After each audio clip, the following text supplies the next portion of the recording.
Ooh, it sure is cold today. I wonder how much heavier the snow's gonna get. Here to see Odette? I just need to see your tickets for the preview. Perfect. Thank you. I'll hold on to your tickets. Come on in. It's freezing outside.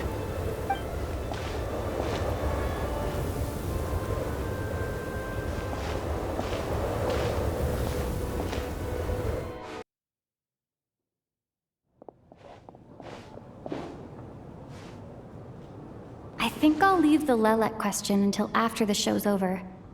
Then I'll go find Odette.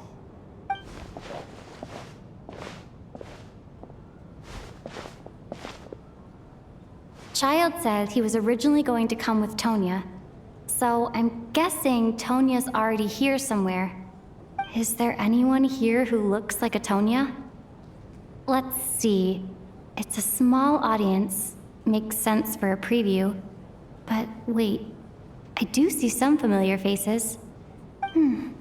Mr. Chuganov's back again by the looks of it. Oh, and is that Mitya? And that Fatui officer, Valeri. Guess he must be playing cat and mouse with Mitya again. Oh no, it looks like the show's starting, and I still haven't found Tonya. Never mind. I'll just have to take a seat for now and see if I can catch her afterwards.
Members of the audience, I'm a staff member here at the theater. Today's performance was a very special one for us, as it marks the first attempt in a long time to revive the classic Snezhnayan ballet, Spirit Seeker. To commemorate this occasion, we would love to take a group photo of the cast, crew, and audience members present today. Could I kindly ask the audience to please come up onto the stage?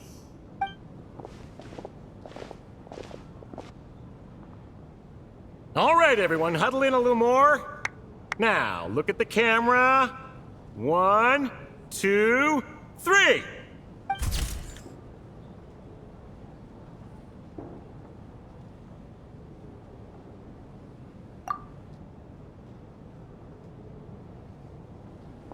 Are you quite satisfied, Mr. Energy Scientist? I rather hope you don't have any other escape plans to add to my workload today. What are you talking about, Sarge? This was simply my way of inviting you to watch Miss Odette's new show with me. And wasn't the performance spectacular?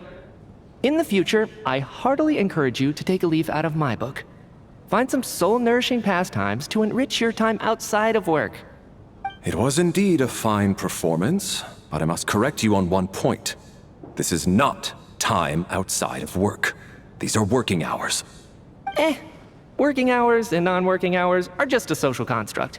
Human technology can never advance if we're too rigid in our thinking, Sarge. May we leave now? Already? I mean, I was kinda hoping to soak up the atmosphere for a little longer, but... No? Okay, guess I'm pushing my luck. Didn't seem like too much to ask, but fair enough. Off we go then, Sarge. Back to the land of working hours. Lead the way. That has to be her. She's the only person in the audience around Tonya's age. Excuse me? Are you Tonya? Huh? Your brother's busy today, so I took his ticket. Don't worry about him. He's fine. Oh, okay. Sorry for the trouble. What's wrong? Are you sick? No, I'm fine. It's nothing. Maybe she caught a cold on the way here because of the weather?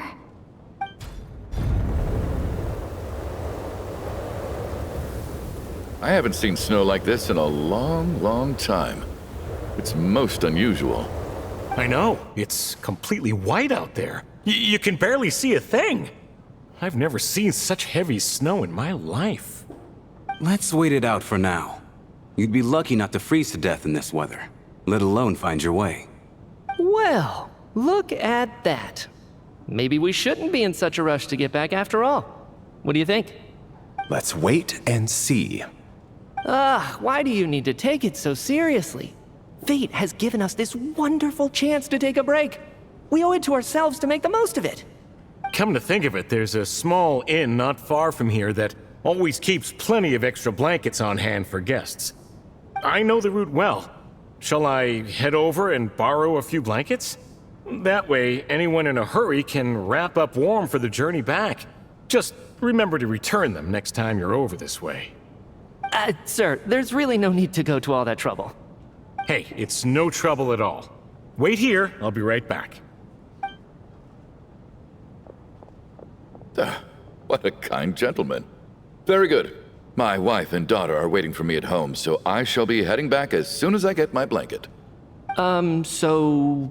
are you expecting us to go back to the Armory Palace wrapped in blankets too? Don't worry about that. I made arrangements in advance. Should I not return to the Armory Palace within 3.5 hours after Operation Showtime begins, an armed squad will be sent to collect us. They will escort us back. You are one of our key military personnel, so any weather-related risks must be eliminated. Operation Showtime? So, wait. Every single time you drag me back to work when I sneak out, it's a whole official operation? I gotta say, you've really turned this into quite a moral dilemma for me. It's snowing pretty hard out there. I think you should stay here for now. You seem a little under the weather. Sure. My brother might come pick me up in a bit anyway. Time to get to work. I should head backstage and find Odette. I need to look her in the eye and ask her about Lelek. Excuse me, are you looking for someone? Ah, a fan, I'm guessing? Today's just a dress rehearsal, so Miss Odette won't be meeting with fans. She's taking a well-earned rest right now. Sorry, but that area is currently off limits to everyone except the cast and crew. Huh. Bad timing, I guess. Well, I might as well stick around. I doubt Odette will be leaving before the snow lets up in any case.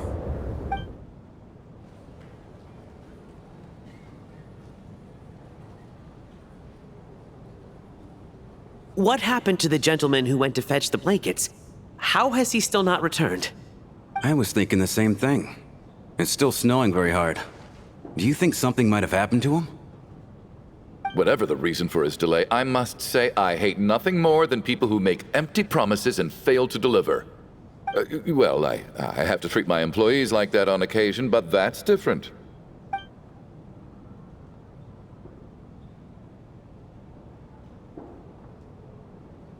You seem anxious, Mr. Valeri. It's been nearly 4 hours since I left the armory. The army should have arrived to extract us by now. They know how much I despise tardiness and disrupted plans. There's simply no reason that they shouldn't have shown up by now, barring exceptional circumstances. Surely a snowstorm like this one counts as such. Few things in this world can stop the Snezhnayan army, Mr. Mitya. And a snowstorm is certainly not one of them. Why don't you go out and take a look? They might be right outside, waiting for your orders before they dare come in. An absurd hypothesis. I have no intention of leaving your side for even a moment, until I have escorted you back to the Armory Palace. This doesn't look like an ordinary snowstorm to me. That guy who left earlier, it looked like he just vanished into thin air. Either that, or my eyes were playing tricks on me.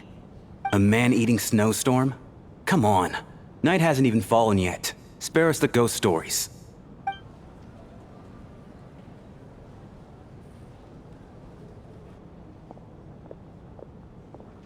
Traveler, didn't know you were coming today.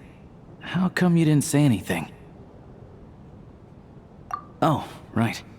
I assumed you were looking for me and Vodenitsa. Odette's still backstage. Whoa, that's quite a snowstorm out there. I've been working backstage this whole time, so I didn't even notice. No wonder the audience hasn't left yet. Huh. Is weather like this rare even in Snezhnaya? Yeah, snow like this. I'm sure I've seen it out in the wild before, but never in the city. Actually, I take that back. I don't think I've seen snow this bad even in the wild. This is something else. It's not normal. If even Alosha thinks snow like this isn't normal, could it have anything to do with that monster people have been talking about? We can't stay cooped up here forever. Someone needs to go out and take a look. No need. I have plenty of experience with snowstorms. Besides, I work here while you're an audience member. I should be the one to do it.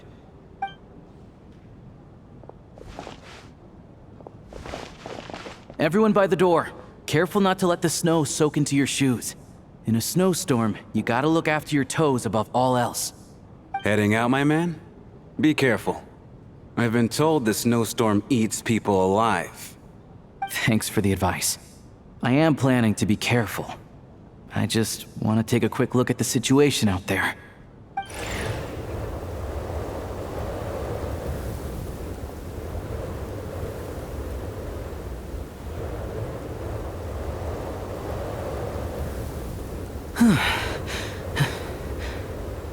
He's back! He's back!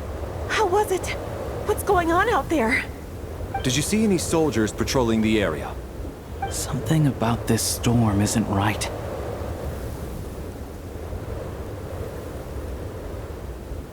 There's no one out there. I didn't see a single soul. And something in the air gives me the creeps. This isn't your average snowstorm. I suspect it might be related to recent events in our nation.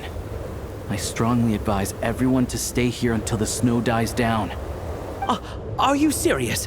So all of us are trapped here now? That sounds a little far-fetched to me. You want to go outside and see? I, for one, am not risking my neck in that weather. This just turned from a minor delay into a major hassle. We can only hope that our friend who went to fetch the blankets just ditched us and went home.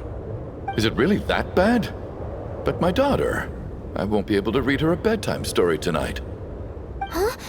What are you all still doing here? Whoa! It's snowing hard.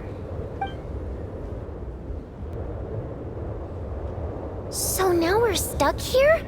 Oh, this is terrible. Luckily, it was just a dress rehearsal today, so there aren't too many people here. On the bright side, the theater's always well stocked with supplies.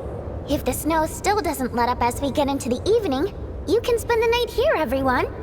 At least, I assume that's all right? Odette? Fine by me. This seems like a sensible backup plan under the circumstances. My thanks to the theater for being so accommodating. What are you staring outside and praying for, my man? You anxious to get home too? Oh, Your Majesty the Tsaritsa, I beg you, please do not let tonight's snowstorm stop. This is a golden opportunity to spend the night under the same roof as the two top stars in all of Snezhnaya. It's a once-in-a-lifetime experience. I think I've changed my mind. Sir, if you so much as look at us funny, you'll be seeing stars in a whole other way. Behave yourself, or you'll be begging for that blizzard. It's getting colder.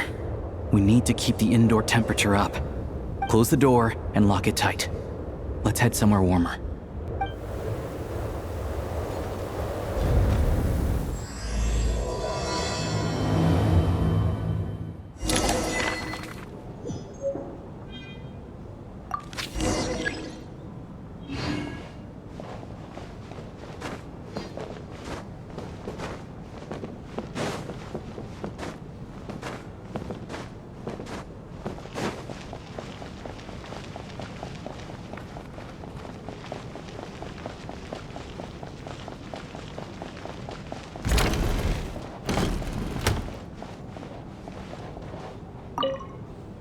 And then there's the aristocrats. Easiest of all to deal with. You don't need to use any force whatsoever. All you have to do is show them the rope you plan to tie them up with. Do you know why? I don't. Do tell. Because nothing horrifies them more than the thought of a cheap, coarse rope leaving creases on their precious million more coat. They'll do whatever you ask to avoid that fate. Unexpected, but funny nonetheless. Tell me another one. Well, look at that. I got myself a new listener. Hey there. Let me introduce myself. The name's Shram, and I'm a mercenary. The kind that gets paid to do odd jobs for rich folks. And I am Chuganov, an entrepreneur. If my name is unfamiliar to you, you will no doubt have heard of my factory, the renowned Iskra manufacturing plant.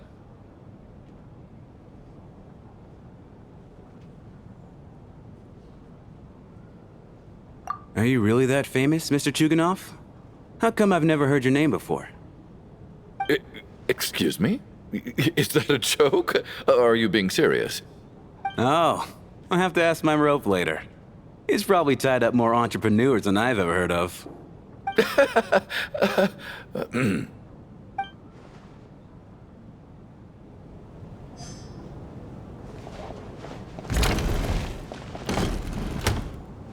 How are you feeling, Tonya? I'm fine.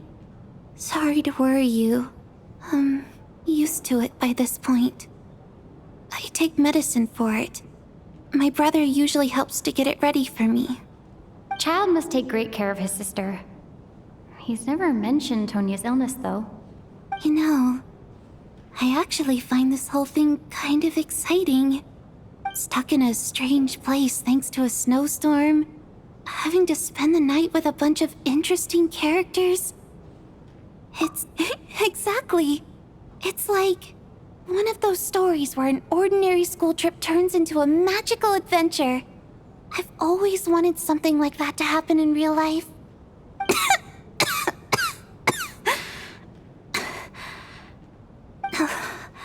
I'm fine, really. Just got a little overexcited. Look after yourself. Otherwise, your brother will come after me.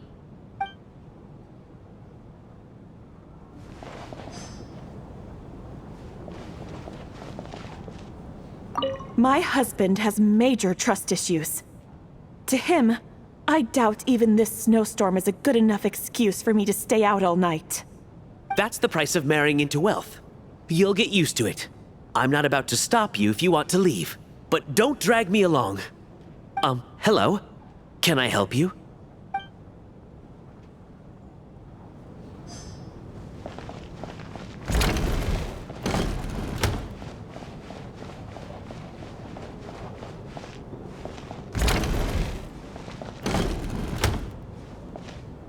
This is highly irregular. A delay of over an hour during an operation like this theoretically warrants a Harbinger-level response. I wonder what the issue is. The storm, or something else. Sarge, the day you learn to let go and just enjoy moments like this is the day you'll finally understand the meaning of life. Why, hello, ma'am. I believe you were the one sitting at a nearby table back at Podvorye restaurant. Any friend of the theater's star performers is a friend of mine. It's a pleasure to meet you. I'm Mitya from the Energy Commission. Greetings. Major Valeri, head of the Special Assignment Battalion. Armory Palace Royal Grenadier Guards, 1st Regiment. I am here to ensure Mr. Mitya's personal safety. Please let me know if I can be of any assistance.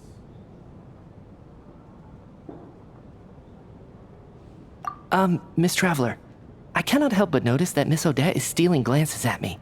Any idea what that could be about? I've racked my brains, but I can't think of anything I might have done to offend her. Perhaps she noticed me spacing out during her performance?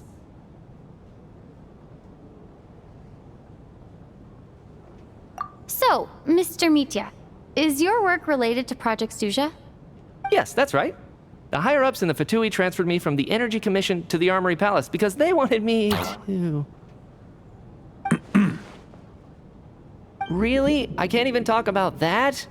Pretty sure it counts as part of my private life. All right, I won't say anything. Sorry, traveler. As you can see, I'm afraid this pleasant chat will have to end here.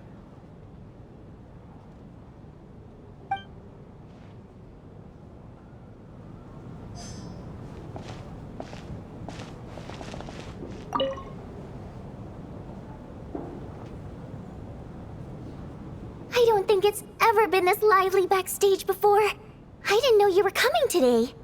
Hey, have you seen Chuganov? I heard he was coming today. Have you spoken to him at all? I'm with you. This could be just the chance we need. Yeah, I gotta figure out a way to coax some more intel out of him. I wanna know why he suddenly changed his stance on Project Stuja. What exactly happened before the most recent Vecha vote? For the Rokad, or just out of personal interest? Shh! There are other people around. Don't say the R word.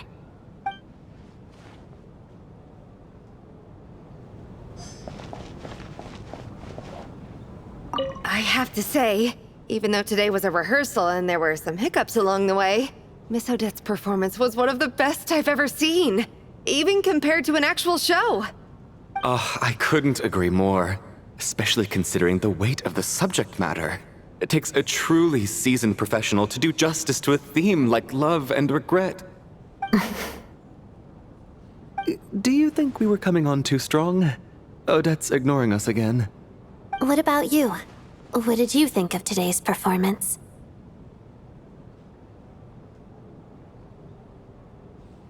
Really? That means it wasn't captivating enough to draw you in.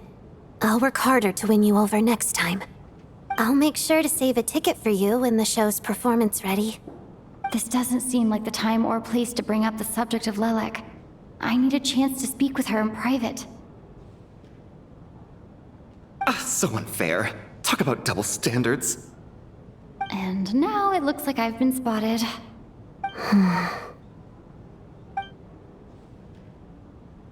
You know Mitya too? No, I don't. I just have a feeling that he might be dangerous.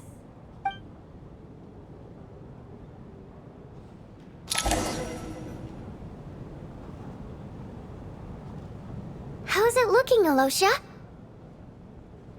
No change from this afternoon. Heavy snow with no sign of slowing down. May I have your attention, please? The storm is unlikely to stop tonight, and it'll be even more dangerous outside at night than it was during the day. We at the theater owe everyone here a duty of care. Therefore, we strongly suggest that you stay on site overnight and avoid going outside unless absolutely necessary. In a few short moments, we'll give you a tour of the theater's various quarters. You can choose to sleep in the VIP room, the office, or backstage. Or on the stage if you'd prefer.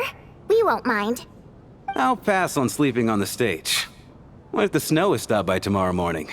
The early birds in the audience might think we're part of some experimental new show. A drama about sleeping? That could be fun. Maybe we could come up with a title for the production.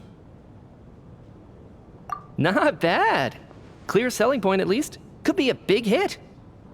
Anyone who doesn't wish to sleep on the stage, please follow me. I'll show you to the rooms.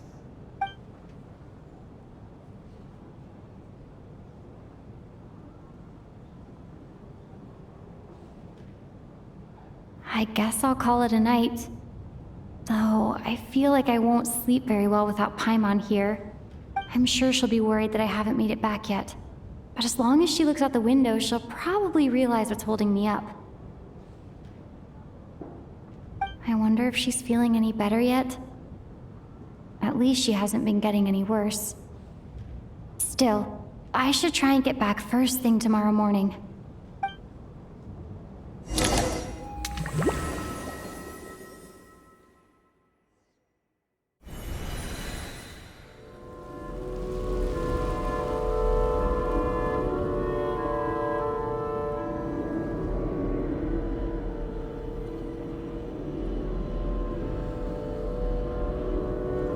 Ah, finally.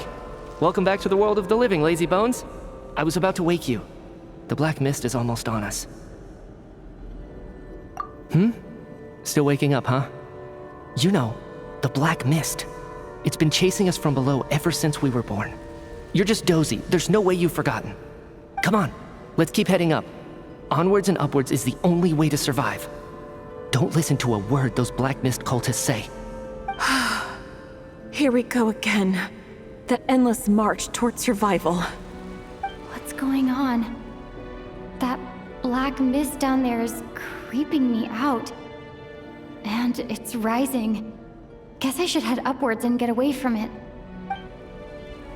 The black mist cultists believe that being swallowed by the black mist leads to everlasting peace. But if you ask me, they're just lying to themselves.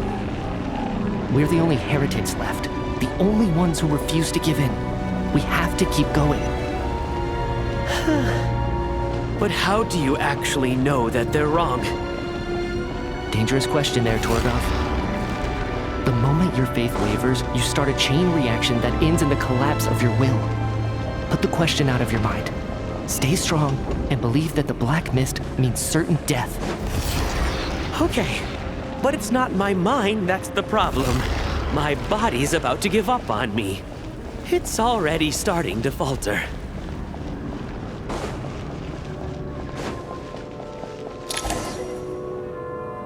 I can't do this anymore. I've had enough of being forever on the run.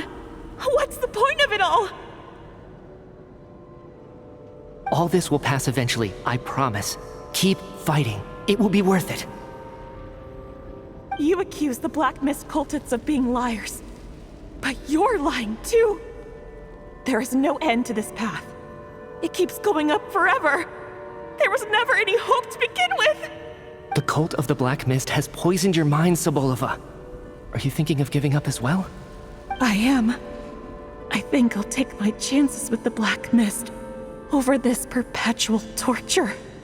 As much as I detest the Black Mist cultists, I'm just too weary.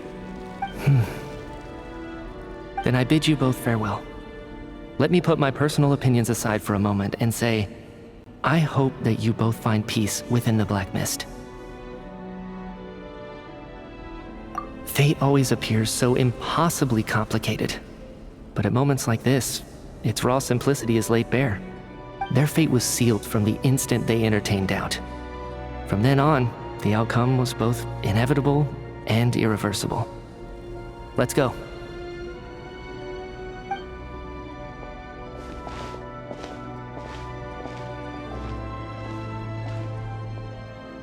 Torgov and Sobolova are gone. I never thought the day would come when even they would be swallowed by the Black Mist. It's just you and me now.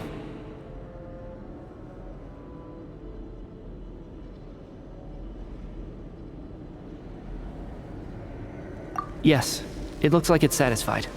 For now. This happens from time to time, but it won't be long before the Black Mist starts chasing survivors once again. No one knows how to stop its advance for good. Well, we should make the most of the precious moments of rest that those two bought for us.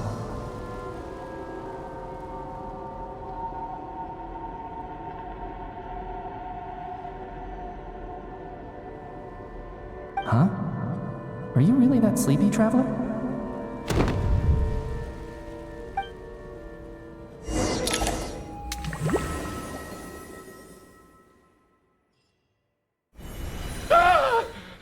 Help! Somebody, come quick! What is it, Chuganov? What's wrong? Huh? Is it morning already? What's all the commotion?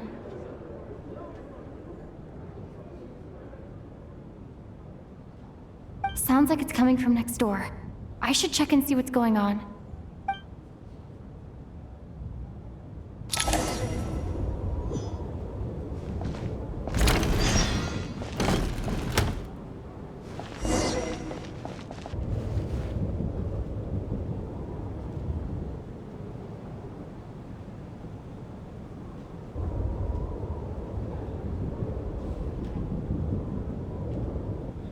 Don't look, Miss Tonya.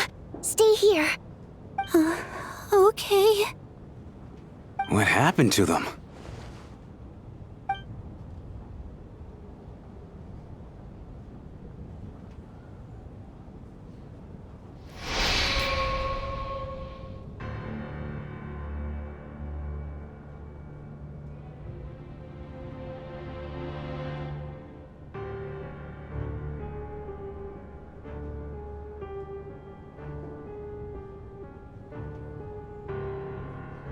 These two people have passed away.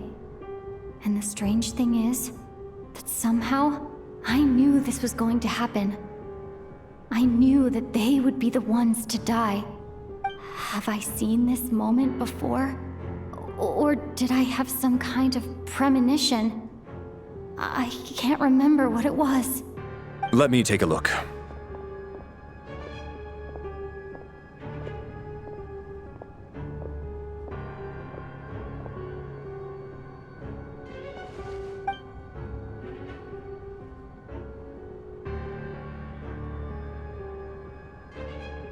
No vital signs in either of them.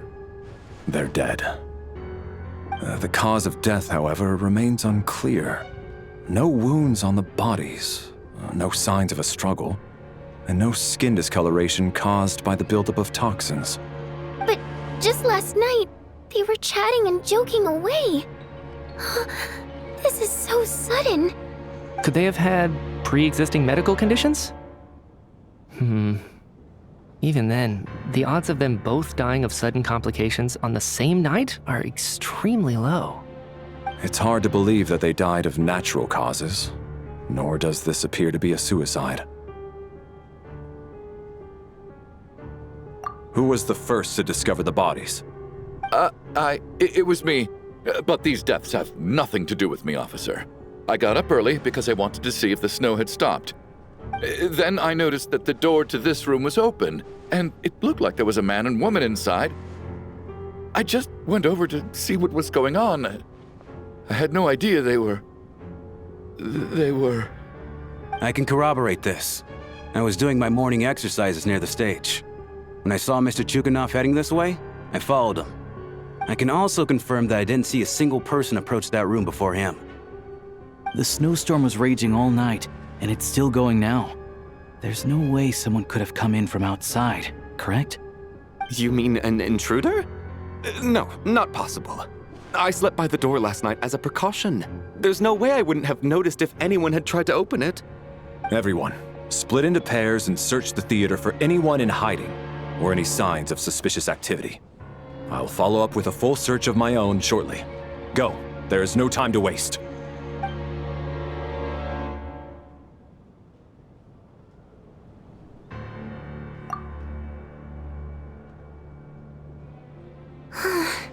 Nothing on your end either? Backstage is clear. No signs of suspicious activity. We checked the basement. Also clear. I don't think there's anywhere here that a living person could hide.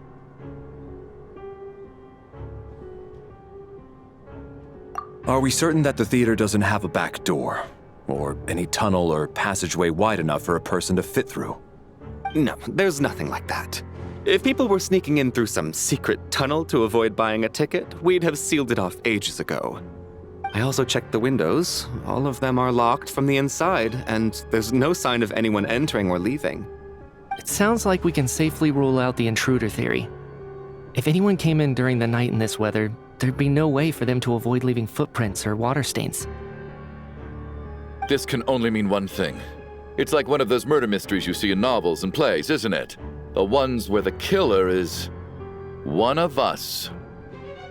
We can't quite jump to that conclusion just yet. Could he be right? It's hard to imagine something like that happening in real life. Set in a theater during a snowstorm, a murder takes place and the killer is among us. It's such a classic trope that it seems unbelievable. Looking at who the killer targeted and the clean entry and exit, it all adds up. I know what this is. It's obvious now that I think about it. What is? What have you figured out? Both victims were wealthy, well-known local merchants. And the door was deliberately left open so I would discover the bodies and witness the crime scene first thing in the morning. Such ruthless methods. This was your doing, wasn't it, Lelik? Lelik? You mean Lelik is among us? And he's the killer? Lelik. I know this code name. Member of the Rokot, anti-Project Stuja. Always works alone. I've read the case files at the Armory Palace. Walk me through your reasoning, Mr. Chuganov. What do you know about Lelik?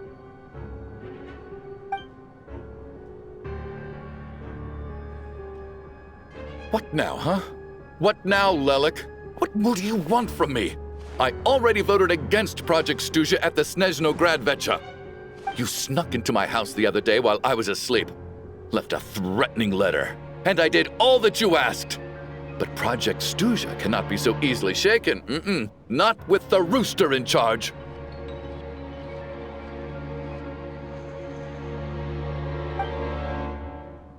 So he really was threatened by Lelik. That makes sense. And now you're resorting to murder to threaten me.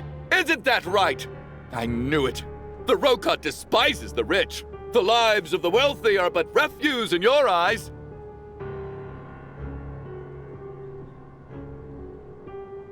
Show yourself! Which one of you is Lelik, Tell me! I'll do whatever you want! Just stop playing these mind games!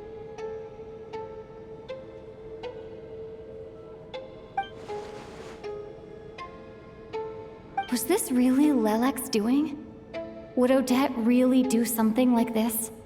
If Odette really is Lelik, this seems out of character.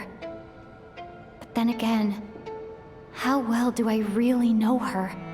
I'm probably the only one here with a compelling theory about Lelik's true identity. But if I reveal it now, I'll be putting Odette in the line of fire. What should I do? I don't think it's likely that Lelik killed anyone. At least from the stories I've heard, he's never killed anyone before. And his name has never come up in connection with any murder cases. Besides, even if Lelik did want to threaten you, why resort to such an extreme and roundabout method? It's not his style at all. Vodianitsa doesn't know that Lelik might be Odette, but her assessment is pretty much identical to mine. Miss Vodianitsa, why do you suddenly feel the need to speak in Lelik's defense? Defense? Oh, no, it's just... I'm worried that we're jumping to conclusions here, so I wanted to share my point of view. Also, I don't think the Rokot is as bad as you're making it out to be. Well, if you think I'm so wrong, what's your theory then, Why don't you tell us who the killer is? The case is still evolving, Mr. Chuganov. Please do not prevent others from expressing their opinions so early on in the discussion. Even so, there's no denying that the recent threat received by Mr. Chuganov may well be an important clue. So there's still a good chance that Lelik is right here among us. I can't do this anymore. I don't care if it's still snowing outside. I have to get out of here.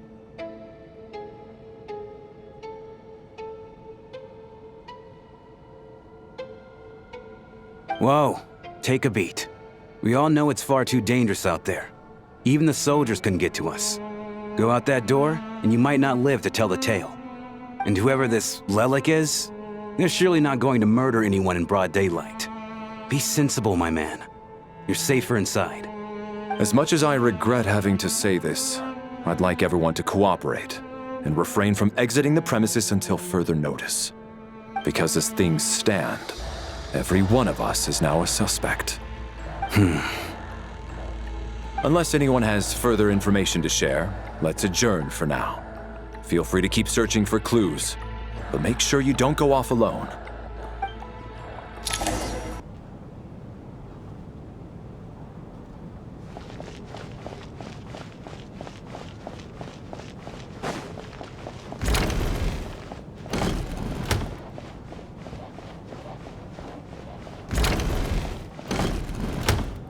You're right, that was my bad.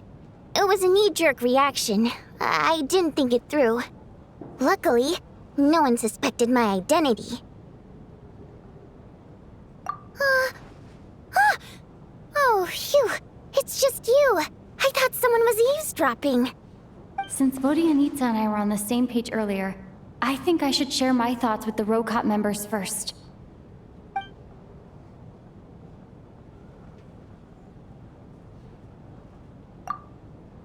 Whoa. Are you serious? I don't know if this counts as gossip, but it's definitely on track to be the juiciest this whole year. Odette? Really? Odette? Oh god, how dumb does this make me look? Lelek has been right under my nose this whole time, and I didn't notice a thing. Actually, it's exactly what you'd expect.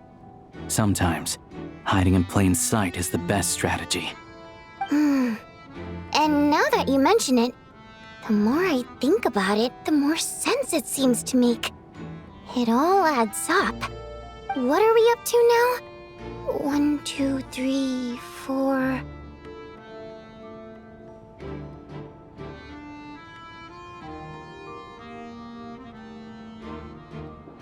Odette's identities.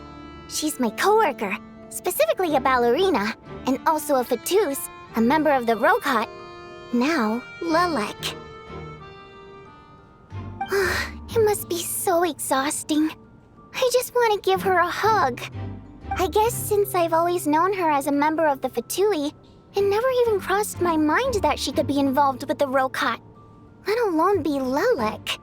I don't understand. If she's with the Fatui, what reason could she have for being so opposed to Project Stusha?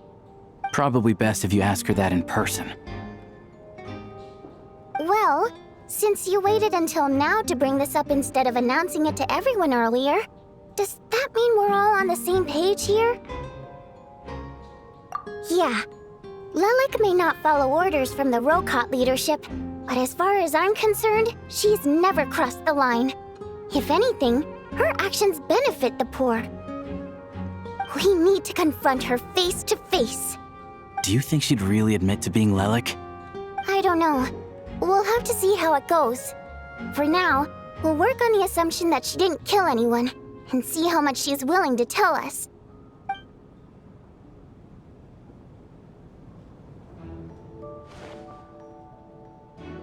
Now's her chance. Odette's alone. Let's go. Hey, Odette. What is it, you guys? Shh. Keep your voice down. We need to talk. So, you're Lelek, aren't you? Alright, fine. You don't have to say anything or explain yourself. Just hear me out first. None of us believes you kill innocent people. Whoever murdered those 2 people last night, it wasn't you. The Traveler was the first to figure out your identity, but she kept quiet during the discussion just now. Still, it's clear where the group consensus is heading. Everyone believes Lelek is the culprit. If your identity is exposed, you'll be in a really bad spot. We're your colleagues, and we know what kind of person you are. I don't want anything bad to happen to you. So, can you clue us in? Tell us everything. The more we know, the more easily we'll be able to cover for you. Alright. Yes, I'm Lelek. And no, I'm not the murderer. And thanks, but I don't need you to cover for me. Actually, I'm planning to reveal my identity. Huh? You're gonna reveal that you're Lelek? Here? That's right. I'll admit I was surprised at first when Chuganov guessed that I was here. It was just a lucky guess, but it caught me off guard. But after taking some time to assess the situation and confirm where everyone stands, I don't believe I have anything to worry about. Are you sure you don't need a second opinion? Given the circumstances... Mr. Valeri! What?!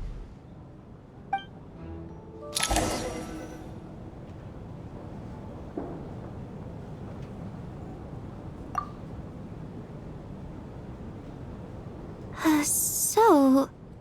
Odette is Lelek? I don't know what game you're playing, but you've got a lot of nerve. It's just one identity. So what if it's exposed? I can disappear and adopt a new identity anytime I please. I made my peace with this when I chose to become Lelek. But more importantly, I promise I am not the murderer, which means that someone else is. So, if anyone still insists that I did this, you'd best produce the evidence now.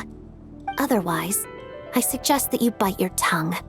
Because if you really believe I killed 2 people without making a sound or leaving a trace, pointing fingers at me would surely only make you my next target. Is this really the truth, Miss Odette?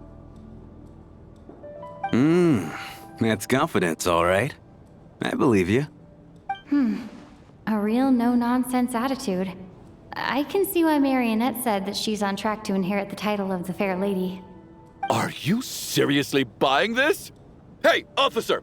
She just admitted to being Lelik. Aren't you going to do something about this? I do have one question, Miss Odette. Why have you chosen this moment to come forward and reveal your identity? If I didn't say anything, everyone would be focusing all their efforts on finding Lelik.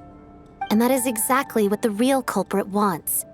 I don't want to be the scapegoat who lets the murderer get away with this crime. Despite all the accusations, she made the smart choice. A remarkable display of rational thinking under pressure. Clearly, Odette's talent extends far beyond the art of dance. She thought so far ahead. Ugh, why do I always feel like I'm one step behind her in everything? You've convinced me. Dealing with the murder case remains the top priority right now. Let's put the name Lelik and all related incidents aside until further notice. Nevertheless, the group still considers you the prime suspect. I assume you have no quarrel with that, Miss Odette? I understand. You're welcome to keep an eye on me around the clock. I have no objections. Mr. Chuganov?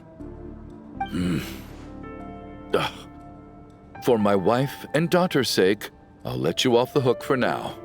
But don't think you're forgiven for breaking into my house and threatening me. Just wait till we get out of here, Lelik.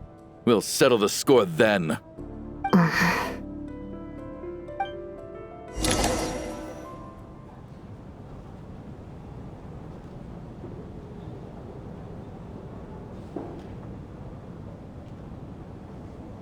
Good work, Lelik guard team. And Lelik too. Here, have some hot water. Turns out Valeri knew about my exploits, so now I've been told I have to guard Lelik with him. Shouldn't you be facing my way if you're guarding me? At the moment, it looks more like you're my bodyguards. If the true culprit is indeed still at large, as you have claimed, we must keep our guard up against them also. Don't worry, Tonya. We'll get through this. Once the snow stops, the officials will step in. The investigation will get easier, and then we'll be safe. But once the snow stops, won't everyone just leave? You're gonna miss us, huh? Well, some of us work at the theaters, so we'll still be here. I'll even give you a special backstage pass. Really, Miss Vodyanitsa? That's awesome! You've made a fan for life. Aw, you're so cute, Tonya. All right, let's swear to it. I promise to give you the pass, and you promise to never change your mind about being my fan. Promise. Don't indulge her, Tonya. You don't have to swear an oath over things like that. You really do get carried away sometimes, don't you, Miss Vodyanitsa? Hey, mind your own business.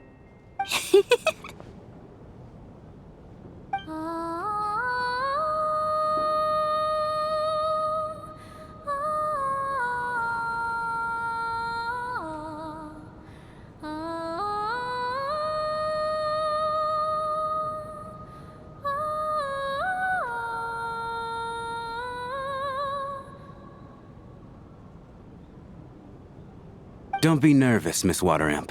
Everyone's here. There's nothing to be afraid of. Excuse me? Do I look nervous? Don't be ridiculous. No. You sound nervous, lass. Oh. Wait, but how... Okay, plenty of people know that I'm a water imp, but still... How come you understand our primary mode of expression? Primary mode of expression. I've not come across that concept before. Do enlighten me, Vodyanitsa. Well, it's just... We water imps tend to communicate our emotions to each other by singing, rather than facial expressions. The emotions we convey through song take precedence over our facial expressions. So, we think of it as our primary mode of expression. I'm impressed, Shram. I didn't take you for a man of culture, but you're clearly rather learned. It's not about being cultured or not. The thing is, this mode of expression can usually only be understood by other water imps. It's not a simple case of a song sounding happy or sad. And yet, you're clearly human, Mr. Shram. It's really not the big deal you're making it out to be. I think I just have a knack for it. Plus, I have a... very close friend who's a water imp. A delightful lady. But keep that a secret. Anyway, we spent so much time together that before I knew it, I noticed I could understand her expressions. Oh, I guess that makes sense. Still, the fact that you have a water imp friend is even more surprising. I'd better watch what I'm singing when I'm around you from now on. Hey, what are you implying? You're not secretly insulting the audience in your songs, are you? Heavens, why would I do a thing like that? It's getting late. We should discuss our sleeping arrangements for tonight. To guard against the killer, someone needs to keep watch. I suggest that we don't sleep in separate quarters tonight. It will be safer if we all stay together. As long as someone keeps an eye on Lelik, I'm quite sure we won't have any trouble. Are you saying that you wish to bet your life on Miss Odette being the killer? Nonsense. Of course not. Then I propose the following arrangement for tonight. The Traveler, Odette, and I will form the Night Watch. We'll sleep in shifts, but 2 of us must be awake at any given time. An excellent idea.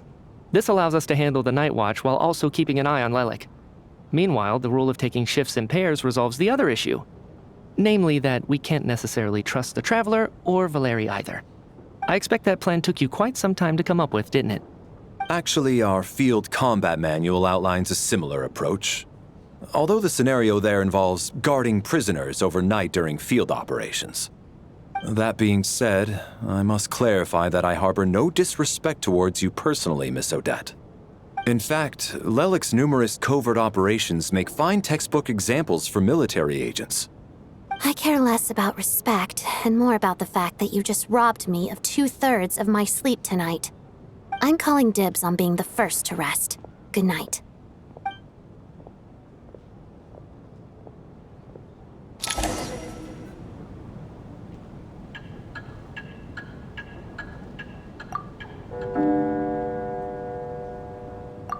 It's almost time. We should wake Odette. How are you faring? Oh, not going to argue with that. I'll take a quick nap. If you start to feel sleepy, wake me up anytime. It's finally time for Odette and I to share the night watch. I should wake her up.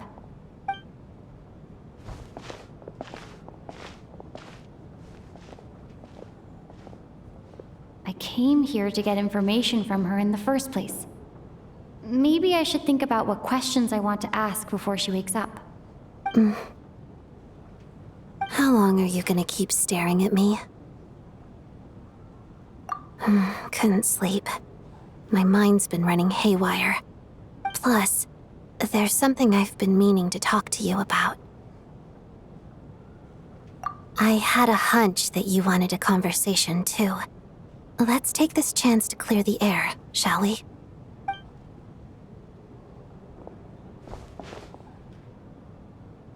I just had a simple question for you, really. It's, Rosaline. In her final moments, did she have any last words or anything? I see. Well, that was all. I have no other questions. No. She was utterly ruthless in pursuing her goals. That kind of person should be hard to miss. And yet, even though I never approved of her methods, and she was an abrasive person, the fact remains that I am indebted to her. Oh, she told you. I guess that makes sense.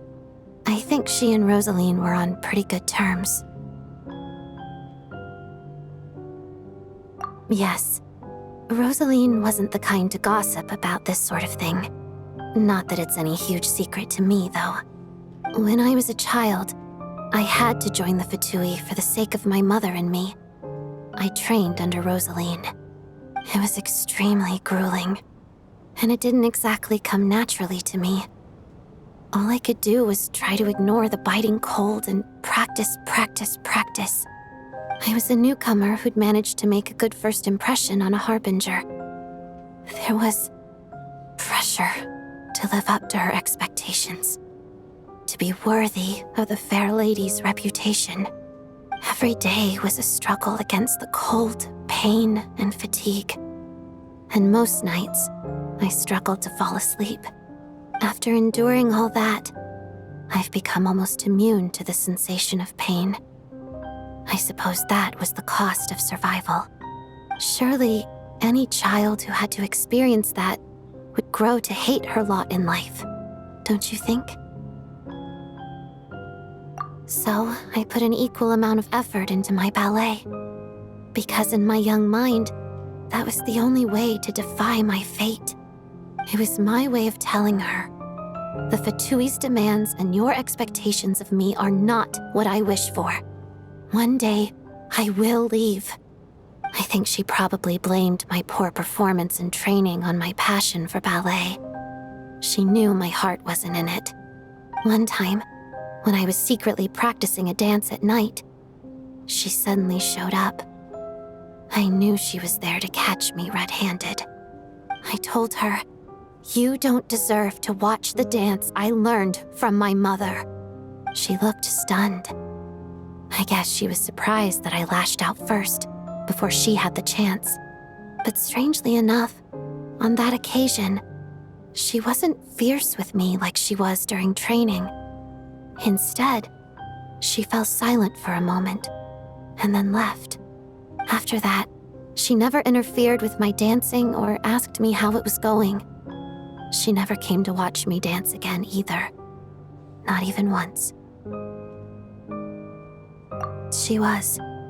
But even now, whenever I take out this core Ignis, I can't help but think of that night. Of the look on her face.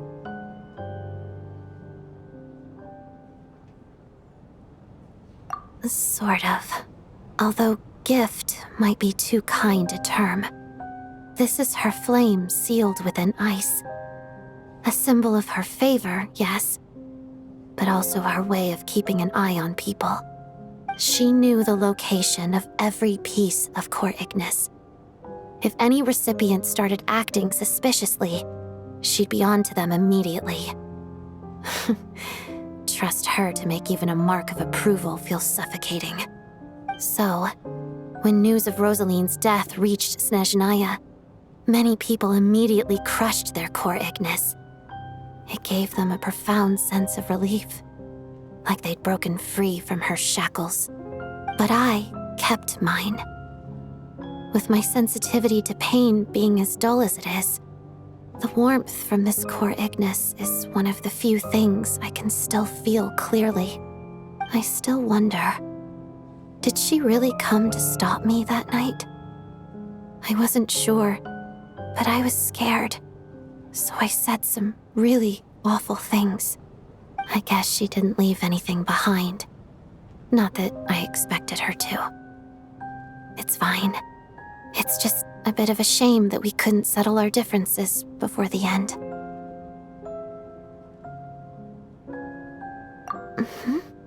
She did. Are you sure she was talking about this event?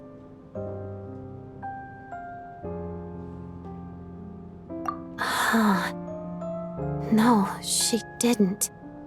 I didn't even find out that she'd gone to Mondstadt until a while after she'd left. Wait, in that case... Okay, I will. Thanks for letting me know. There's something I'm trying to figure out. I'm beginning to suspect that Paimon's mystery illness is being caused by the energy research behind Project Stuja. Paimon's very important to me, so I have to get to the bottom of this. I figured that since you're Lelek, you might know something about all this. The ultimate goal of this energy experiment is to create a weapon for the final battle. The weapon's construction was completed in Nodcry. Now, all that remains is to arm it with a sufficiently powerful energy.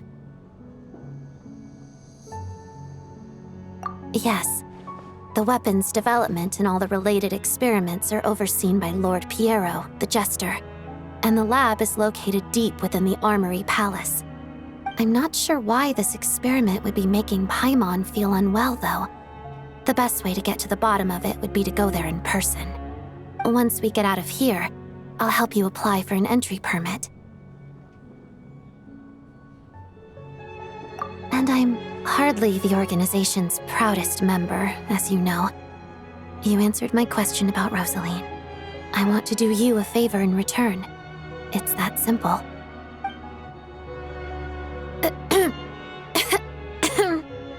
Huh? What's wrong? Are you not feeling well?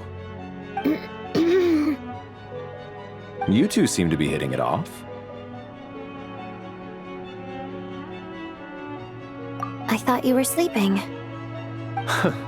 Of course I was.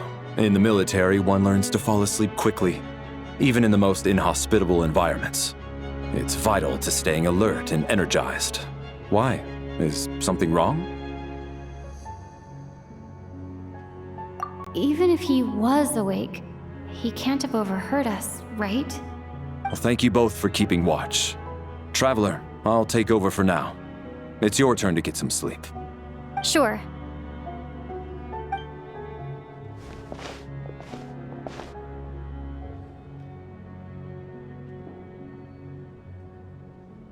This is our second night here, but at least I found out a little more about Paimon's condition. I hope she's been sleeping well the past couple of days. Huh. Why do I feel like I'm being watched? Seriously? Is this payback for when I stared at her earlier? But I thought she was asleep. Never mind. I'd better try and get some sleep myself.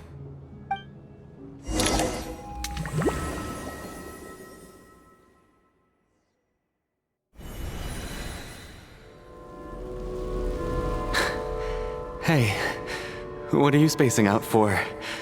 Are you reaching your limit too? How long have we been walking for? Do you remember? Time's lost all meaning. Ever since we noticed that thing above our heads. What was it called again? A star key? Or key star? Anyway, the person who named it was swallowed by the black mist. Whatever it's called, ever since we noticed it, we've been walking up and up, hoping that as long as we reach it, we can find a way out of this place. But it seems like no matter how far we walk, we never get any closer. Well, we've come this far. You never know. Maybe we're almost there? Come on, enough moping. Let's go. The black mist is catching up.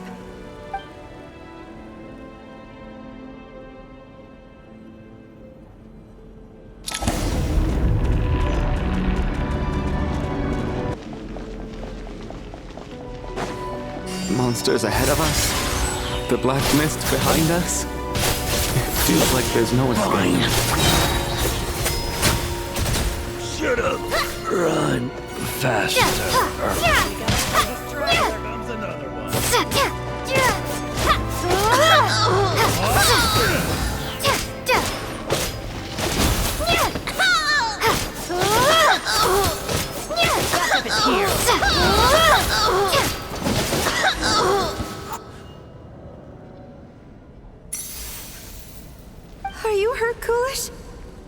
No. I'm fine. It's just... Suddenly I don't want to walk any further. I get you. In fact, I reached my limit a long time ago. Sometimes it feels like there's hope where there shouldn't be. Yeah. The hope that the star gives us is the only thing keeping us going. But I'm not sure it's real at all. It may just be a collective illusion. Otherwise, why would it always be out of reach? We know you mean well, but you're only saying that to try and encourage us to keep going, aren't you? Thank you, friend. But enough is enough. Please don't give me any more false hope. Hope is poison in this place. You're going to continue, aren't you? I admire that. I've given up, but I wish you the best. May there come a day that you catch up to the star and leave this godforsaken place.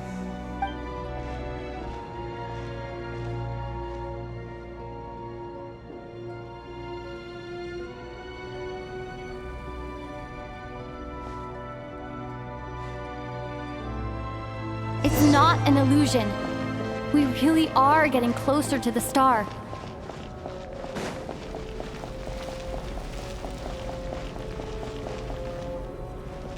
Congratulations. You're the first person to make it here.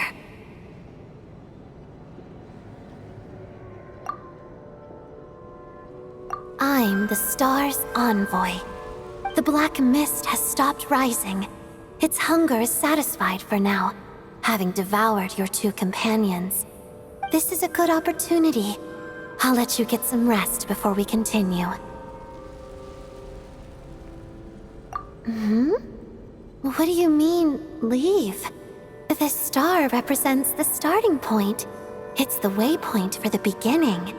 Congratulations on reaching the starting point. Once you are ready, we will head out and walk upwards. I will be right by your side the whole way.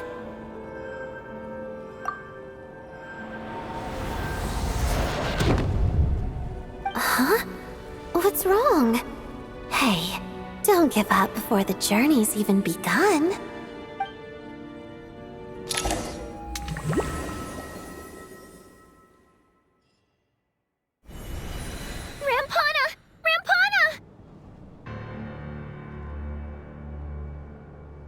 Is that Vodyanitsa's voice? What happened? Coolish, wake up! Please wake up!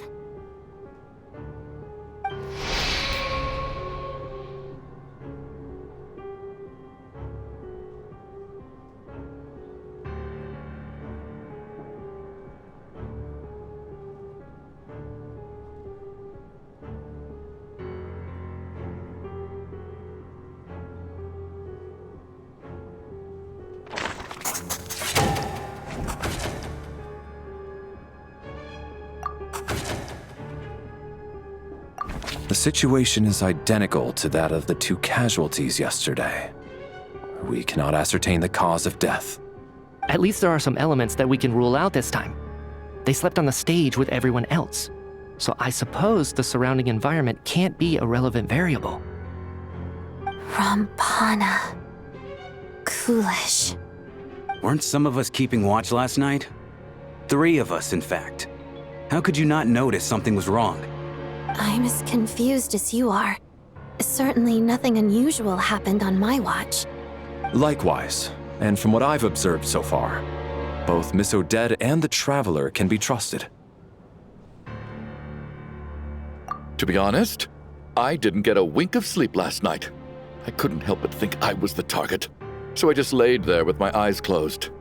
I heard the Traveler and Lelik chatting, but otherwise I don't recall hearing any commotion during the night. Me too. I didn't want to wake everyone up, so I was concentrating hard, trying not to cough. I hardly slept at all.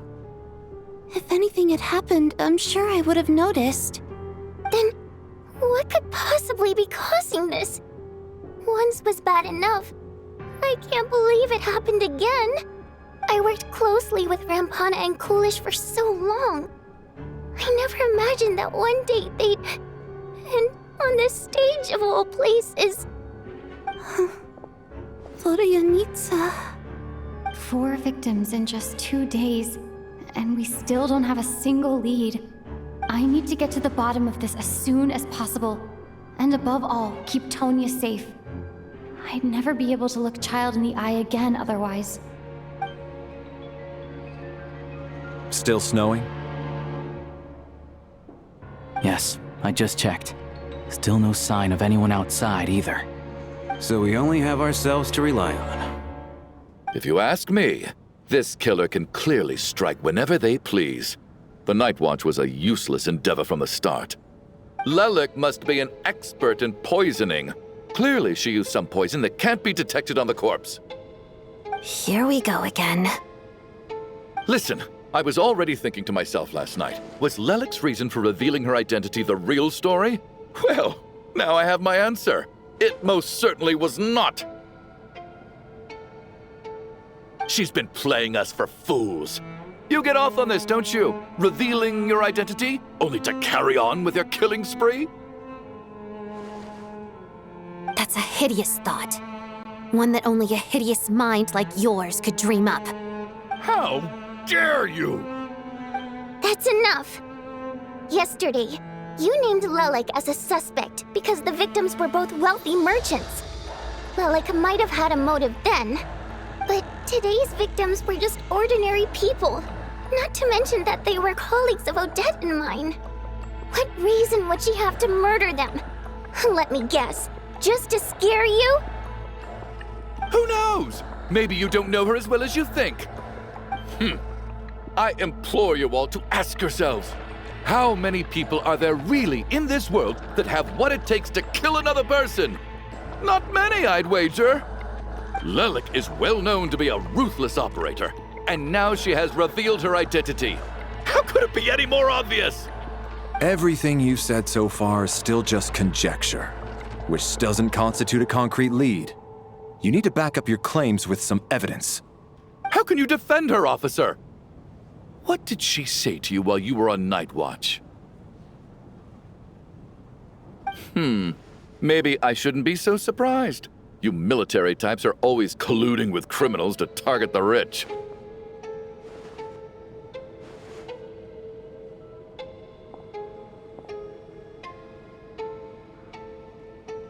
All so you can get your grubby paws on our hard-earned fortunes, then tell us to fall in line.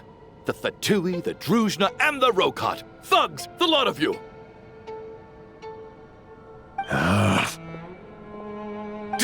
Don't you dare!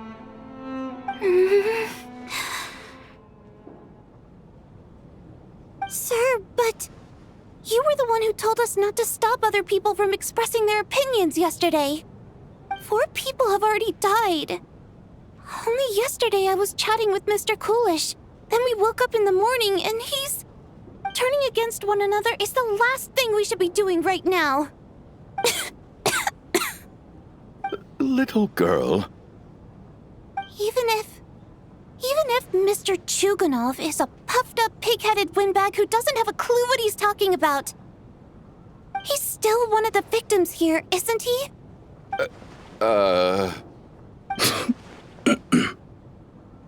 Quite. I had no intention of resorting to violence. But you're right, Miss Tonya. I ought not prevent him from speaking his mind. In any case, I believe Mr. Chuganov has calmed down a little now. We may resume our discussion. I don't think there's any need for that. What is there to discuss? Nothing about this situation is normal. Did you have an idea, Mitya? You're the brainiac here, right? Come on, clue us in. I've been mulling something over. All the leads we have so far concern things from outside the theater. Miss Odette's alter ego, the threats Mr. Chuganov received. But then there's the 2 double murder crime scenes themselves, which have given us absolutely nothing to go on whatsoever. That's highly unusual. Even with the most careful killers, there's always some evidence left behind. So what are you suggesting? I think this could be a supernatural event. It isn't characteristic of human-on-human homicide at all. Correct me if I'm wrong, but aren't you supposed to be a scientist? That doesn't sound like a conclusion someone like you is supposed to make. I got into scientific research because of my insatiable curiosity. But if the present situation defies all known scientific explanations, I don't mind shifting my curiosity toward the paranormal instead. Now that you mention it, I remember when I first came to the theater. I heard rumors about this place being haunted. Haunted? Yeah, I think I heard the same thing. But I mean, they're only rumors, right? We've worked here for years. Surely we would have noticed any spooky goings-on by now.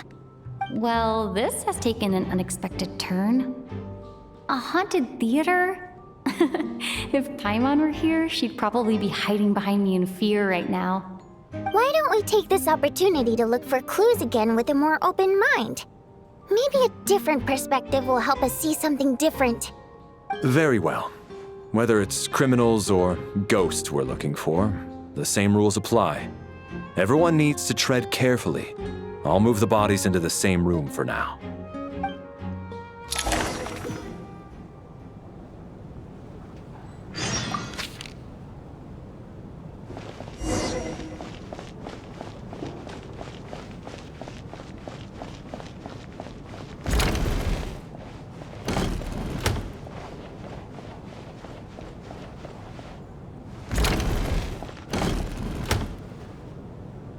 Valeri, come take a look at this. You too, traveler. Some sort of notebook.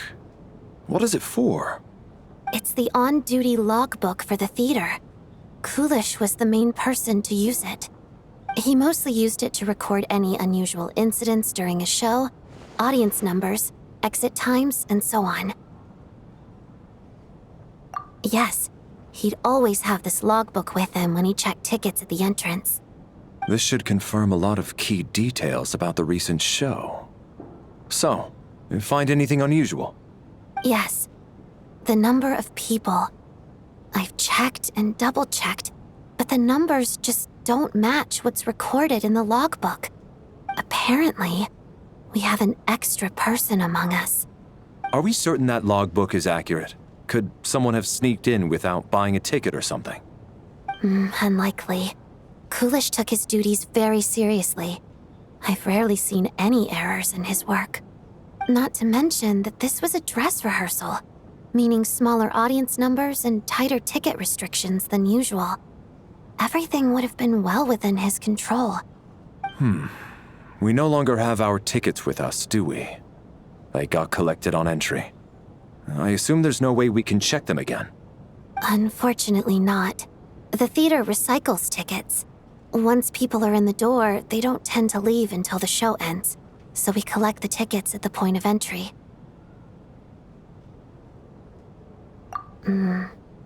Still, I'm inclined to believe that this discrepancy in the head count is significant somehow.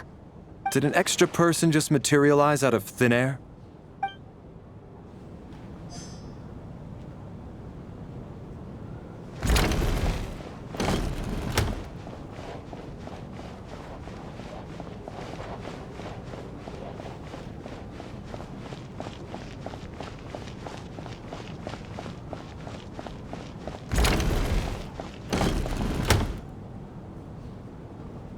Ah, traveler. Since you're here, come take a look at this. Alosha found it. We're both curious to hear your perspective. It appears to be an investigation report. And the focus of the investigation was the rumors of haunting we heard about earlier.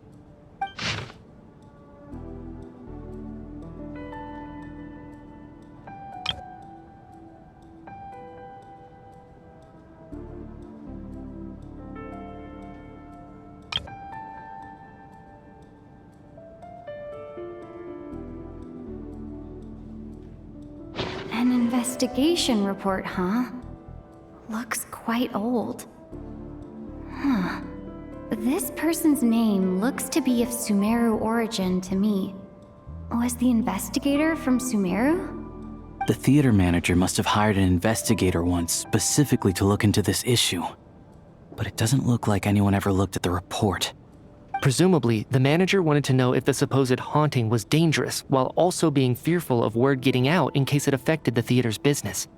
Anyway, the bottom line is, the haunting is actually real after all. It's caused by an obstruction in the ley lines. Is there any chance this is the key to finally making some progress with the murder cases? Ley line problems are pretty unexceptional to me by this point. And while it certainly offers an explanation for the ghosts, it's hard to imagine what connection it could have to these two murder cases. Some of the language that appears at the very end of the report caught my eye.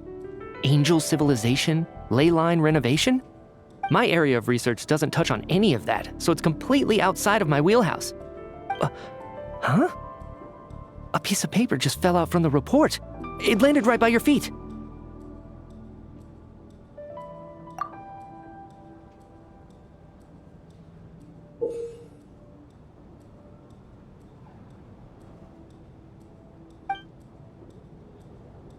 How unnerving. It was tucked inside the report, so it must be a note left by the author. Death is near. Is that supposed to be what's going on here? With us, in the theater? But if so, how did the author foresee it? Could he predict the future somehow? Maybe things are more complicated than we thought. No, wait a second. If we take the report and the note at face value, they completely contradict one another. The report definitively concludes that the hauntings in the theater are harmless and cannot affect the real world. But the note seems to be warning of potential danger. The question is, what exactly does the note mean by death?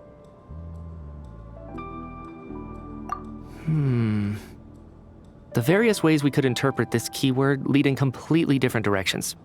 Let's pause our analysis here for now. I think we need more information.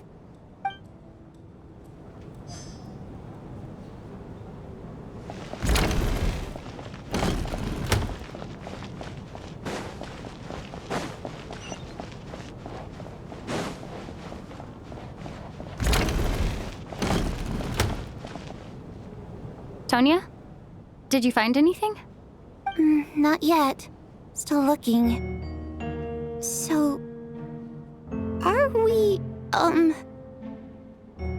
we supposed to be looking for something paranormal? I think I'd prefer teaming up with you than looking around on my own. This looks like somebody's notebook. Shall we read it together?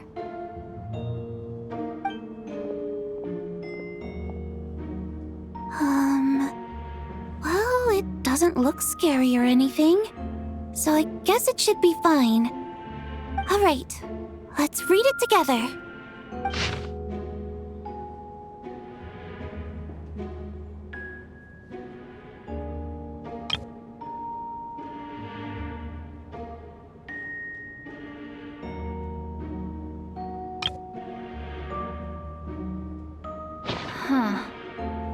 This has to be Vodyanitsa's writing, surely. Maybe it's a little rude for us to peek at this. I feel like I just read someone's secret diary by accident. It sounds like she's writing this for her parents, right? I don't understand. Why put this stuff in a notebook instead of mailing it in a letter? Because her water imp parents belonged to the aristocracy, who were driven out of Snezhnaya by the Tsaritsa long ago. And now they live somewhere new, where the postman can't get to.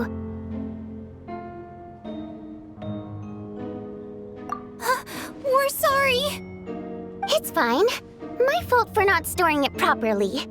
I can't leave things lying around and expect them to get ignored when everyone's scouring the place for clues.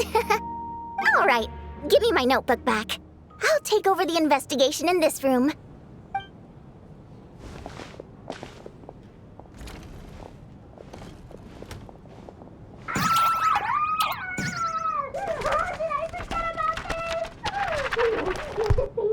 Oh God, and this one. Oh my. Why am I so embarrassing?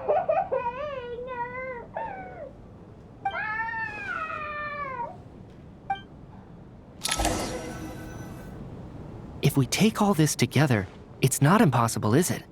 If anything, it's the natural conclusion. Oh, I beg to differ. This sounds to me like a product of a researcher's vivid imagination. And perhaps it's because I'm still viewing this through the lens of a typical murder investigation. But still, I'm struggling to be persuaded by your theory. Does it really sound that far-fetched? All right, well, let's treat that as speculation for now. I do agree with what you've said, so let's go with your idea for now. Good. Okay, now that we finally have some meaningful leads, I think it's time to reconvene. Let's get the others.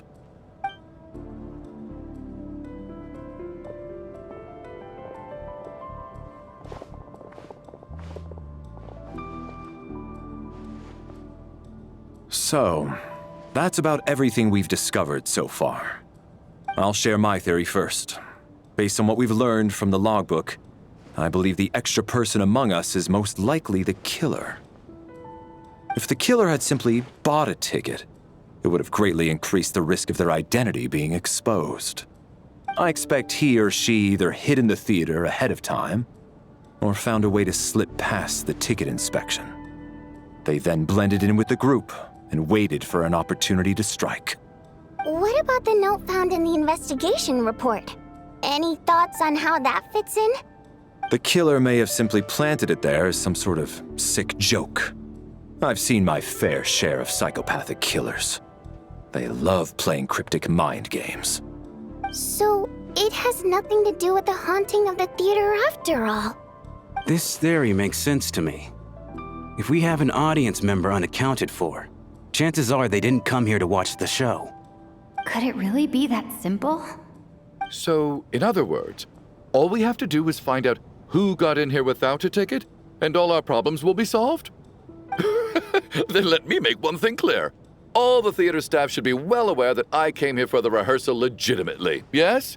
There's no way I'm the one who didn't have a ticket. It's true. I hear you used every trick in the book to get a hold of that ticket, too. Everything short of throwing a temper tantrum and rolling around on the floor at the entrance.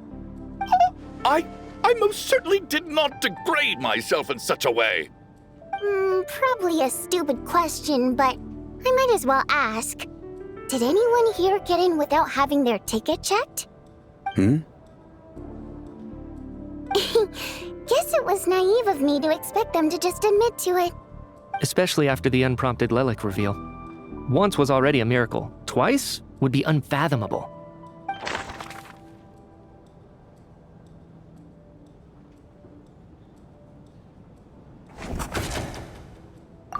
We have to catch this extra person, even if only for the victim's sake.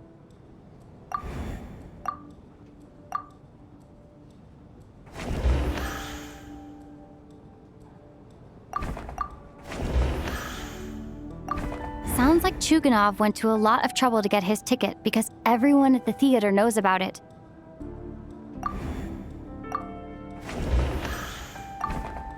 I don't believe any of us here knew Shram before all this. If no one can verify Shram's identity...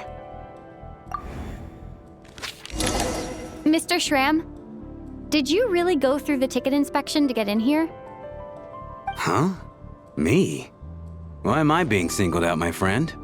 Do I seem that suspicious? It's not that you stand out as suspicious, more that everyone else has been ruled out as trustworthy. Okay. Well, we spent the best part of 2 days together now, so I'm sure you can all tell what kind of person I am. I'm a true gentleman. I never dream of doing something like sneaking to the theater without a ticket. Yeah, I have no doubt that you're a good person. But the problem is, none of us here actually know you, so no one can say for sure that you are who you claim to be. Although, actually, what was it you said last night?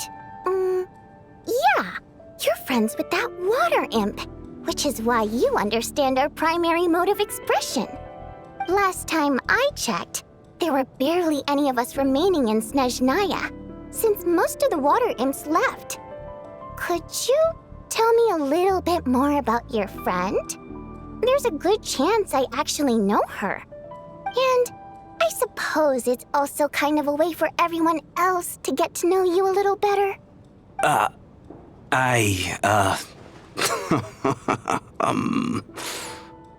Good grief. Are you blushing? Pull yourself together, man. Stop giggling like a teenage boy. It's revolting.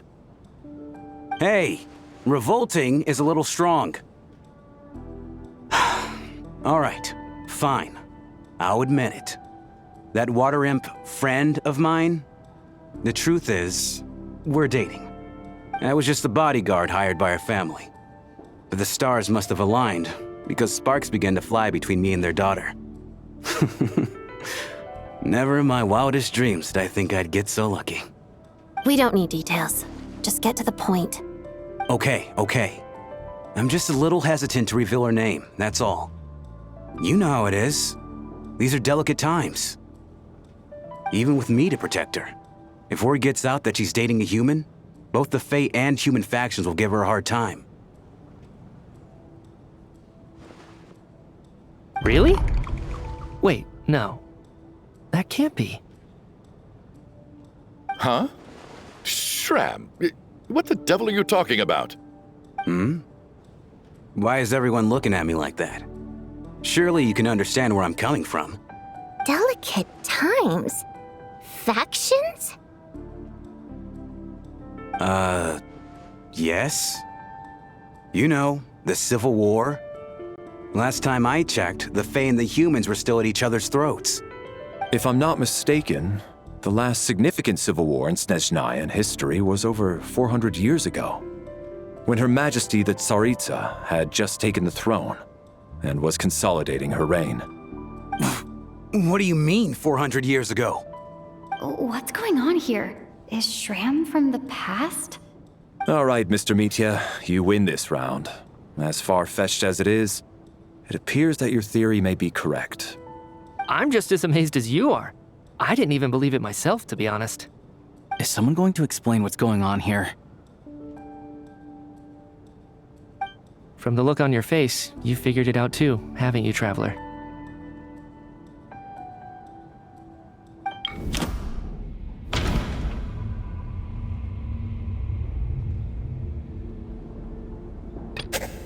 That seems to be the case. Shram's the extra person, but there's no way of learning his identity from this clue.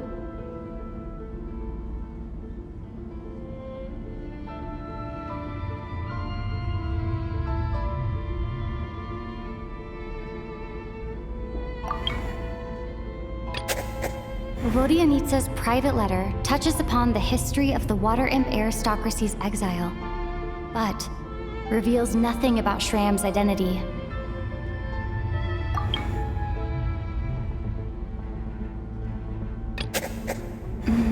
No.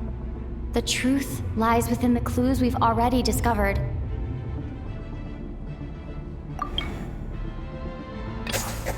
The theater's ley lines have been modified to block souls within its grounds from returning to them.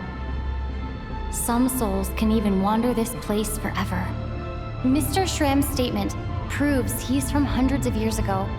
And according to the investigation report on the theater hauntings, Mr. Shram is very likely a lost soul wandering the theater.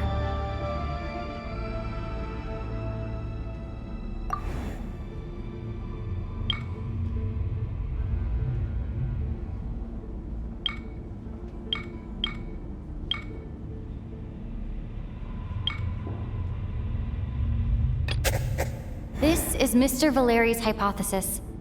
If there is no supernatural element to this incident, it's very likely to be true.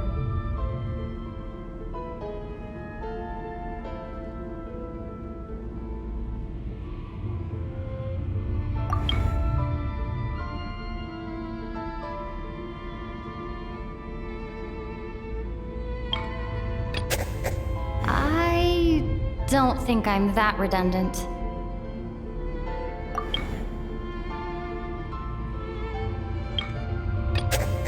That's not it. If that's the case, we're back to square one. For some unknown reason, the soul that has been wandering the theater due to the ley line issues has joined our group and blended in. Yeah, that must be the immediate reason why the ticket count doesn't match the number of people present.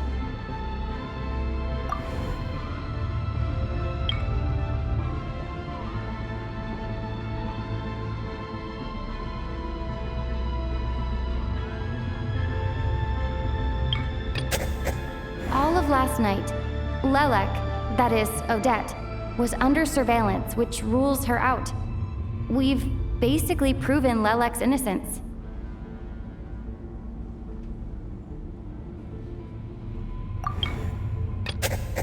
The death of those victims is an irrefutable fact.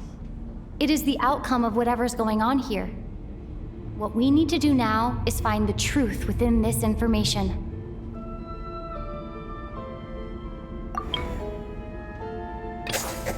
The contents of the investigation report have been verified. There are indeed leyline issues and wandering souls in the theater. Death likely symbolizes the deceased. Mr. Schramm, for instance. Death is near. Huh. That must mean that there's a dead person in our midst. That's the truth, isn't it?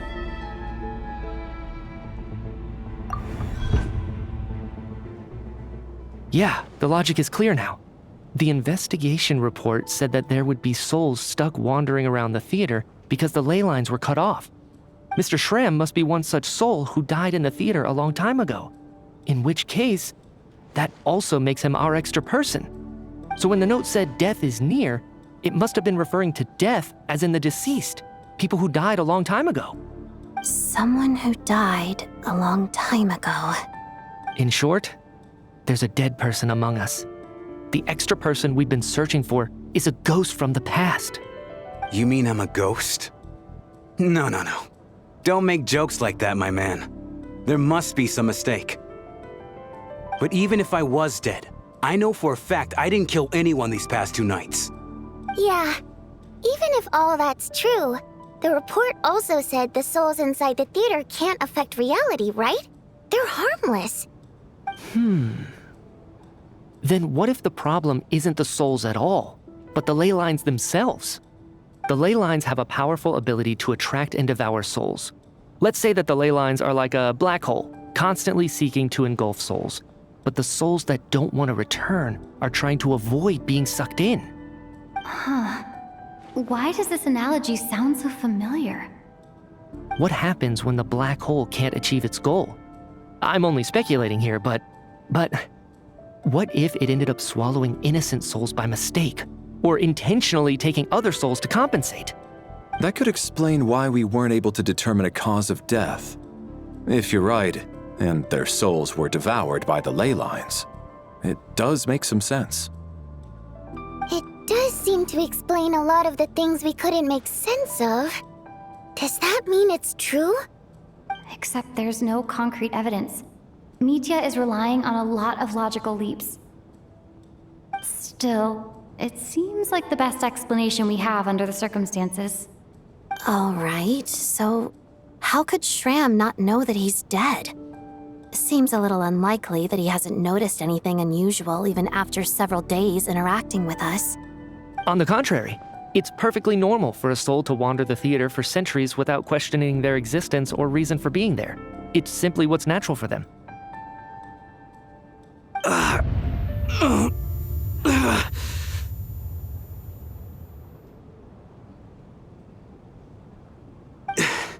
You know what, Mr. Brainiac? I think you might actually be right after all. I'm trying to remember and... even though my head feels like it's going to explode, I think... it's all coming back to me.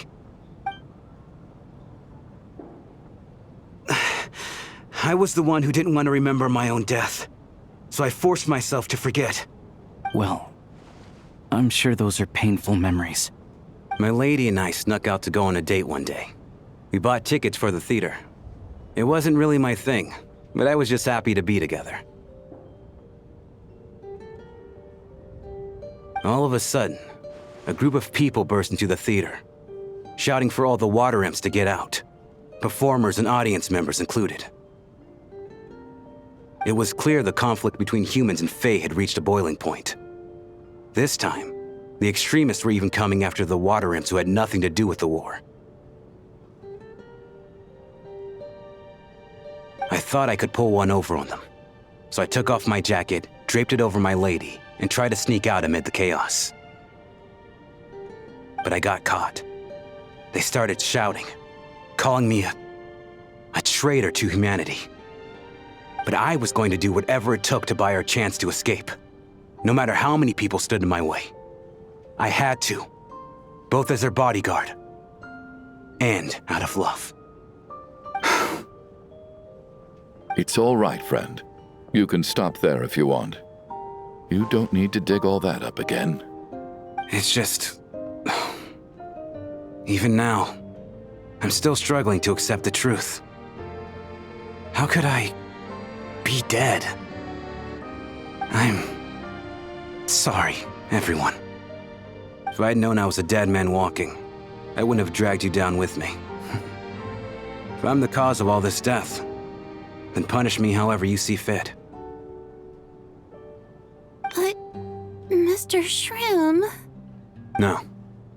I refuse to be a burden. I know what I have to do. You said I've been wandering the theater for centuries, right?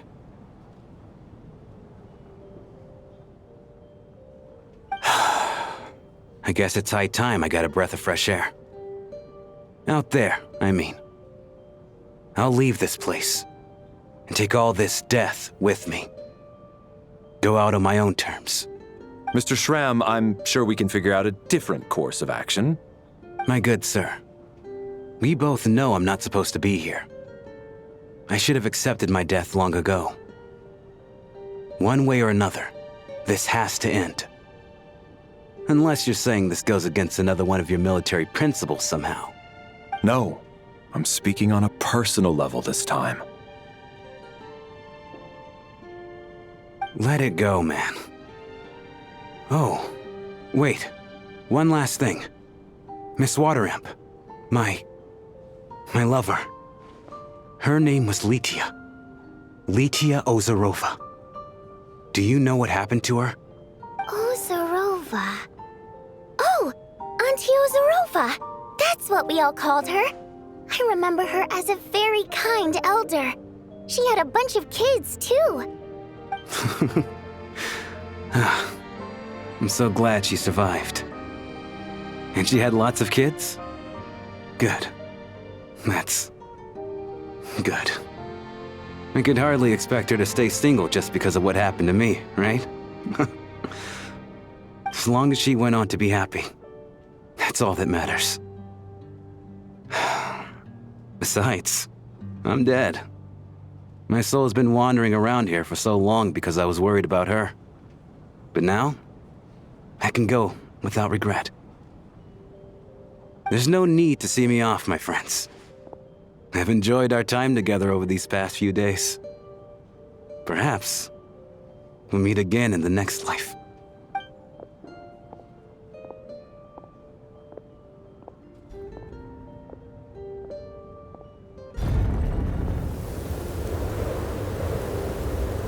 Take care, my man. I know Mr. Shrim was already dead, but... I still feel so sad. Death is cruel, no matter how we might try to make sense of it. So, was the conflict between Fae and humans really that bad back then? I was only little, so I don't remember much. It's terrible to think that so many innocent people had their lives turned upside down. Even the historical records about that time period don't say much about it. All people know is that the Tsaritsa founded the Fatui, drove out most of the Fae aristocracy without explanation, then used her terrifying power to suppress the humans. It seems to me like the Tsaritsa chose to make herself the enemy. She downplayed the conflict, directing whatever animosity both sides had for each other at herself instead. That's also why, despite how brutal the conflict was at the time, there hasn't been much lingering tension between humans and Fae since. Things have been fairly harmonious for the past few centuries. So, the Tsaritsa banished the Fae to to protect the Fae living in the city? She offered herself up to be hated in exchange for peace. Maybe it's not quite as bad as it sounds. I don't think Her Majesty is too concerned if mortals hate her or not. And besides, there are very few who truly do. All this time, I had no idea. All right. If Mitia's theory is correct, then I think we can consider this matter settled. Let's all take a break.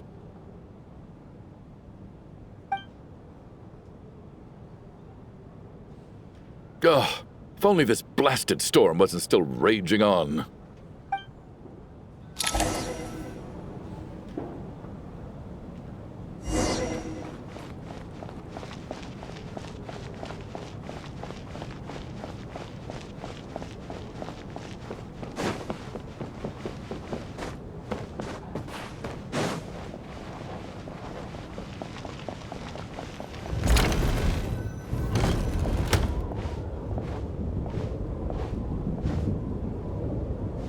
Looks like now we can just rest until the snowstorm stops. I still can't believe Shram turned out to be a ghost who'd been in the theater for hundreds of years. To think he was dead this whole time.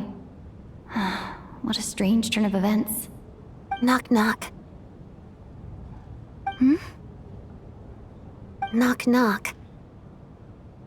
You know the door isn't closed, right? You don't have to knock. Think of it as a signal then. When I'm entering someone else's room and I knock, I'm here as Odette.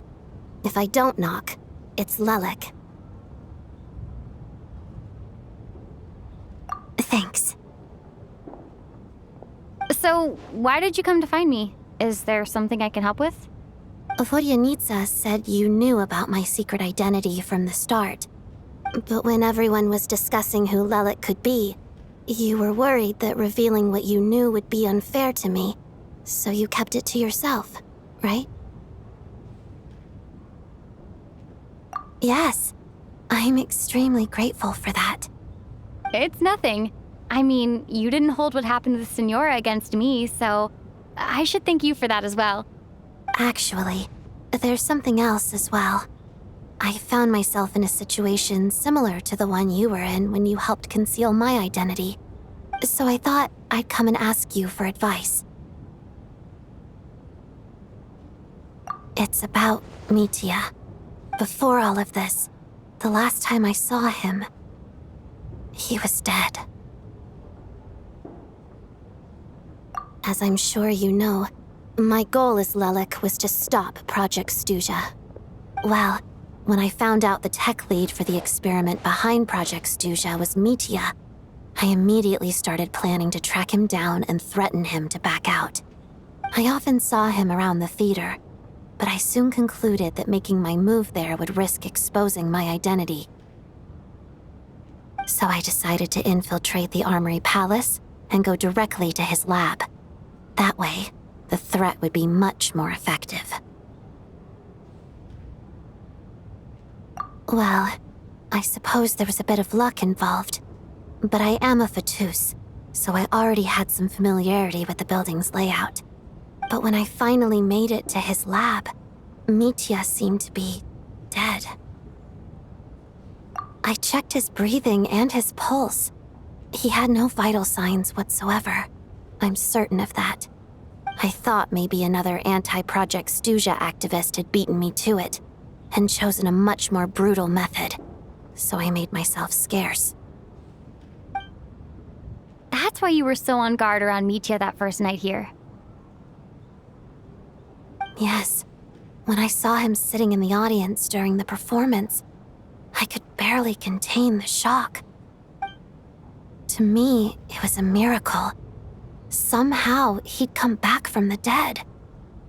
But then, the murders started happening and things got so complicated that it wasn't really at the front of my mind. That is, until Mitya himself said there must be a dead person among us. Then I couldn't ignore it any longer.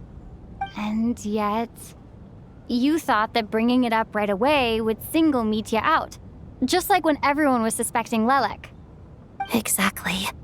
I thought there could be something I was missing. Besides, we soon figured out that Mr. Schramm was a ghost, and we knew there was only one extra person, so we thought he had to be the one.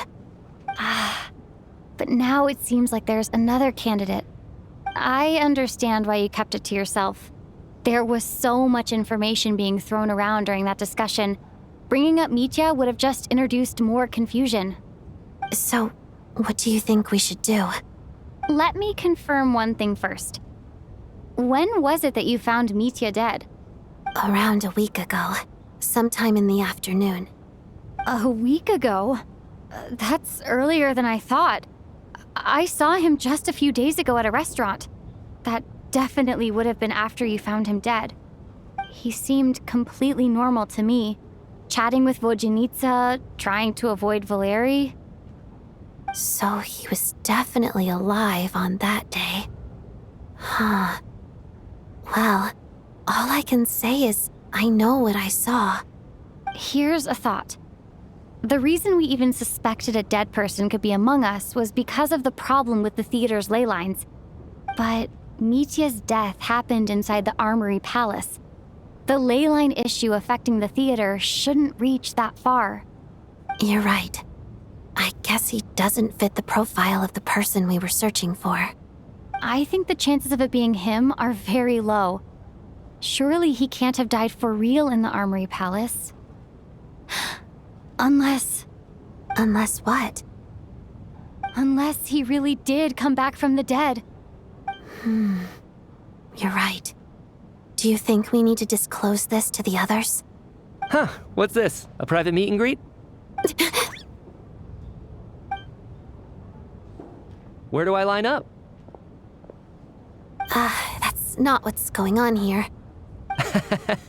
Well, I was just making the rounds. Thought I'd try to lighten the mood a bit. Vodjanitsa's handing out food if you're hungry.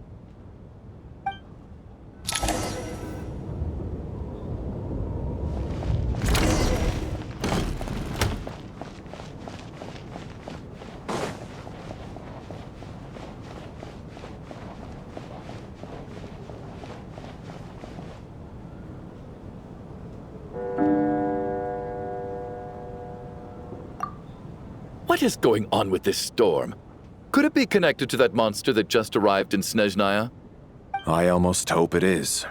Her Majesty the Tsaritsa left to vanquish that beast herself. We just need to wait for her triumphant return. Do you think people still feel the cold after they die? I'm wondering about Schramm.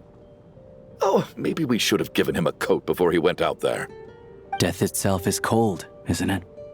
I'm sure the storm will embrace him. Well, I hope he has a safe journey. I'm going to miss him, I think. It's not like we can blame him for Rampana and Kulish's deaths. Thinking back on it, we barely made it out alive ourselves. Once we get out of here, how are we going to explain what happened to their families?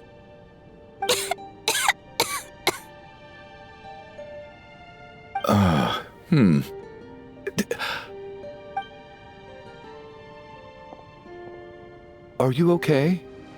Here, take this. I've never used it.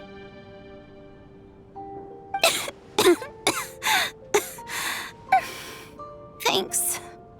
Look who's Mr. Nice Guy all of a sudden. Is it because Tonya stood up for you this morning? At least you know how to return a favor.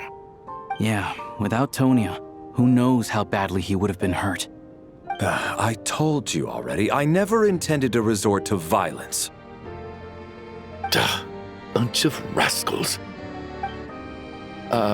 Little girl? I was rather surprised when you spoke up for me this morning. I didn't think I had many admirers here, so, thank you. Oh, no need to thank me. I said some bad stuff about you too. I've been, too embarrassed to admit it, but, you remind me a lot of my daughter. So kind to everyone, but never lets her old man off the hook. Unless my wife and I are having a fight, then she's always on my side. Especially when she was little. Every time I took her out...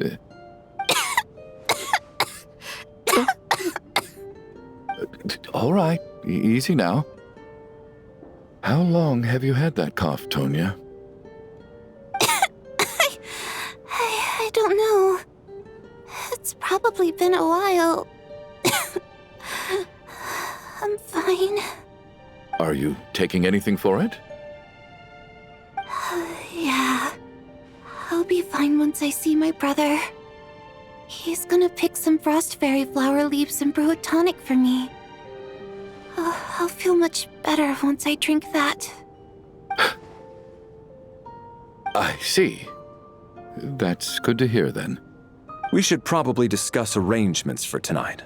Now that the deceased has left our midst, there shouldn't be any more incidents. However, out of an abundance of caution, I'll keep watch. Shouldn't we take shifts? I can take one if needed. No need. I managed to get a nap in earlier, so I have plenty of energy right now. After all the tension of the past few days, everyone else should just focus on getting a good night's sleep.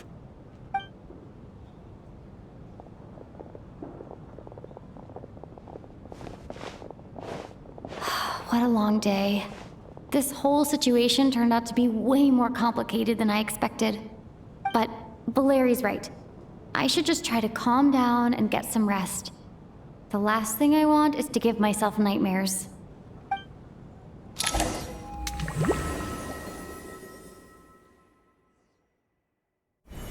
She's awake. She's awake! Get over here, you big lug, and take a look!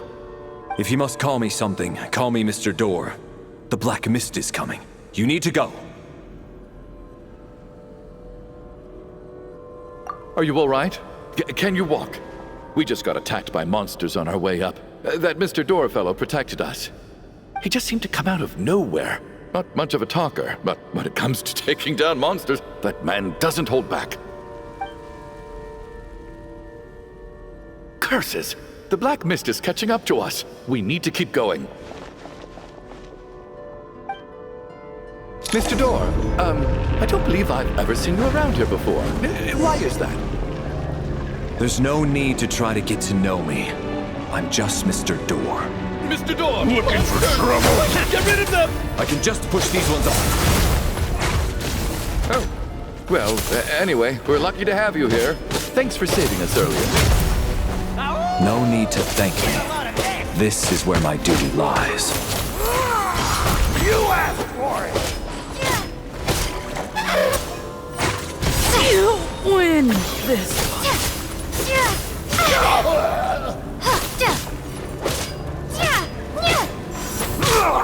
And case! Oh, remarkable work, Mr. Door. If I had your muscles, I'd do the same.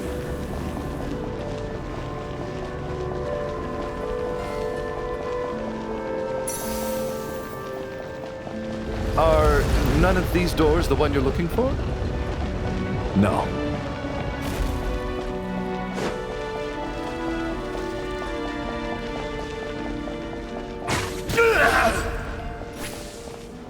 Cryostorm!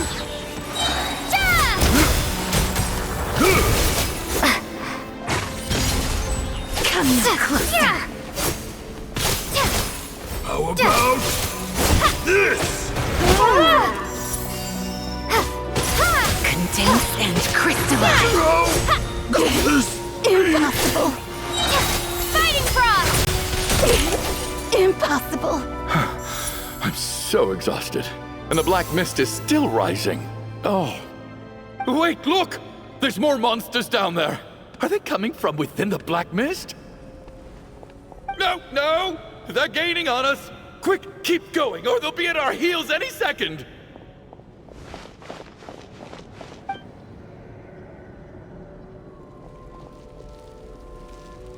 Mr. Door, what are you doing? We need to get out of here. They're coming!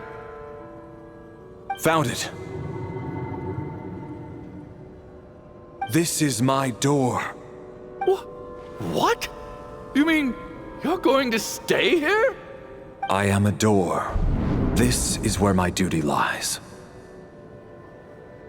No! You saved us. We can't leave you behind. You must keep going. A door can only keep things out for so long. You must make haste. But... Oh, you're right. Let's go! We can't let Mr. Door's sacrifice be in vain!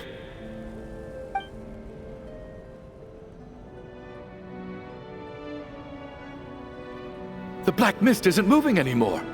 Looks like both the monsters and Mr. Door are gone. I didn't just imagine all that, did I? Surely I wasn't so scared out of my mind that I hallucinated a door as a human being? Oh, okay, good. There's no way we both hallucinated the same thing. Getting sleepy? Well, looks like we're safe for now. Go ahead. Let's get some rest.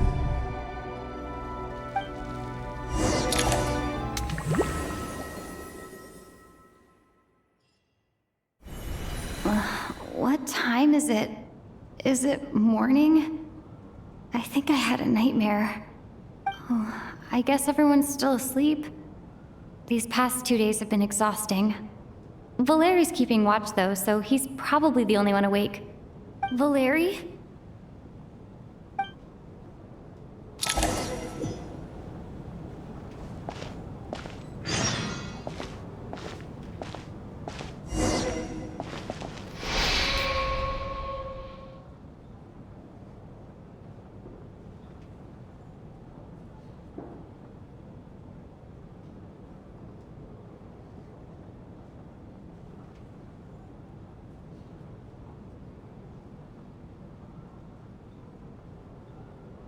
Wake up!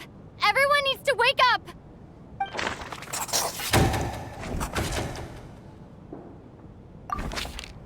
Just like the last 2 nights.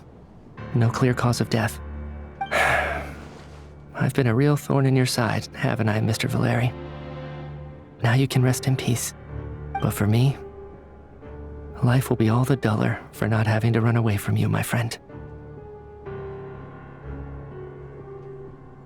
How's Tonya? Is she okay? I just checked on her, and it doesn't seem like anything serious.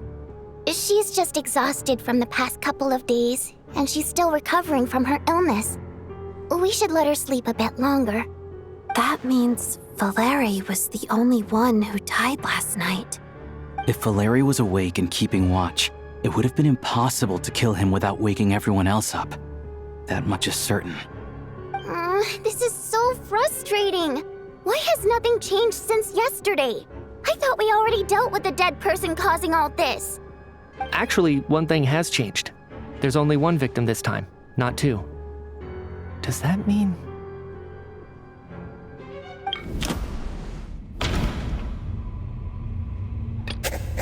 No similar cases have ever been confirmed. So, this theory doesn't seem to hold up. But Mr. Shram was already deceased to start with. Can a death at night even be defended against?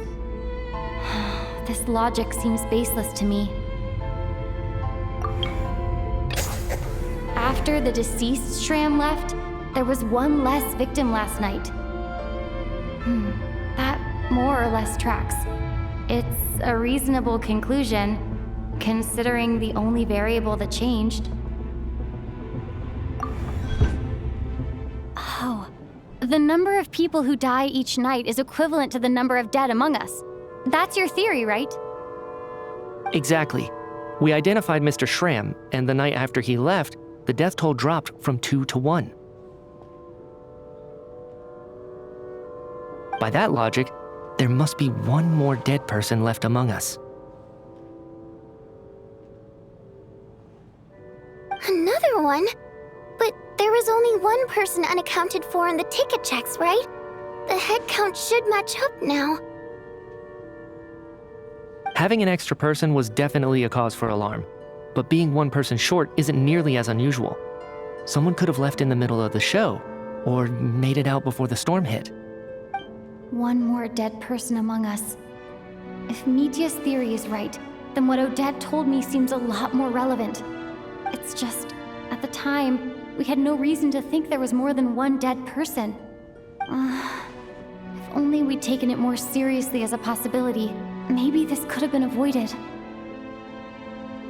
I'm sorry. This is my fault. I had information that could have been helpful, but I held back. I should have brought it up right away. I'm partly to blame as well. I was too quick to dismiss Odette's concerns.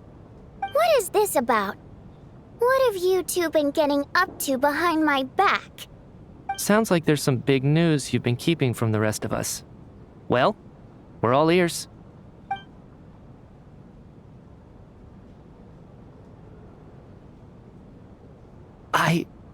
I'm the dead person?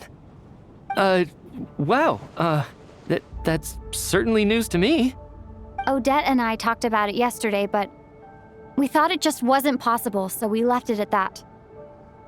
Yeah, I don't blame you. If I'd been there, I probably would have reached the same conclusion. It just sounds too unbelievable. Let me just try and verify this. I just scoured my memories trying to think back to the afternoon Miss Odette mentioned. But I honestly have no recollection of dying. That's where I'm different than Mr. Schramm. Having seen Mr. Mitya a few days ago myself, I also find it hard to believe he could be the other dead person among us. Well, if it isn't Mitya, then who? Do we vote on it? If you don't mind me asking, Traveler, I believe you mentioned that you know Tonya's brother. Had you ever met her before all this? No, never. Wait, are you saying... Now just 1 minute. I know where this is going. You can't just randomly point a finger at anyone you want. You're in the hot seat, and all of a sudden you want to divert our suspicions onto somebody else? Trying to pick a fight, Mr. Chuganov? Whenever you open your mouth, all you do is attack people, and I've had enough of it. If you don't want to engage in a civil discussion, you can shut up. You little brat! Did Mitya ask about Tonya because he suspects her? I suppose I only identified her by age and nothing else. Could that mean... I'm just saying, you're going around casting suspicion on people for no reason. How could Tonya be dead? I can vouch for her, if nothing else. I've seen her before. She's the sister of that Harbinger, isn't she? The one called Child. Oh, really? You're telling the truth? Since being here, I don't think I ever mentioned she was Child's sister specifically. Does Chuganov actually know her? If Chuganov can vouch for her, then it can't be Tonya either. In which case, it seems unlikely that there's another dead person among us at all. Miss Odette, could you go over that afternoon with me one more time, when you found me dead? No problem.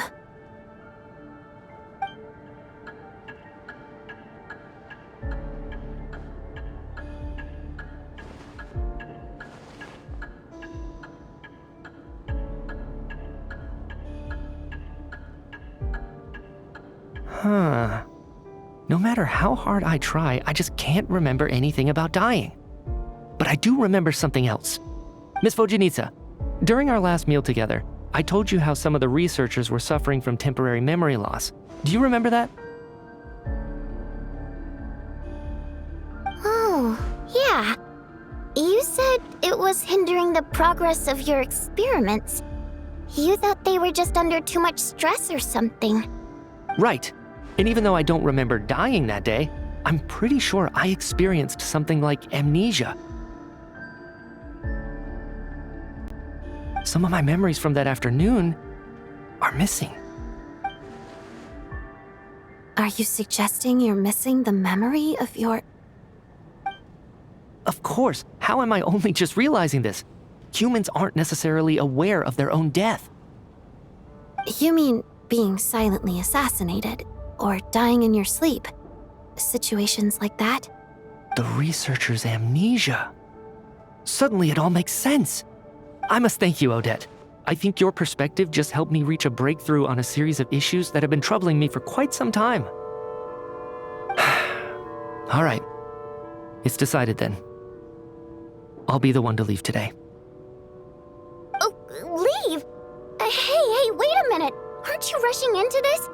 What if you're wrong?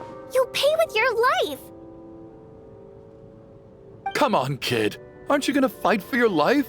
This seems like a rash decision. I have other reasons beyond what's been discussed. In fact, thinking back, I remember during Miss Odette's performance, while I was sitting in the audience stalls, a brilliant new idea for my research popped into my mind. But then, my train of thought suddenly cut off. I can't remember it now at all, and I didn't take any notes. I guess that must be another instance of temporary amnesia. No.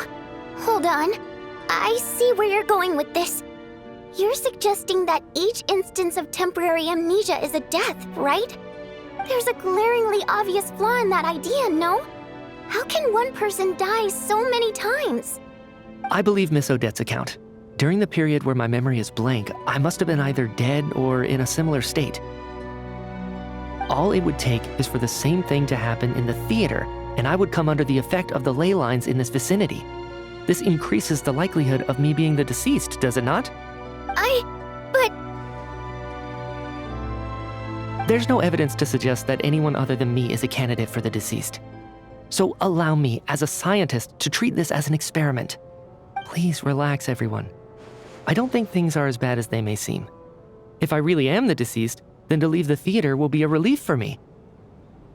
If, on the other hand, I'm still alive right now, well, apparently you've all witnessed my resurrection recently anyway. Who's to say I won't return from the dead again this time? Mitya's right. This is the only thing we can try right now. I think he's deliberately downplaying the gravity of the situation, though.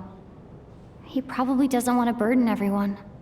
What is a scientist if not someone who gambles on experiment after experiment in an attempt to obtain the truth? With this snowstorm, the ley line phenomenon, ghosts of the dead, and my amnesia, we've been paralyzed by not knowing and powerless to do anything about it. It's a terrible feeling.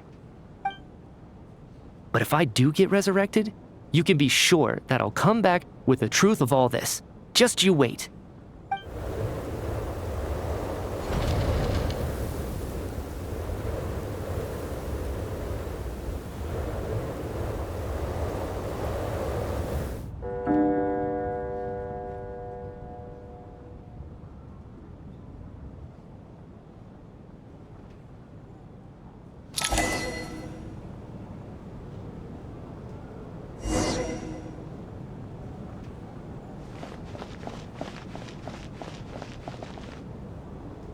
Poor Mr. Mitya.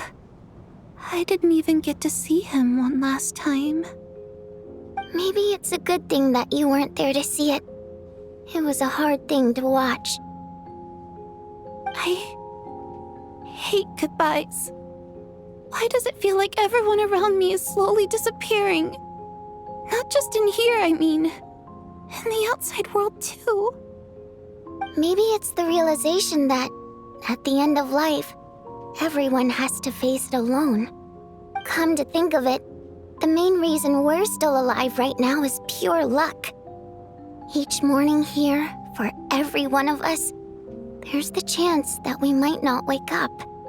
You could take it a step further and say that the same is true outside, too. Who can never be 100% sure when they drift off to sleep that they'll open their eyes again in the morning? If I make it out of here, I'm going to cherish every moment that I'm awake and live without any regrets. Without regrets? I feel like a strange sense of anxiety has been quietly growing inside me over the last 2 days.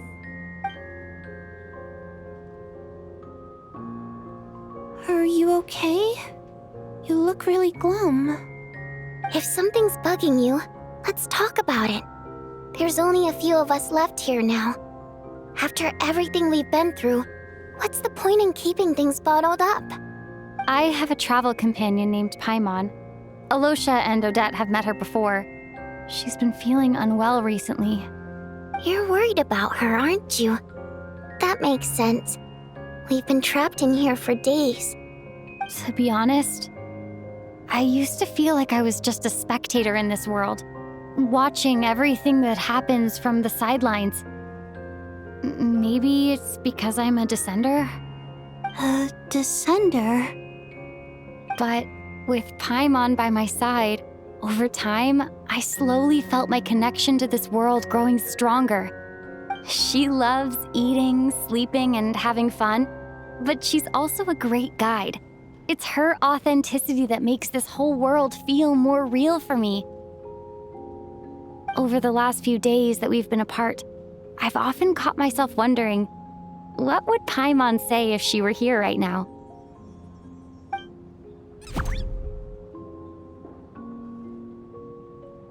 But by the time I snap out of it, the conversation has already moved on and I'm still in my own little world. I'm trying to overcome this sense of detachment, but I really miss Paimon. I guess, in a way, she means the whole world to me.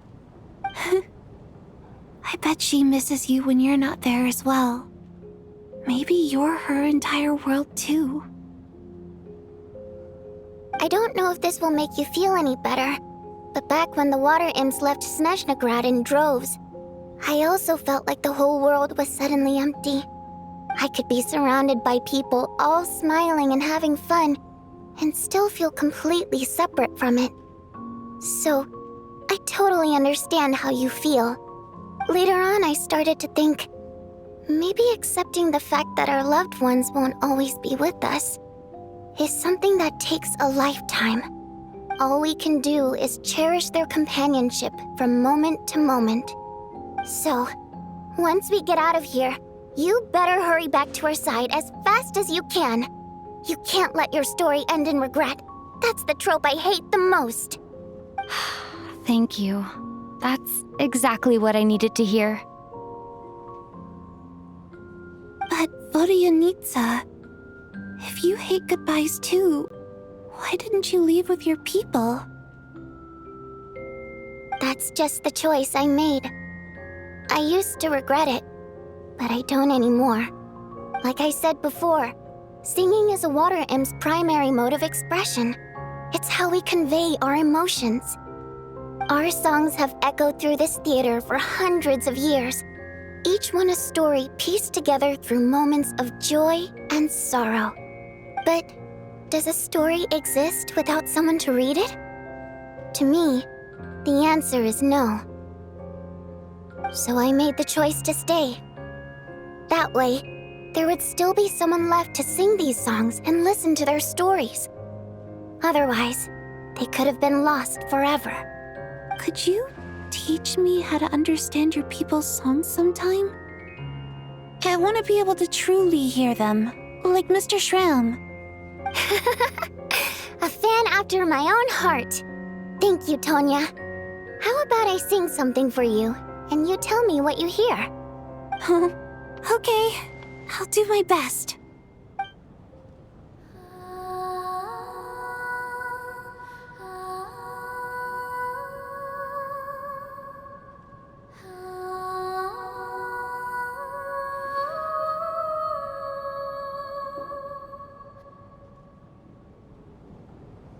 I've never heard that one before. I feel like I can hear a sense of longing somehow. I wonder why that is. Color me impressed, Tonya. You're a keen listener. Most people can only tell if a song is happy or sad. I didn't think you'd be able to pick up on such specific details. So, what's the song about then? Come on, tell me. I've actually never performed this song in the theater before, because it has more of a ceremonial purpose for our people. It's not meant for the stage. It means something like, may those we have lost watch over us, and follow this song back home in the night, so that we might be reunited once more.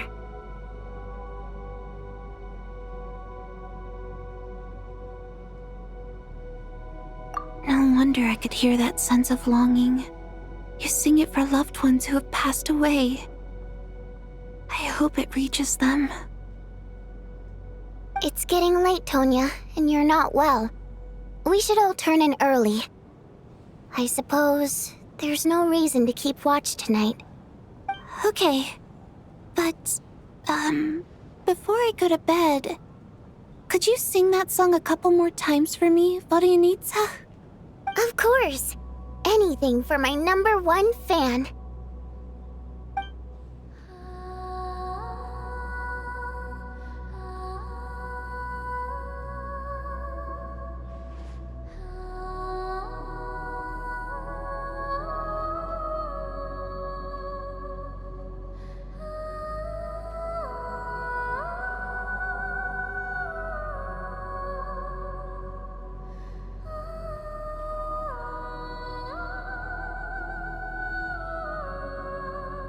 Once I get out of here, I definitely don't plan on ever coming back.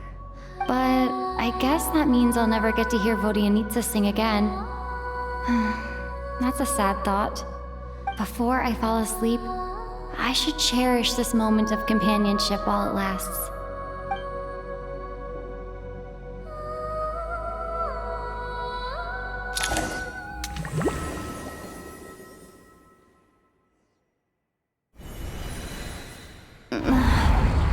Where am I?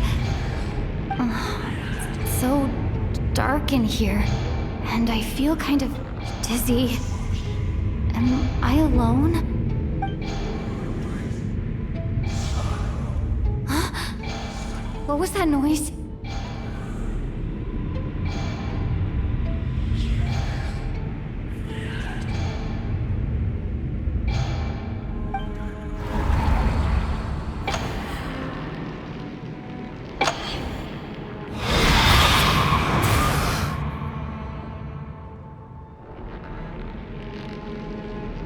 Return, O spirits. Fulfill your oath of protection.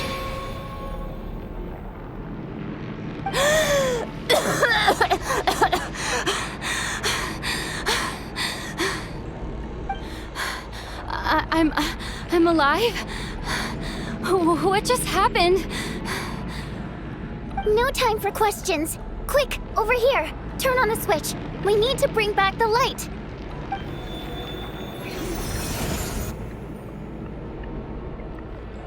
All right, we're safe. The spirit just now is called Night Prayer. The light subdues her, but she'll attack without a second thought in the dark.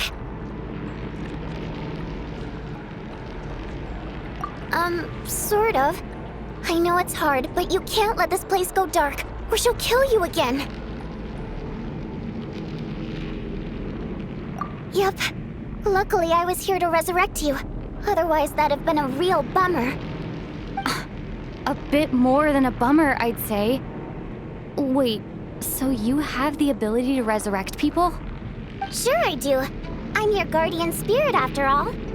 I specialize in soul recall. Oh, it's nice to meet you, by the way. Thanks. It's nice to meet you too. All right, there's no time to waste. The black mist is already catching up. We need to avoid it at Night Prayer at all costs. Come on, let's go. We need to reach the next switch before the place gets too dark. If we bring the light back, Night Prayer won't be able to get to us.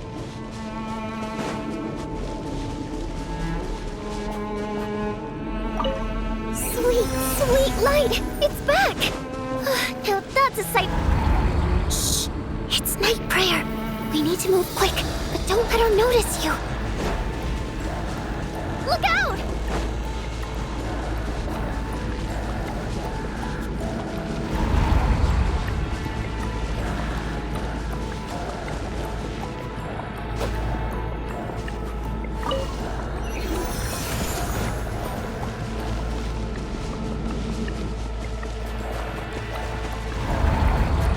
The next switch is over there!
bridge is just up ahead.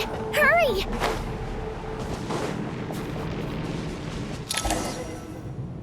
It's too dark. We're not gonna make it. Come on, faster!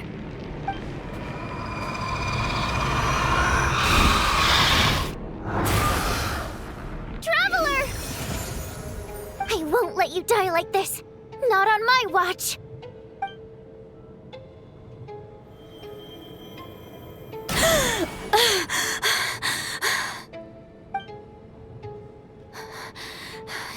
Even though it's not permanent, dying is definitely not a pleasant experience. Great. You're back. Yeah, thanks to you. Time for you to get out of here. Quick, before the light runs out. What about you? You're not coming with me? I can't. I've already been used up.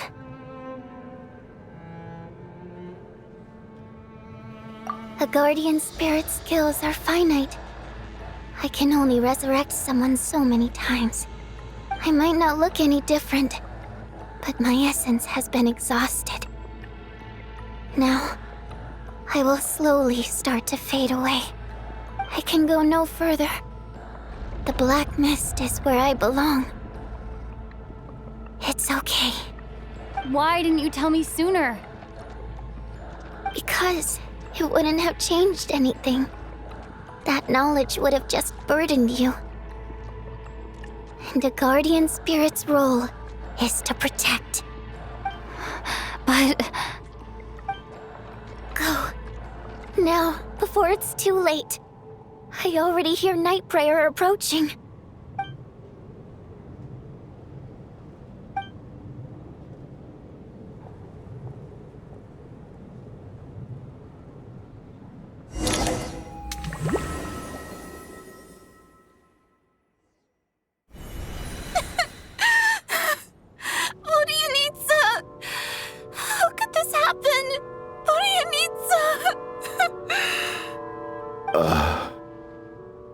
Well, I guess there's no need to inspect the body.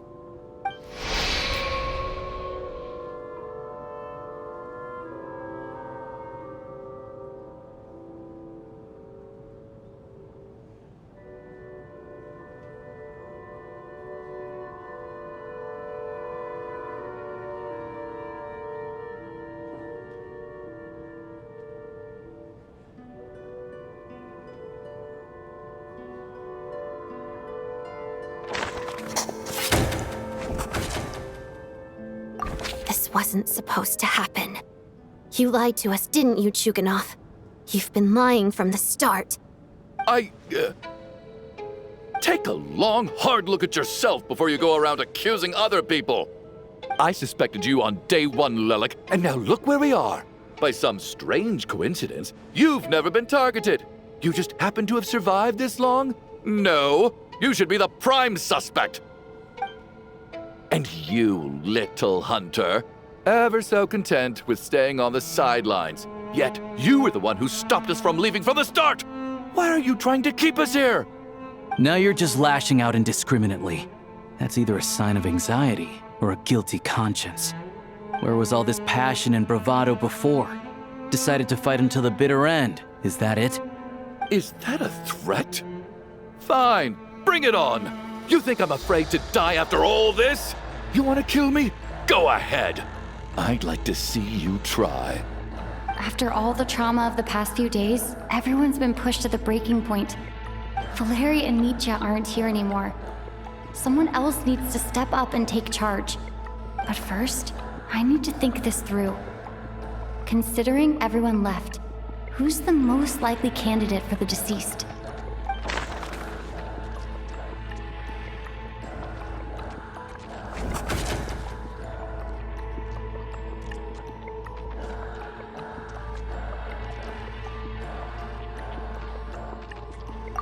They're dead, yes, but the deceased should be a spirit who has been wandering the theater since long ago, not a recent victim.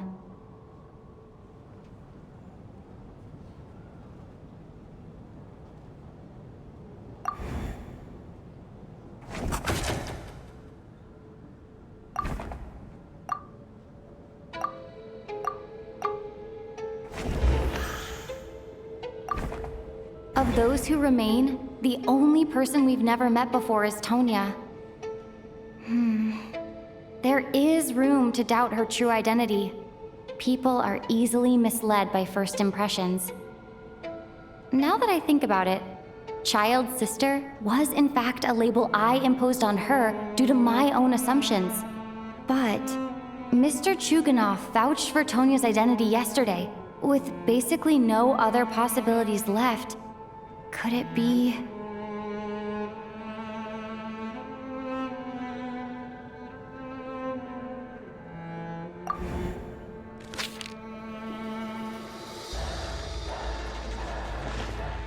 Tonya, how's Tusser been lately?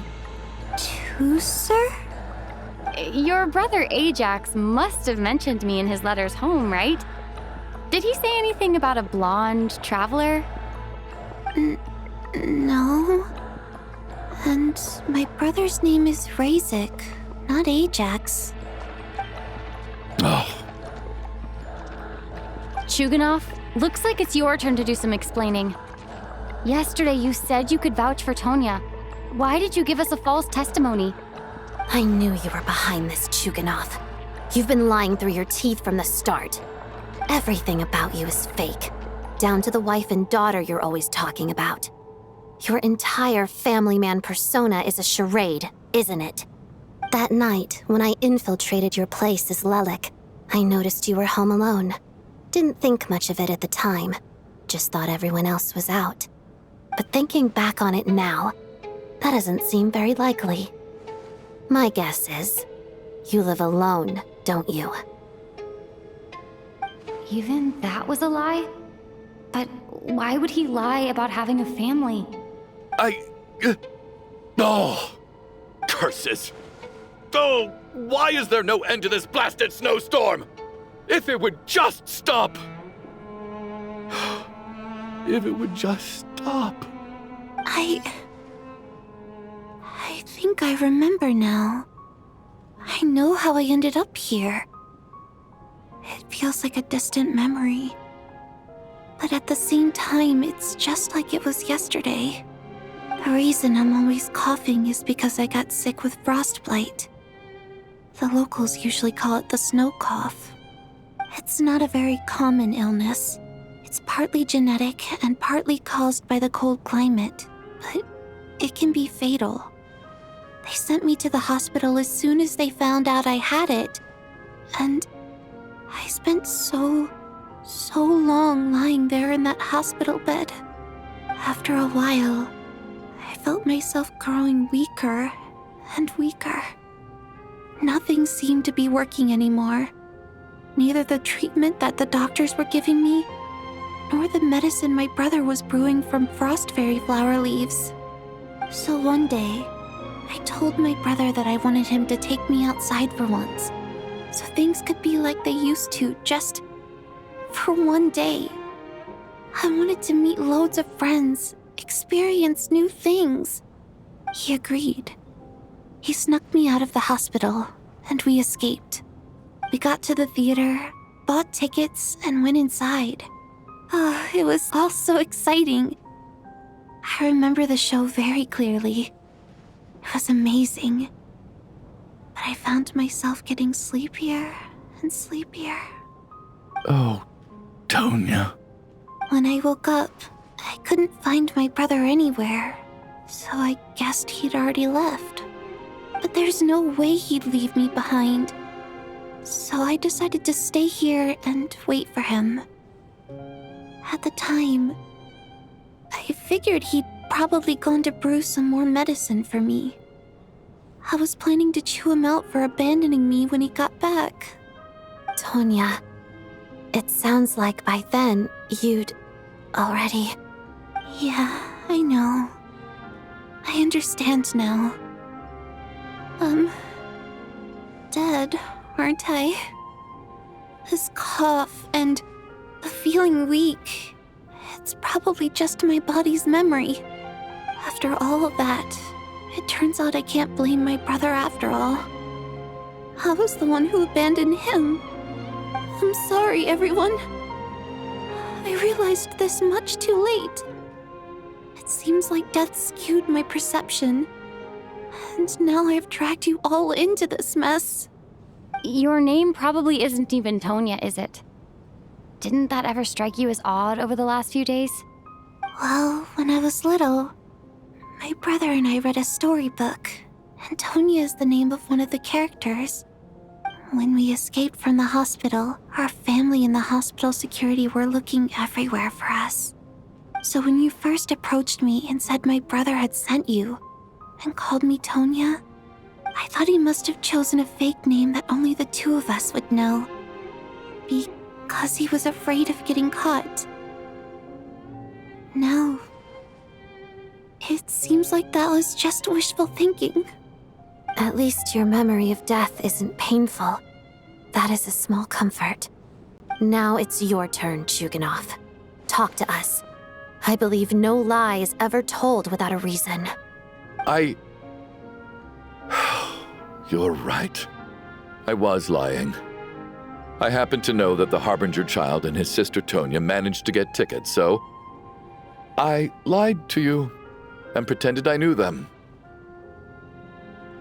And yes, I was lying about my family too.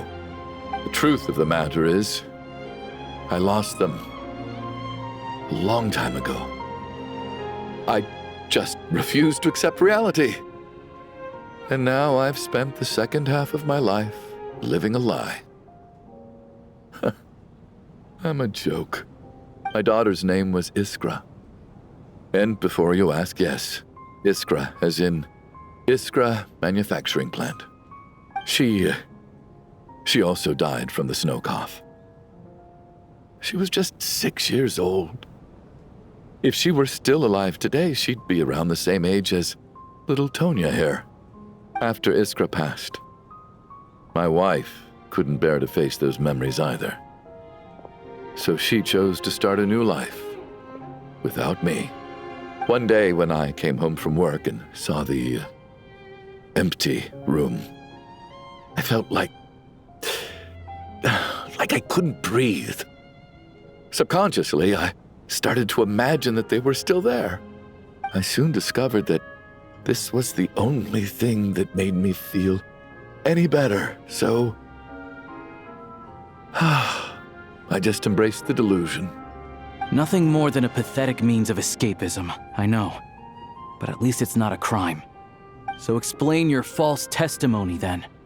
The night before last, when I was chatting with Tonya, she mentioned that her brother would brew medicine for her from frost fairy flower leaves. Combined with her various symptoms, I suddenly understood everything, including the fact that she was deceased. The snow cough used to be an incurable illness. I would pick frost fairy flower leaves to brew medicine for Iskra too. It took hours and hours on the stove.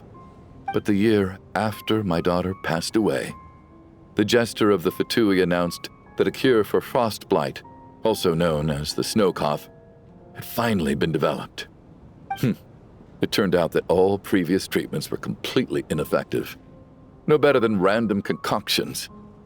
That was the final straw for me. I just couldn't take it anymore. Just one more year. One more year, and everything would have been okay. So, more than anyone, I know full well that in this day and age, no one in their right mind would still be using frost flower leaves to brew medicine for the snow cough. Poor Miss Tonya, therefore, had to have been from an era when snow cough was still a terminal illness. So, you projected your daughter onto her? Even though you knew she was one of the dead? That doesn't make any sense. You knew she was already dead. What did you hope to achieve by protecting her? I just don't believe in your crackpot theories, nor do I approve of your actions. How can you just declare a living person dead and throw them out into that snowstorm? Mitya's gone. My good buddy Shram's gone. And now it's Tonya's turn, isn't it? The others I can make my peace with, but little Miss Tonya, here she is, standing right in front of us, alive and breathing, and fighting her own battles. Yet you're quite happy to say she's dead? I just want her to live. Once this snowstorm is over, the very moment it stops, I'm going to march out that door and find someone who can fetch the very best medicine for her snow cough. I'll be damned if I'm gonna let you cast her out into the snowstorm before I have the chance to cure her. Not again! Not this time! Not when the cure is right within our grasp! I'd never be able to forgive myself. Mr. Chuganov, stop. I can't let you do this. Tonya. By the sounds of it, you've known I was dead since the night before last, right? I really liked Mr. Valeri, Mr. Mitya, and Miss Vodyanitsa. And now they're all dead because of me. I'm not happy about that. The reality is, you've been trying to fight your own demons through me. But all you've really done is trap me inside your delusion along with you. No! Listen to me. I want to save you. I do! Well, at this point, I'm quite sure that I'm dead. I don't need to be saved. The time I got to spend with all of you is more than enough for me. Despite all the bad things that kept happening, I got to meet so many interesting people and spend so many days and nights by your side. Since the day I escaped that hospital until now, this has been an adventure I never even dared to dream of. I'm very fond of you all. If it were only possible, I'd trade my soul to bring back the ones who died. If it meant things didn't have to end like this. And that's why I'm not fond of you at all, Mr. Chuganov. I'm sorry. It's them that you owe an apology to, sir. Not me. Well then, I suppose this is it. It's time for my adventure to end. I've caused enough trouble. You're leaving already? It's still early. Don't you want to stay a little longer? No thank you. Oh, and by the way, my name is Patashka. It was nice meeting you all. Feels strange that we're only being properly introduced now that it's time to say goodbye. Patashka.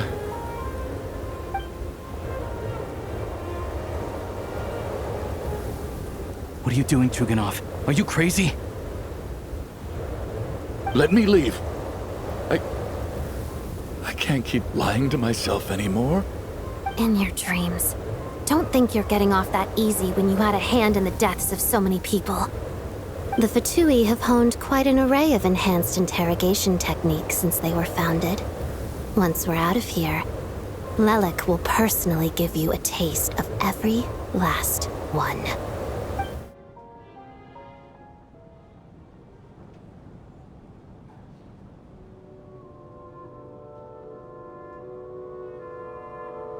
I think we should leave.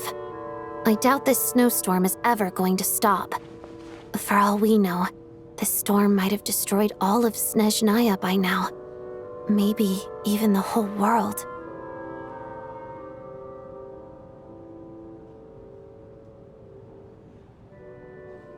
Wait, we finally solved the mystery of the haunted theater today. Maybe let's at least try to enjoy tonight? Fair enough. I don't particularly feel like dying in Chuganov's company anyway. And yet you won't let me die first. Hey, Chuganov, on a serious note, if we do make it out of here, you should close down that factory of yours. A lot of people are freezing thanks to you. Is this really the time to be discussing my factory? All right, fine. I'll shut it down. Doesn't matter to me anymore.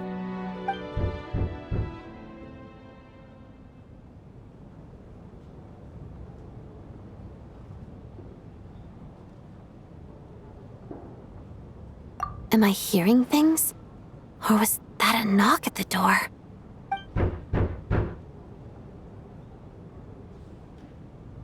it is again. But I don't understand. The snowstorm hasn't stopped, has it? Should we open the door? Is this it? Is this nightmare finally over? If the last few days are anything to go by, I probably shouldn't be getting my hopes up. Whatever lies beyond that door at this moment, it could be something even more terrifying than everything we've been through so far.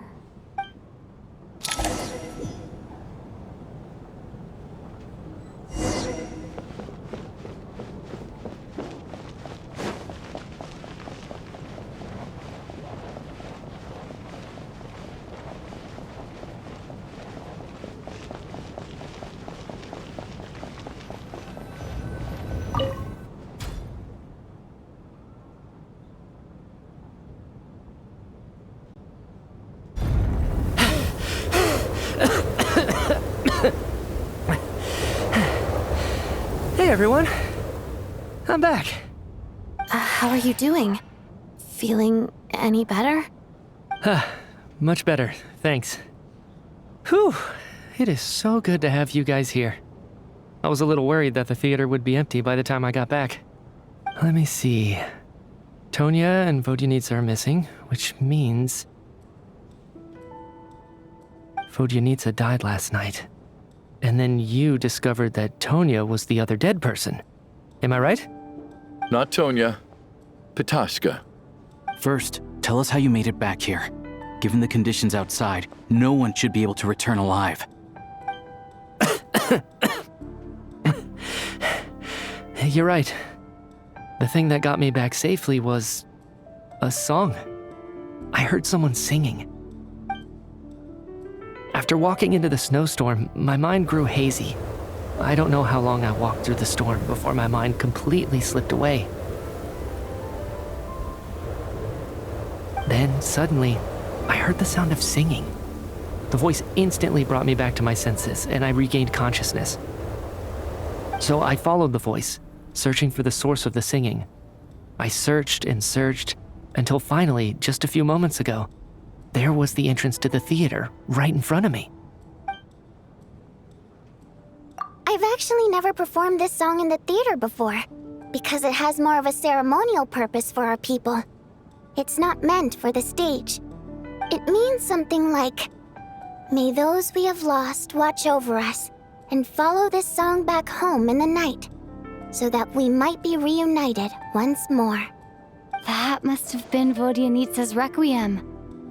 Who knew it actually worked? That song is meant to guide the souls of the dead.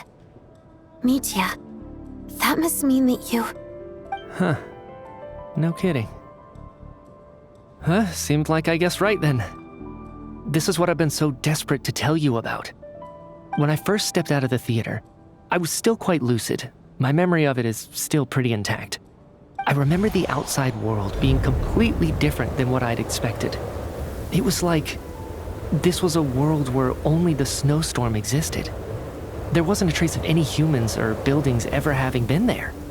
I don't know how else to describe it, except to say that it just didn't seem like the real world. And as for the requiem, if I was guided here by Vodyanitsa's song, it can only mean that I must already be dead. And this is my soul, not my body. But I didn't experience a clear moment of death while I was out there. Nor do I feel any different now than before I walked into the snowstorm. You don't seem any different to me either. In fact, this is something I've been wondering about for a while now. If souls aren't physical, shouldn't they lack tangible form? Both Shram and Pitashka were clearly deceased, and yet their souls didn't look or feel like ghosts at all. They were visible, tangible, no different than you or me. This raises a truly terrible thought. Is that really what Mitya is suggesting?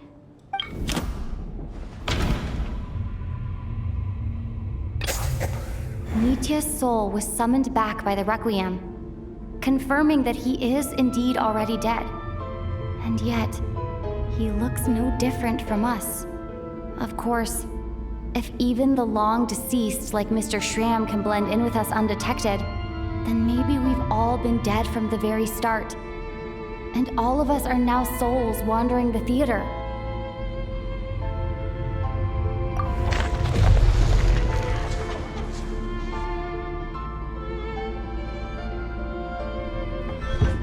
Yes.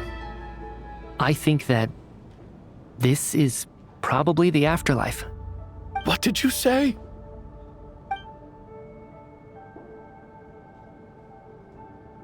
You heard me. We died in the theater. All of us did. But due to an obstruction in the theater's ley lines, our souls are trapped here, while an endless, infinite snowstorm rages outside. It's ironic, really. All that time, we were working so hard to figure out who the deceased among us were, when the truth was, we were all deceased. The only difference being some of us died more recently than others. Do you remember that note, "Death is near"? Seems like we misunderstood what it meant after all. Death was nearer than we wanted to think all along. The note simply meant that all of us were already dead. So all our attempts to survive, our search for the deceased, it was all for nothing? Hard to say. At the very least, we helped 2 lost souls find clarity and go to where they belong. The presence of those 2 is probably what caused our souls to be drawn in by the ley lines. In which case, the deaths we've awoken to over the past few days were just souls returning to the ley lines for good. If what you're saying is true, doesn't that make us the lost souls now? Huh, no wonder. This afternoon, when I was moving Vodyanitsa's body, I noticed that the other bodies in the room hadn't decayed one bit after all these days. That's further proof that those aren't physical bodies at all, but merely our shells here in the afterlife. Am I really dead? This doesn't feel real to me at all. No, that's impossible. This cannot be how it all ends. I still find it hard to believe that all of us are dead. How exactly did we die in the real world? None of us have any memories of dying, right? Not even knowing how we died is preposterous. Good grief! Surely there has to be some reason. Exactly. It's hard to rest in peace when you don't even know how you died. It gave me lots to think about as I strode out into the snowstorm. I racked my brains trying to remember the cause of my death, the exact moment I died, the root of all of this, right up until my consciousness faded. Wait. Hold on. Right before I lost consciousness, I think I saw something.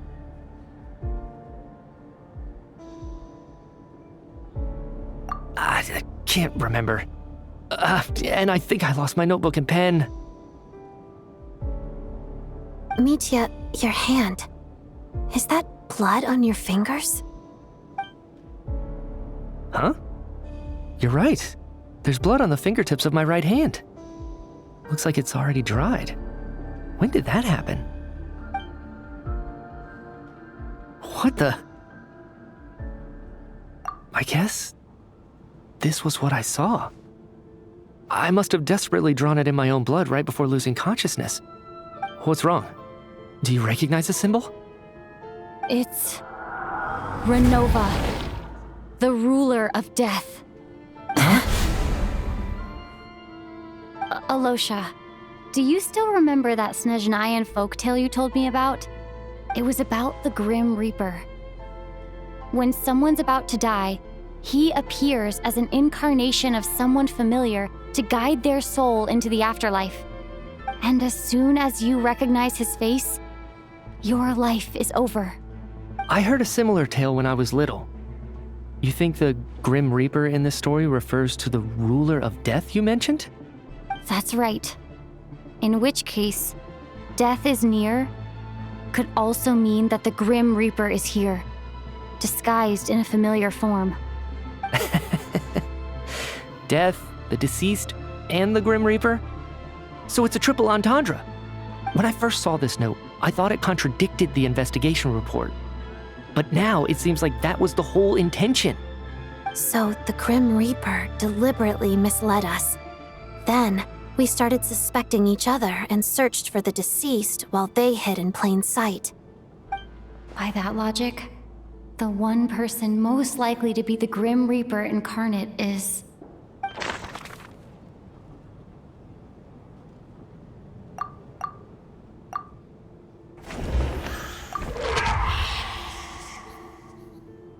No doubt about it.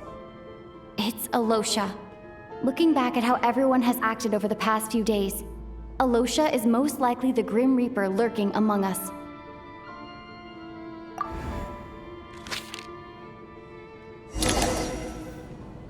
Is it you, Alosha? You were the first to discover the investigation report, and you had plenty of time to slip the note inside to mislead us. So? Surely you can't suspect me based on that alone. What if someone else found the investigation report first, slipped the note inside, and then put it back without telling anyone? There's no denying it. The note could easily have been slipped in much earlier than it was discovered. That's not all. I've also noticed that, although on the surface, Valeri, Mitya, and sometimes I were the ones taking charge of the situation, looking back now, even though you didn't say much, you were always subtly guiding everyone from the sidelines. What do you mean? You were the one who emphasized how dangerous it was outside and insisted we all stay here. It was also you who suggested that we all sleep in the same place. And earlier today, you tried to convince Patashka to stay. I don't understand why, but it was out of character. So, you didn't understand my intentions, and now you're assuming the worst. Seems pretty unreasonable if you ask me. He still won't admit it? Fine. Let's see how he responds to the most damning evidence of all. The biggest question I have right now is, if the Grim Reaper is impersonating Alosha, then where's the real Alosha? When did they switch?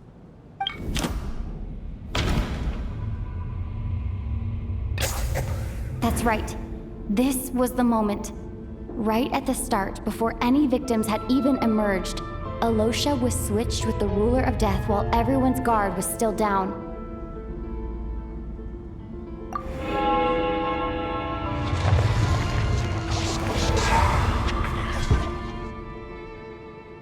When all this began, right after the performance ended and the snowstorm began to pick up, no one suspected anything unusual. We just assumed we were snowed in. It wasn't until we discovered the bodies the morning after that we realized something out of the ordinary was going on. But it's clear now that the oddities actually started earlier than that, when Dimov walked into the snowstorm and never came back. Right. So Mr. Dimov was the first victim, not Sobolova and Torgov. And if we pinpoint that moment as the beginning of this incident, then one thing becomes clear. Alosha, you are the only person who walked into the snowstorm and came back without the help of Vojanitsa's Requiem. More precisely, Alosha never came back at all. The one who came back was the Grim Reaper. Not bad. Well, since you've backed me into a corner, I suppose there's no point in keeping up the act anymore. Alosha? You're the Grim Reaper? I am no such tired cliché. Mortals should address me as the ruler of death.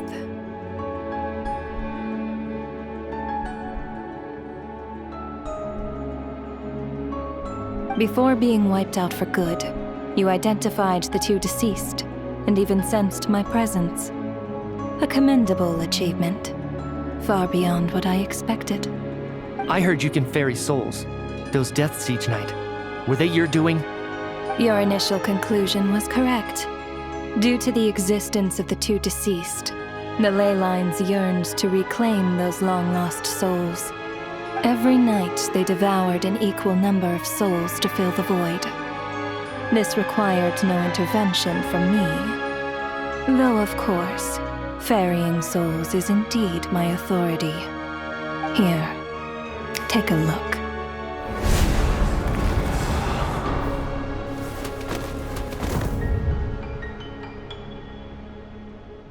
What What are you doing? That takes care of today's too. Don't get so worked up. You are already dead, and your souls must return to the ley lines. I know we're already dead. You murdered us, didn't you? Murdered? No. Murder is when mortals usurp my authority. Death is my jurisdiction. If I require someone to die, I need not resort to such laborious methods as murder. You simply met the criteria to trigger my curse of death. I know about the curse of immortality. So there's another death-related curse too? You cursed us? When? And why would you do such a thing? So often, humans pray to me, begging to know when their death will come, and what form it will take. But few people ask why. If you must have an answer, know that death comes simply because one's time has come. So you're not gonna tell us the truth? Hold your tongue. By all rights, you shouldn't even be allowed to speak with me. Those angels from the past are to blame for the reckless renovation of the ley lines here. It's made my work on this occasion infuriatingly complicated. Work? So trapping us here, making us watch our friends die, that's just another day at work for you? You clearly have a lot of questions. Fine. As a reward for your remarkable accomplishments over the past few days, I shall answer a few of your inquiries, provided they aren't too unreasonable. After the physical body dies, the soul must return to the ley lines for that person's death to be considered complete. My work encompasses the entire process of death, including, naturally, the guiding of souls into the ley lines, with which you are now so familiar. You must also be rather familiar with Natlan's Night Kingdom, I presume? It was I who supported the creation of the Night Kingdom. It provided a convenient means of guiding the souls of Natlan. Here, too, the ley lines connected to the theater underwent some modifications. The angels hoped to make them capable of accommodating the souls of some special creations. But this actually hindered their ability to accept ordinary souls to some degree. This effect manifested itself after you died from the curse in the theater, leaving you stranded in the afterlife, unable to achieve a complete death. But if souls who die from the curse of death fail to return to the ley lines within a short window of time, they will miss their chance for good. Then, they will remain forever suspended between life and death, no longer subject to the authorities of either. So if you don't resolve this matter soon, and see all our souls return to the ley lines before long, we'll escape your control. Mitya is sharp. This must be what Renova was worried might happen, and the reason she got involved to begin with. But if you have the authority to guide souls, why didn't you just show yourself and get it over with? Why hide among us in the form of Alosha? You seek to understand the mind of a god. Very well. I'll tell you. This is a theater, and I decided I wanted to watch a show about death. That's why I encouraged you to take the events to the stage. I found myself getting quite immersed. I suppose the entertainment you provided makes up for all the trouble you've caused me by being so defiant in the face of death. There. Are you happy with my answer? Can't say I am. Really? But it fits the stereotypes you humans have about gods. Just moments ago, you were complaining about how infuriatingly complicated your work here has been. Work is work, I get it. There are times when it's a huge pain, but you just have to get it done, right? That's a rather unique perspective for a human. You are in fact correct. There is a pain point in this case. Due to the obstruction in the theater's ley lines, there is a hard limit on the number of souls they can receive each day, making it impossible for me to ferry all your souls at once. Revealing my identity too soon would inevitably have led to futile resistance. and there was a risk that any souls who chose to run would disappear. Then there was the issue of the 2 lost souls you called the deceased. The way you resolved that quandary was all part of my design. That's what I don't understand. If all of us were souls of the dead, what made their presence among us special? For centuries, they have refused to return to the ley lines, exploiting the issues created by the angel civilization to resist being drawn in.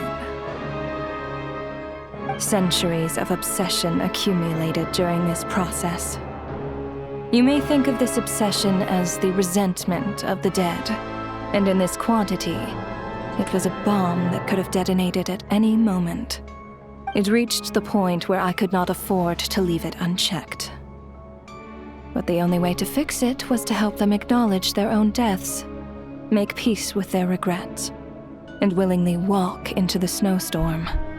Only then, with my guidance, could they finally return to the ley lines. Otherwise, you would not like to know what the consequences would have been. I vaguely remember seeing Patoshka, but in the most terrifying form. Was that in a dream? Is that what would have become of her if she hadn't returned to the ley lines? I see your dreams brought you many revelations. So you see, death in fact grants wisdom to mortals. Souls connect to all things in the world and see the chain of cause and effect between them. It's nothing unusual. Anyway, giving psychological counseling to lost souls is not my strong suit. That is more of an angel's role. It was something I could not resolve directly using my authority, so I decided it was easier to leave the bomb defusal to you. Meanwhile, of course, their presence caused the souls of other members of your party to return to the ley lines each night.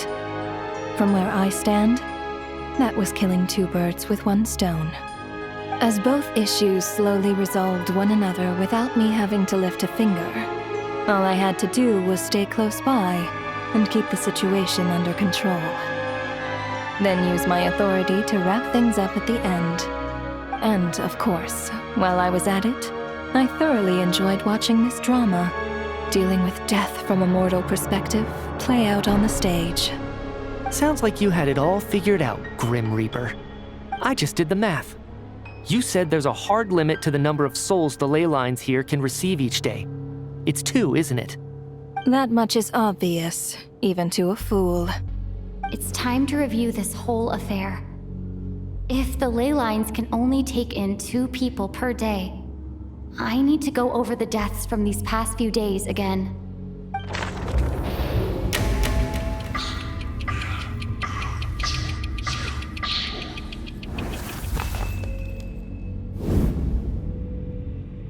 Looking back now, none of us had the faintest idea at the time.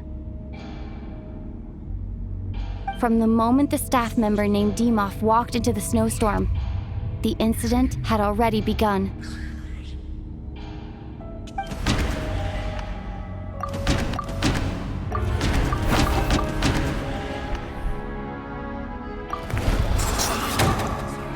Alosha was the second to walk into the snowstorm after Dimov to investigate. During this process, the ruler of death assumed his identity, making him one of the victims.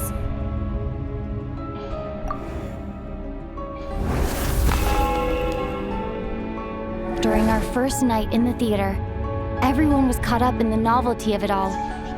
No one could have expected there would be victims the very next morning. Despite all the confusion, and with the help of hindsight, we finally began to realize that something was amiss with the snowstorm.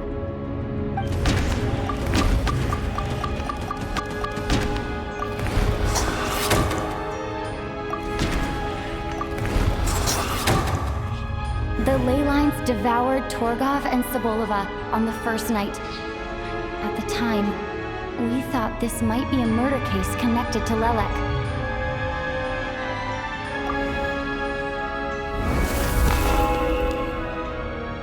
Odette and I spoke a lot that night. 3 people were on watch, But in the morning, we discovered that someone had fallen victim all the same.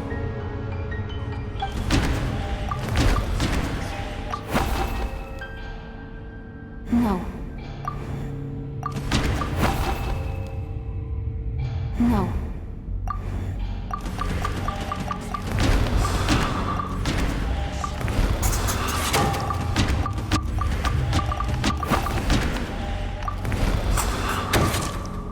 The deaths of Coolish and Ranpana caused everyone to stop suspecting Lelek.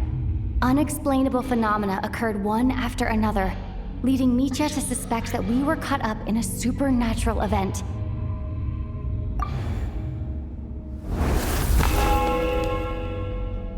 Later, we discovered that there seemed to be an extra person among us, and subsequently discovered the existence of the deceased.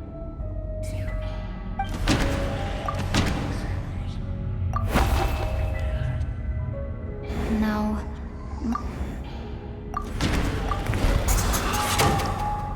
Mr. Schramm realized he was the deceased and walked into the snowstorm to return to the ley lines of his own accord.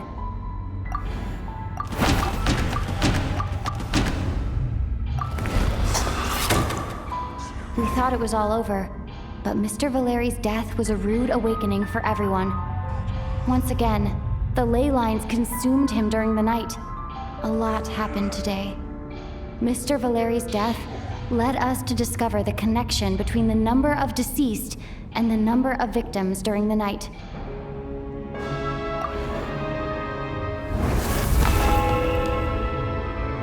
The fact that there was more than one deceased seemed to bring us back to square one.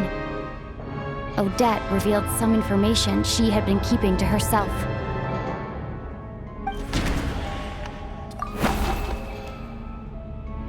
No. As it happened, Patashka filled the void left by Mitya's return from the ley lines by walking into the snowstorm this morning. The girl I thought was Child's sister, Tonya, turned out to be another of the theater's deceased.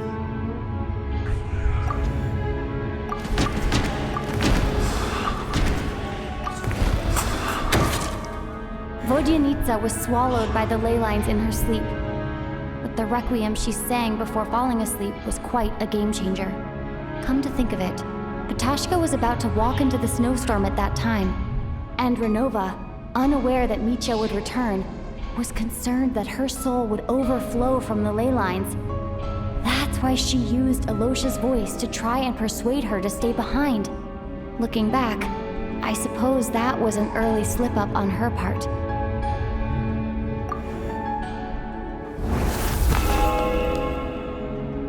No one could have expected anyone who walked into the snowstorm to return. But just after nightfall, Mitya returned, bringing crucial information with him.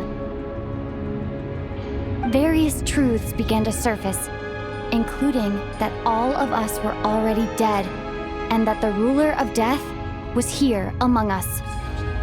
Then, after revealing her true form, Renova callously claimed 2 souls.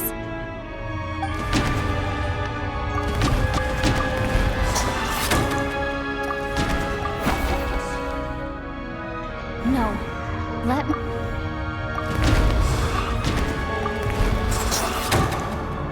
In fact, everyone was already dead by the time we took the photo.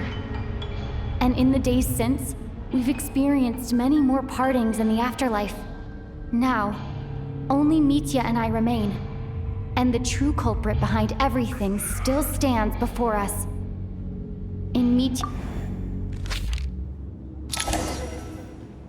That covers everything. It's all clear now. Your work isn't finished here yet, is it? The Traveler and I are still standing here, safe and sound. The water imp's song threw things off a little, but it is of no consequence. The ley lines have already anchored your soul, and the first ray of light tomorrow morning will take you back.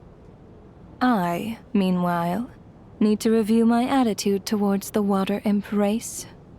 So the reunion in the night that Vodyanitsa mentioned, I suppose that was never meant to be a permanent reunion. That just leaves you, traveler. My power only allows me to temporarily separate your soul from your body.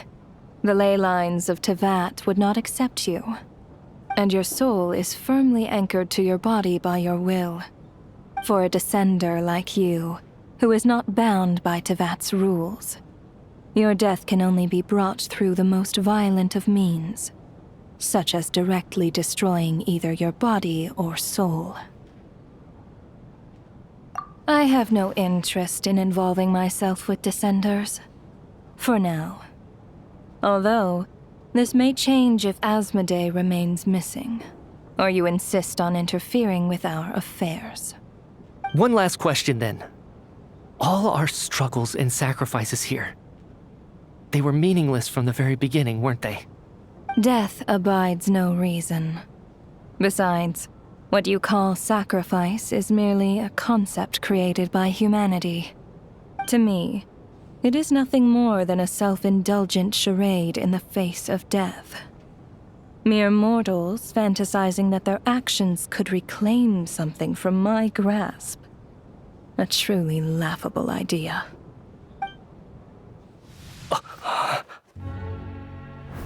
Grim Reaper, you really know how to get on my nerves.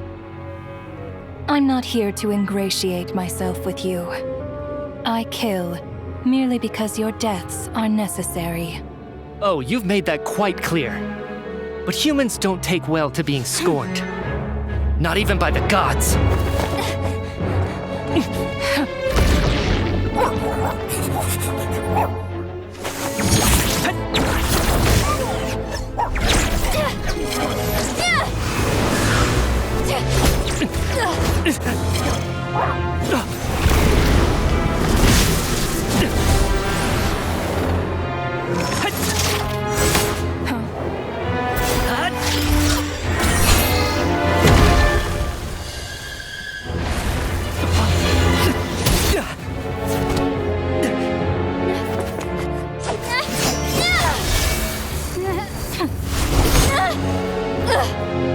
This is futile. You must know that you are powerless against me in my own domain. I suggest that you save your strength.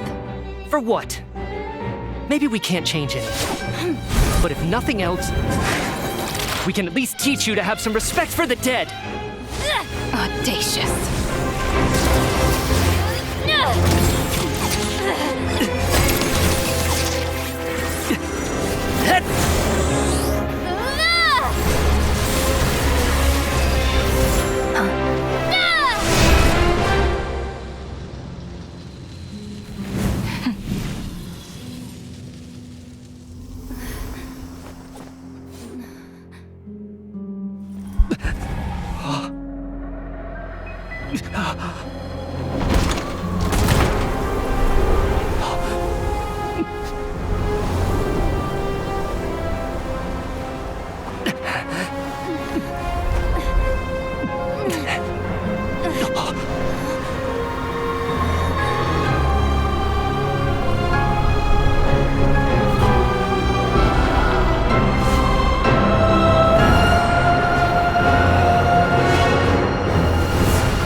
How are you holding up, Odette? What happened to me? How much do you remember? What do you mean? Is the performance over? I can't seem to recall what happened. Has Odette already forgotten?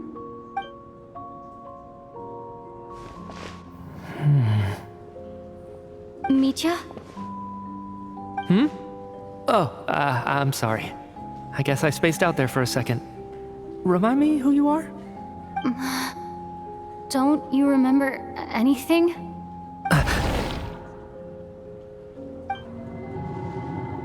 Yeah, I remember now, comrade. Looks like we guessed right. Just like me when Odette found me at the Armory Palace, for some reason, everyone killed by the ruler of death eventually came back to life. Just with one catch. They forgot what happened while they were dead. Odette and the others have already forgotten everything. Why were you able to remember this time? Could this be the reason? You said this is the ruler of death's symbol, right? I don't see anything there. You don't? Huh. Okay, I guess that makes sense. I carved this into my hand in the afterlife, so it's not visible in the physical world. Does that mean I carved this symbol into my soul? What an unsettling thought. Still, at least I get to remember what happened. I suppose it's a blessing in disguise. What about you, though? The ruler of death mentioned that you're a descender? Is that why you can remember? A full explanation would get complicated very quickly, but that's essentially it. Well then, now that it's all over, let's figure out what we've learned. The first thing I notice is that everything here is precisely as we left it, right before our deaths. This confirms that time passes differently in the afterlife than in the real world. They say that right before death, time slows down and your whole life flashes before your eyes. That must be how you know you have one foot in the afterlife by that point. Anyway, clearly the few days we spent in the afterlife probably only amounted to a few short minutes in the real world. This also aligns with previous reports of widespread temporary memory loss among the Armory Palace personnel. Now it seems likely that those were all brief deaths caused by the Grim Reaper's so-called curse of death. To those unaware of the truth, dying and coming back to life must feel similar to a short bout of catatonia.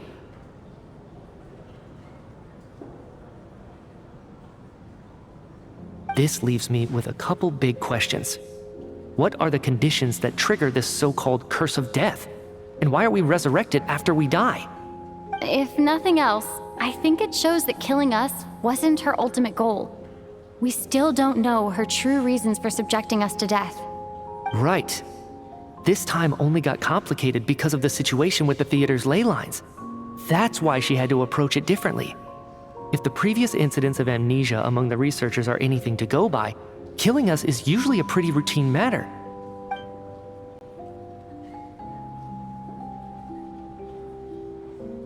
Come to think of it, wasn't I about to note something down before I died?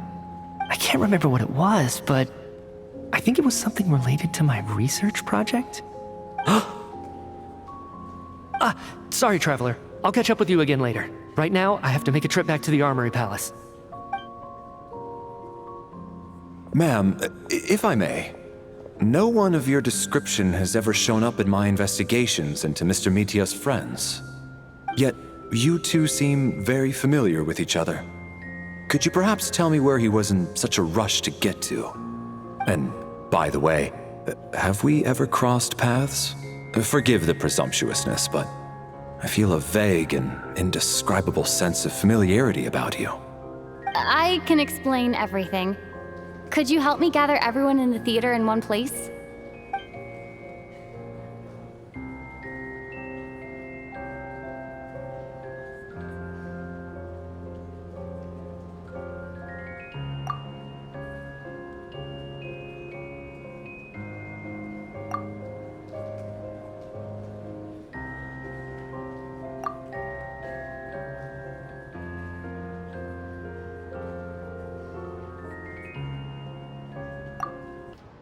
So Chuganov really is going to shut down the factory.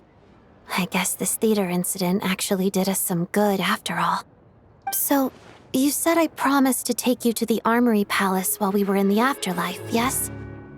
I believe you. I think I even have a vague memory of it. Agreed. Let's check in on her first. The whole reason for our trip to the Armory Palace anyway is to figure out what's going on with her health.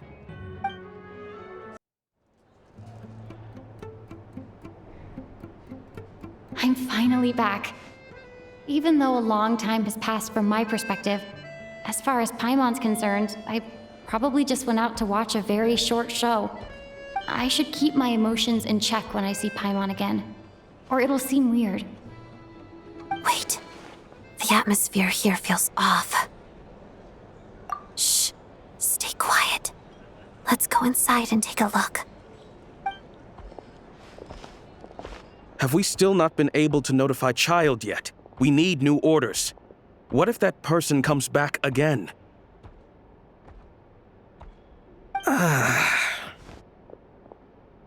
I'm so sorry.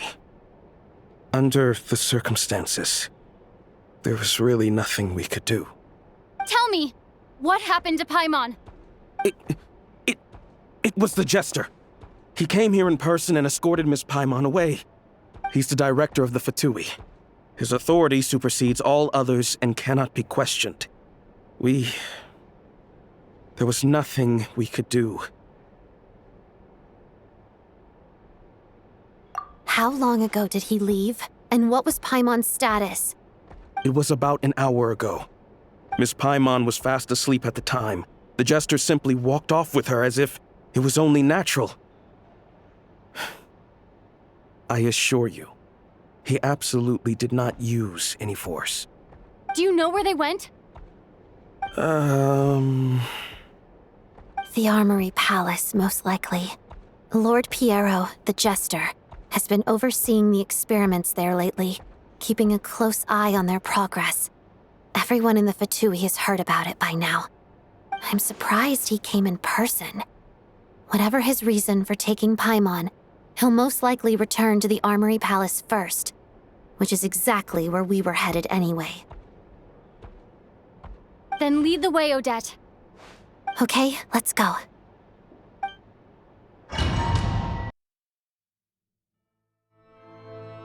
It's just up ahead. Quick, let's get inside. No, I'll go alone. You know I'm planning to force my way in. You're with the Fatui, so you should stay outside. I was hardly planning on taking you through the official channels anyway. I'm here to force my way in, just like you. I may be a Fatus, but I'm also Lelek, enemy of Project Stuja. Paimon's safety is paramount right now. With me around, you'll have an extra pair of hands. There might be devices inside that are easier for an insider to deal with. If you say so. Let's go. There's no time to hesitate.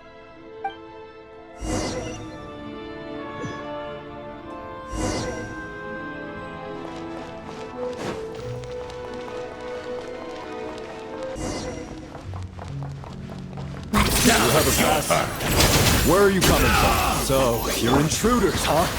Then don't blame me for what happens next!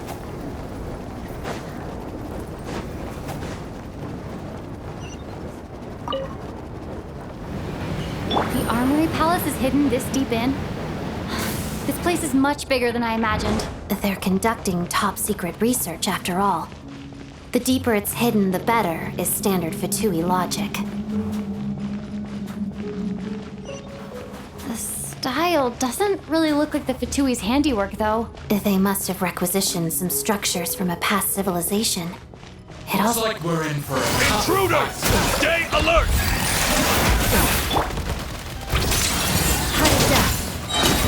Witness the snow swan's grace.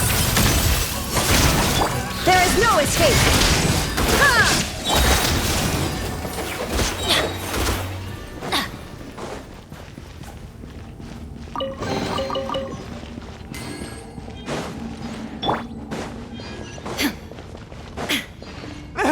Intruders?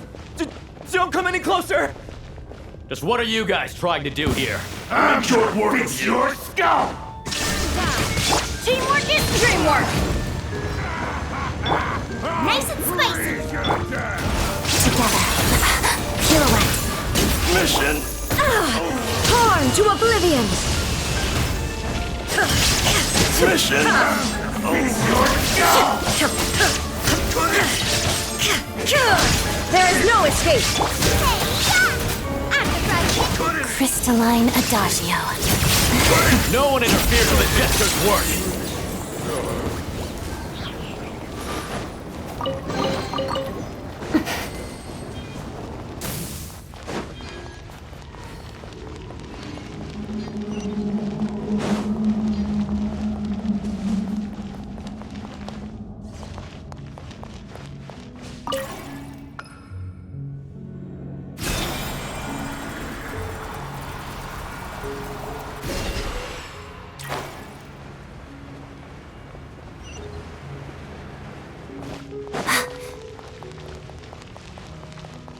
Looks like no one's guarding this place. There's something off about that decoration over there. Look out! Let's deal with these before we move on.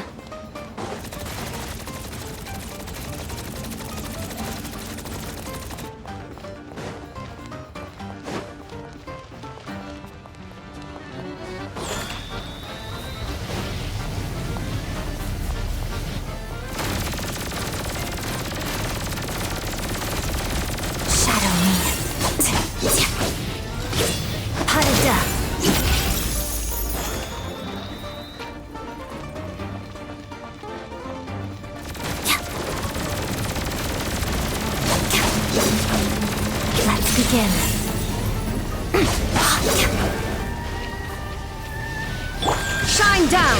Inazuma shines eternal!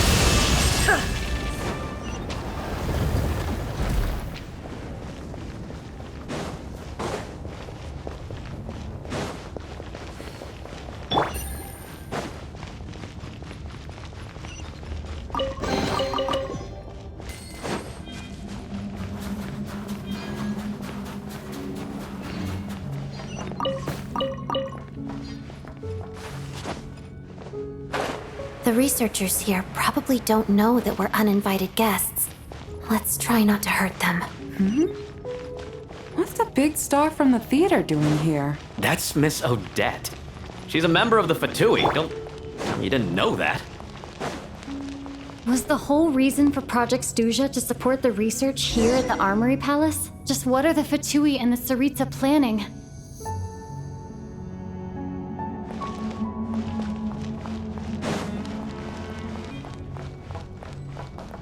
Whoa! Who are you? Never seen you around here before. Looks like there's no way through here. Maybe using the power of this prism could help?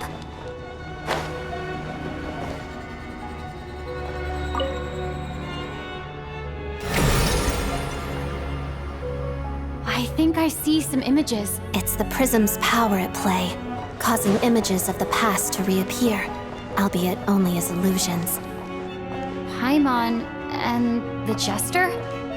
Is this another scene from the past? Yes. It looks quite old, though.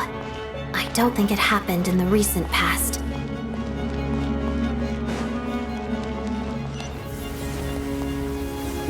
What's going on here? What happened? The source seems to be the Armory Palace. They must have started some large-scale experiment. Wait, what if this has something to do with Paimon? We need to hurry!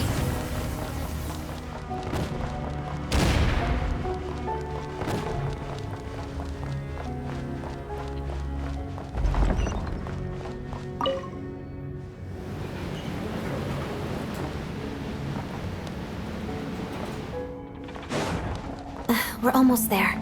The Armory Palace is just up ahead. Paimon, please be okay. Mission! Walls of the snowflakes. Busted. Here comes the catch. Illusion shattered! Everybody stand back!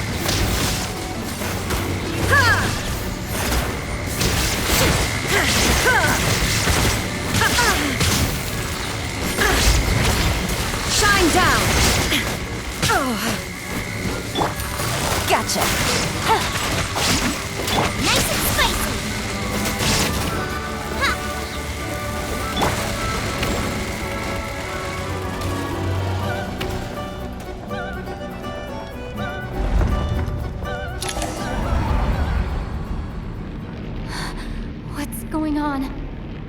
Wait, I remember this feeling. It's the curse of death. No, not now. Why is the curse of death striking again already?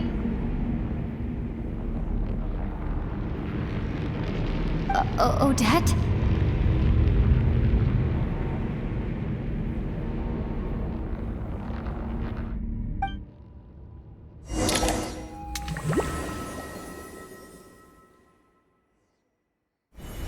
Is this the afterlife again?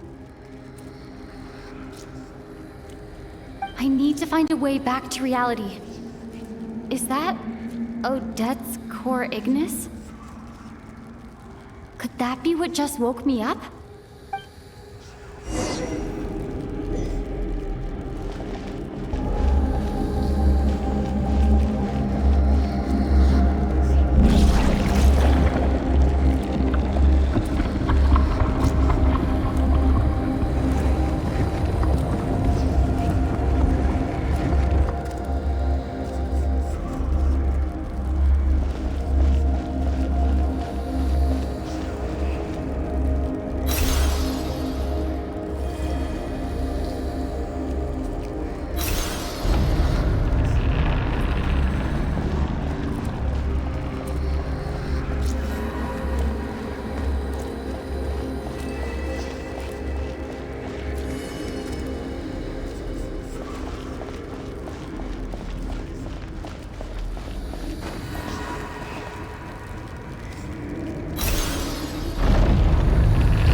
Odette! Odette! No signs of life, but past experience says that she should be resurrected before too long. Right? Did Odette intentionally use her core ignis to guide my soul? I feel like something similar happened in a dream I had before. Thank you, Odette. If not for you, my soul wouldn't have found its way back to my body so quickly, and I might not have woken up so soon. But I'm sorry. I don't have time to protect you. I have to use the time you bought me to get Paimon back.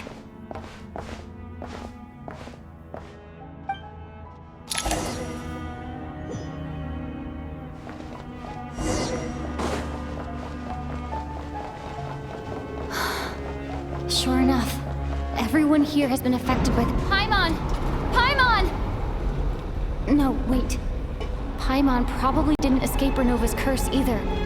She won't be able to respond to me right now. I'll have to find her myself.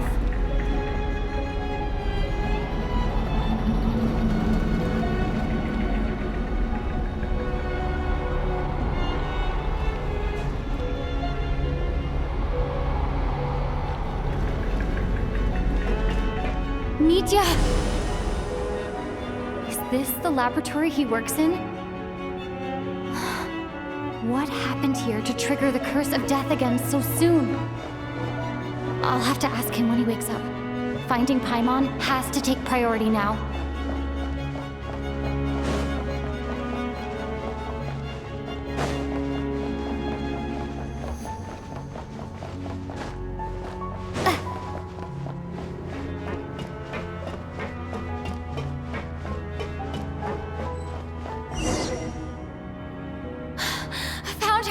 Paimon really is here.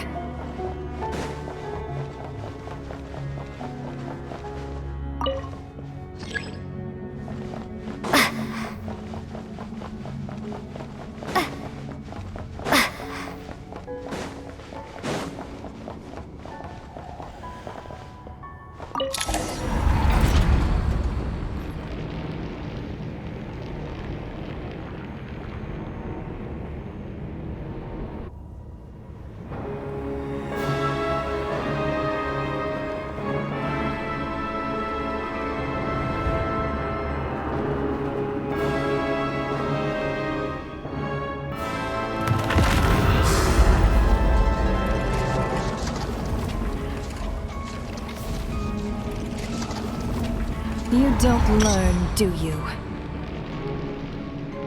You've already been involved in one mass death, and now you show up at the scene of another. This might have passed for a coincidence the first time, but a second time? Am I to assume you are intentionally interfering in Snezhnaya's affairs? Judging by your expression, it seems that you understand little of what is going on here. In that case, a word to the wise. Do not interfere in Snezhnaya's affairs. A civilization that fails to learn its lesson constantly depletes its own worth.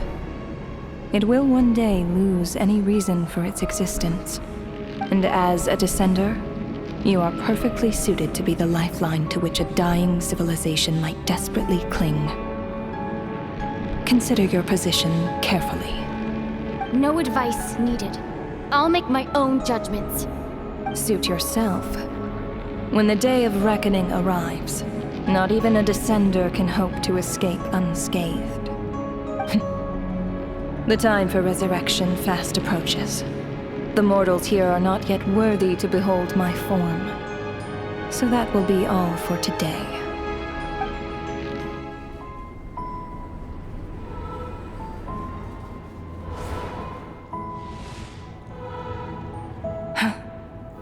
That thing is coming with me.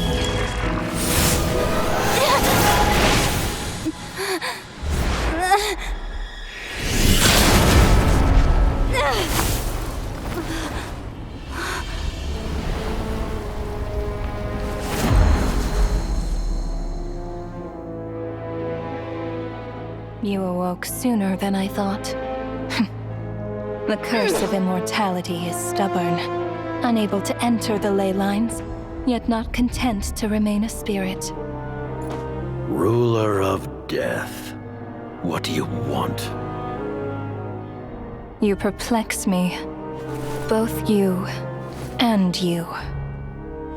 That thing may be a creation of Celestia, but it possesses none of Celestia's power, let alone authority. Your obsession with it baffles me.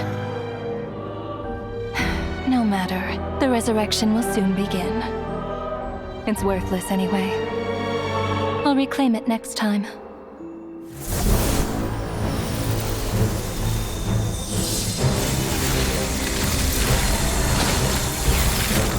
Hey, who says there'll be a next time?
I missed you, Paimon. What are you talking about? We haven't even been apart for that long, have we? It was different this time. You seem to be in pretty good shape. Yeah, Paimon's back in tip-top condition. It's the weirdest thing. Paimon fell asleep earlier, and when she woke up, she found herself here. The jester and that guy talking to him used some kind of energy on Paimon, and she could kind of feel it canceling out that other thing that was making her feel unwell. So, Mitya helped too?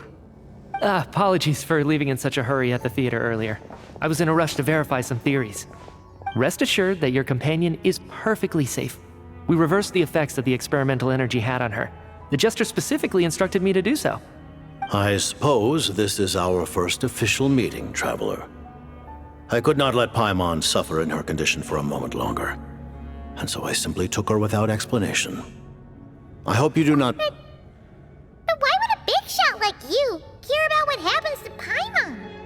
As I said when you first arrived in Snezhnaya, we once spent some time together in the distant past. Oh yeah, you did mention that. And Paimon did think you seemed strangely familiar the first time we met. I'm afraid the reminiscing will have to wait. Mitya, let us continue with the report. What conclusions, if any, did you reach from conducting the final experiment of our energy research ahead of schedule? The good news is, my hypothesis regarding the ruler of death has been verified. As for the bad news, I recommend we suspend the experiments and Project Mistleton until further notice. Currently, we have no means with which to make a breakthrough. I say this purely as a scientist, guided by reason alone. I will trust your judgment. We shall put the project on hold until the ruler of death has been eliminated. Wait, what are you guys talking about? You want to get rid of Renova? Like, how? By killing her? By whatever means necessary, so long as it removes the threat she poses to us. Until then, everything we do will be in vain. After what just happened, I've ascertained Renova's goal. Or rather, the trigger condition for the curse of death. Okay, let's hear it. What she's doing is blocking Snezhnaya's technological progress, preventing us from possessing any means with which to threaten the heavenly principles. Just like the little lapdog she is. So, any ideas, research, or experiments that lead to technological progress can trigger the curse. Just now, for instance, I was set to launch a final phase energy experiment ahead of schedule. If the experiment was successful, we could have achieved a crucial breakthrough. As expected, though, the moment the experiment began, all the researchers, technicians, and witnesses died from the curse. All that effort, not to mention the energy and materials we relied on Project Stuja to gather for us, went to waste. In the end, nothing was gained. Does that mean something similar happened when we were at the theater? That's right. During the performance, I thought of an important breakthrough regarding the experiment, and wound up dragging everyone into this. So the nature of the curse seems to be something like, when moments of technological progress occur, all life in the vicinity is taken away. What a violent method. Of course, that meant the curse was normally limited to the Armory Palace. Since outsiders are forbidden from entering, this mass death phenomenon went unnoticed, until Odette came along. I believe she was the first witness. The curse of death was triggered just before she infiltrated the Armory Palace that day. But you mentioned something about a final stage experiment. Doesn't that mean you've actually made some progress? That's right. Even with the gods locking certain key components out of reach, humanity can still advance technology in incremental steps accumulated over time. But, as I'm sure Renova anticipated, even incremental progress has its limits, a point where the truth you're seeking must be put to the test in an experiment. You mean the experiment you were just about to do? Yes, we were at a critical juncture, a moment where the quantitative was about to translate into fundamental qualitative change. With this single experiment, we could have brought everything we've worked for to fruition. But now, after already being forced to fumble around in the dark all this time, it feels like we've truly hit an impenetrable wall. As long as Renova's curse of death persists, we won't be able to advance the experiment or obtain any results. And with Project Stuja having been in effect all this time, at our nation's current strength, repeated trial and error is simply unsustainable. Only by eliminating Renova first will it be possible to continue advancing our plans. But she's the ruler of death! She can just kill whoever she wants, right? That's gotta be the scariest power ever! Is it even possible to beat her? We'll see. But one thing's for sure. She definitely can't just do whatever she wants. The best proof of that is me, standing here, very much alive. You're saying... Wouldn't it be easier to just kill all of us researchers for good? Why resurrect us over and over again? Why let us advance our technology to this point? So, you're saying even the ruler of death has limitations we don't know about? Exactly. And I think that's where the key to our breakthrough lies. Regardless, the ruler of death has always been an obstacle we must overcome. Indeed, we must face life, death, time, and space. After all, our goal is the heavenly principles. The Fatui want to challenge the heavenly principles? For a long time, I've had a vague suspicion the Fatui and the Tsaritsa were targeting the heavenly principles. But hearing the Jester admit it is still a shock. No wonder that Tsaritsa's goal has always been kept a secret from the people. What kind of road will that lead Snezhnaya down? In that case... Lord Jester, I would like to request some leave. I'd like some time to organize my thoughts and go over the data. Granted. Get some rest, put the experiment out of your mind, and take care that the curse of death doesn't affect any civilians.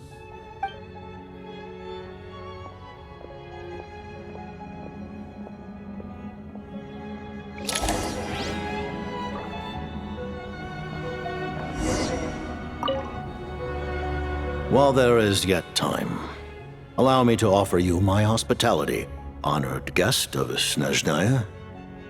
Is there anything you wish to know?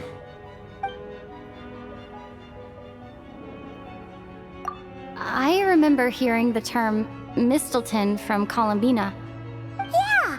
Paimon wanted to ask about that when the name came up just now. What is it? Paimon's heard of Project Stuja, but not this one.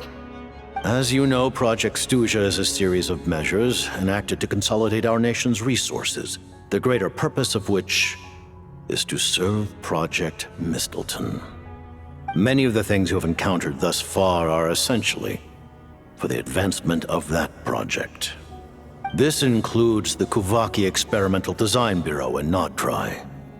Researching Kuvaki was merely a facade. Its core objective was to use local resources and research findings to build Mistelton itself.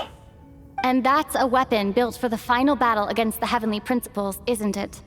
Huh? How did you know that? I was given some intel, and I made some deductions. Wait. You must mean that thing over there. Oh, Paimon's gotta take a closer look at this thing.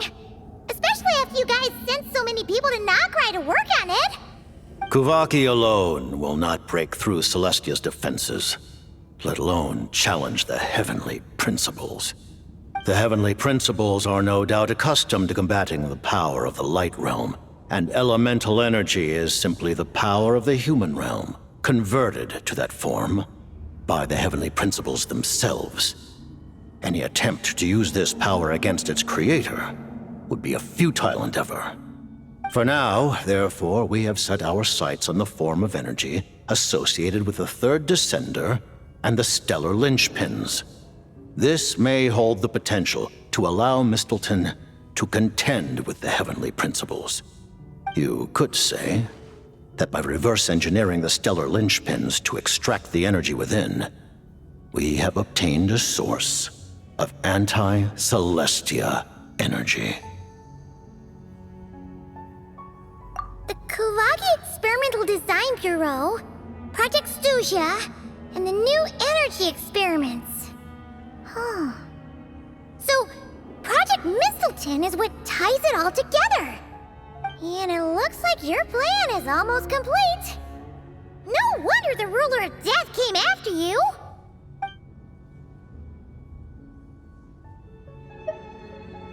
Her Majesty the Tsaritsa has embarked upon an expedition to vanquish a monster. Were it not for this, I imagine she would have been delighted to grant you an audience. Seems like the powers that be in Snezhnaya don't intend to hold my past conflicts with the Fatui against me. The Harbingers have been granted significant autonomy in retrieving the Gnosis. But by the same token, they do not completely represent Snezhnaya's official stance. You read my mind. Speaking of the Gnosis, Paimon's been dying to ask this question since forever. Why exactly does the Tsaritsa want to collect them? Is it something to do with the fight against the heavenly principles? The Gnosis will undoubtedly serve as a key bargaining chip when she confronts the heavenly principles. Beyond that, you had best ask the Tsaritsa herself. I am not sure if this information is mine to disclose. What do you mean, not sure? Don't you make the rules? You're the highest-ranking Harbinger! Ugh, never mind. Taking on the heavenly principles is something most people wouldn't even entertain in their wildest fantasies. Why is the Tsaritsa so fixated on this? In Tevat today, civilization is nothing but an illusion. Something whose very existence can be negated at any moment. Our civilization may very well be destroyed in the struggle, but as things stand, the heavenly principles could choose to negate our existence on a passing whim. And we must not sit back and accept that fate. Only by changing the state of affairs, only by overthrowing the heavenly principles, can our civilization truly be said to have taken root. Otherwise, the fate of the people of Conria and Hyperborea is a cycle doomed to repeat itself. Accepting potential destruction in return for getting to control your own fate. Furthermore, perhaps this is still somewhat difficult for you to understand. Are you aware that all the rules of this world are made up of curses? Huh? All of them? Paimon knows about the curse of death you mentioned, and the curse of immortality that you and Dainsleif have. Then, the birth of the Hilly Churls, the rules of Natlan's Ode of Resurrection, those are curses too? Farina's long life seems to stem from a curse placed on her by Focalor as well. Yes. Even a god's love for humanity is a curse the heavenly principles inflicted upon the gods. What? The Tsaritsa has always had ample reason to hate the heavenly principles. If she can seize their authority, she will reconstruct the entire world, and when that time comes, humanity will be completely liberated from curses and lies. Look forward to it. It will be a world beyond your imagination. Though the ordinary people of Snezhnaya may not understand these details, in this frigid land locked in a ceaseless struggle against the environment, in this nation to which the gods have never shown favor, we all believe that standing in solidarity with the Tsaritsa in our shared struggle will surely usher in a new and better world.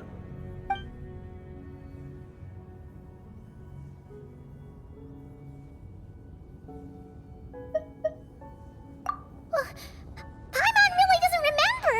He's basically a stranger. You've got to believe Paimon.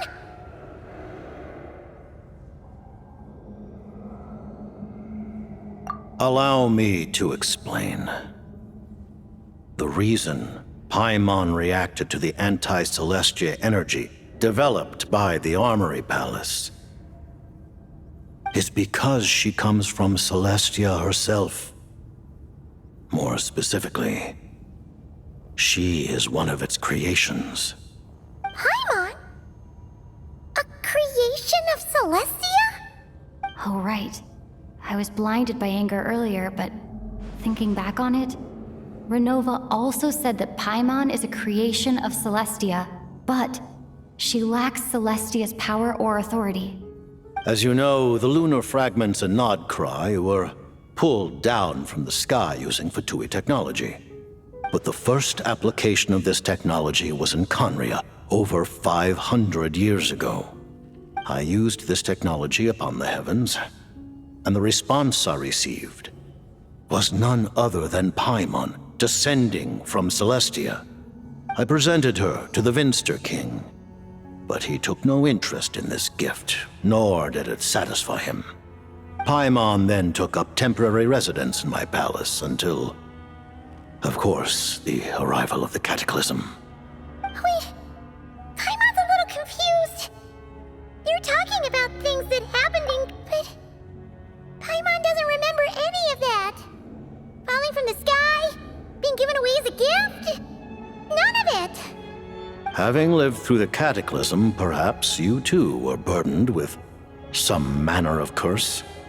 Although, losing your memories would indeed be the smallest price I've ever seen paid. But it's not just her memories from Conria. Paimon doesn't even know how she spent the last 500 years. She only has memories from the past few years. No matter how hard she tries to remember. What was Paimon like back in Conria? Did she know a whole lot because she came from Celestia? Was she super smart? Unfortunately, when you arrived in Conria, your consciousness was like that of a newborn infant. None could say what kind of being you once were in Celestia.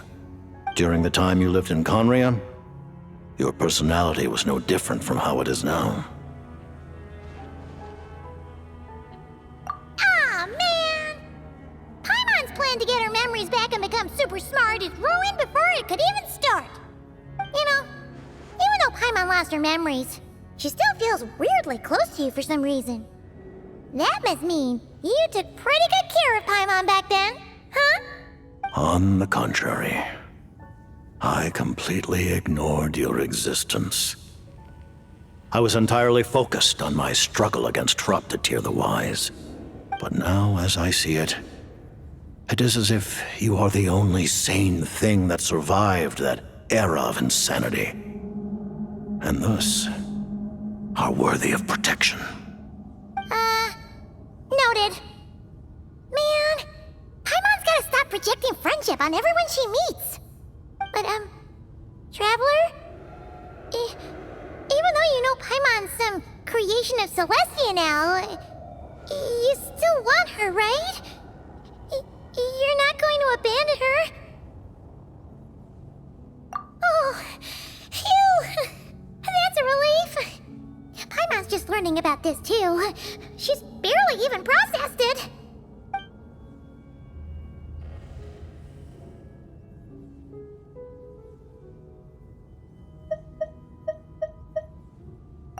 Thank you for telling me so much. I'm a bit surprised, honestly. I didn't expect you to be quite so transparent with me. Given the circumstances, the Fatui need not hide anything from our allies. Allies? To advance Project Mistleton, we must first resolve our issue with the Ruler of Death. And, if I presume correctly, you have no intention of letting her actions go unpunished either, do you? That's right. Ever since she said she intends to reclaim Paimon when we next meet, I figured reconciliation was out of the question. Against an opponent of this caliber, deliberating over our allegiances would waste time we do not have. We must join forces unreservedly with whomever we can, if we are to stand anything like a fighting chance. You're going to challenge the Ruler of Death? Just for Paimon? But Paimon's only really?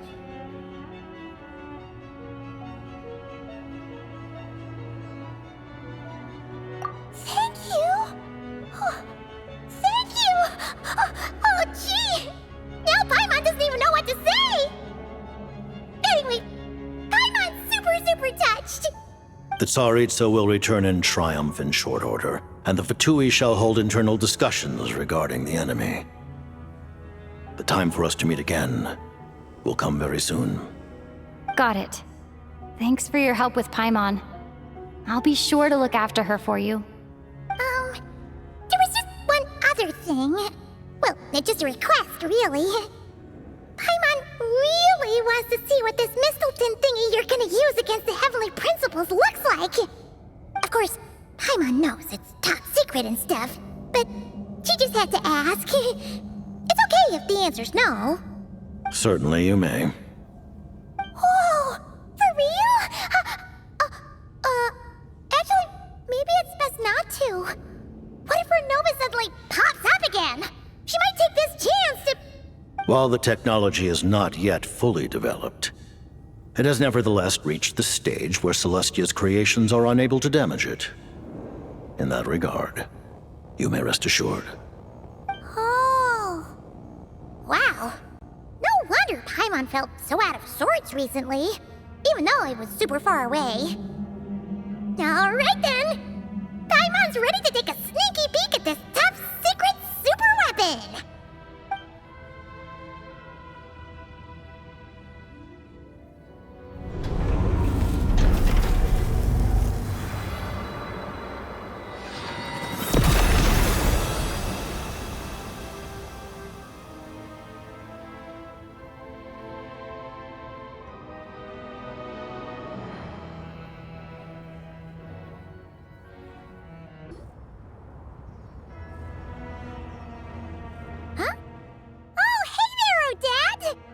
Paimon? You're okay. Thank goodness. You look well. Have you recovered? Long story short, yep, Paimon's all better. What are you doing here? Were you waiting for us? That's right. When I woke up, I wanted to go in after you, but the guards had woken up as well. It would have been tough to take them on alone, and there was no easy way to sneak past them. So I returned the way I came and waited for you here. It was thanks to you that my soul found its way back to my body so quickly.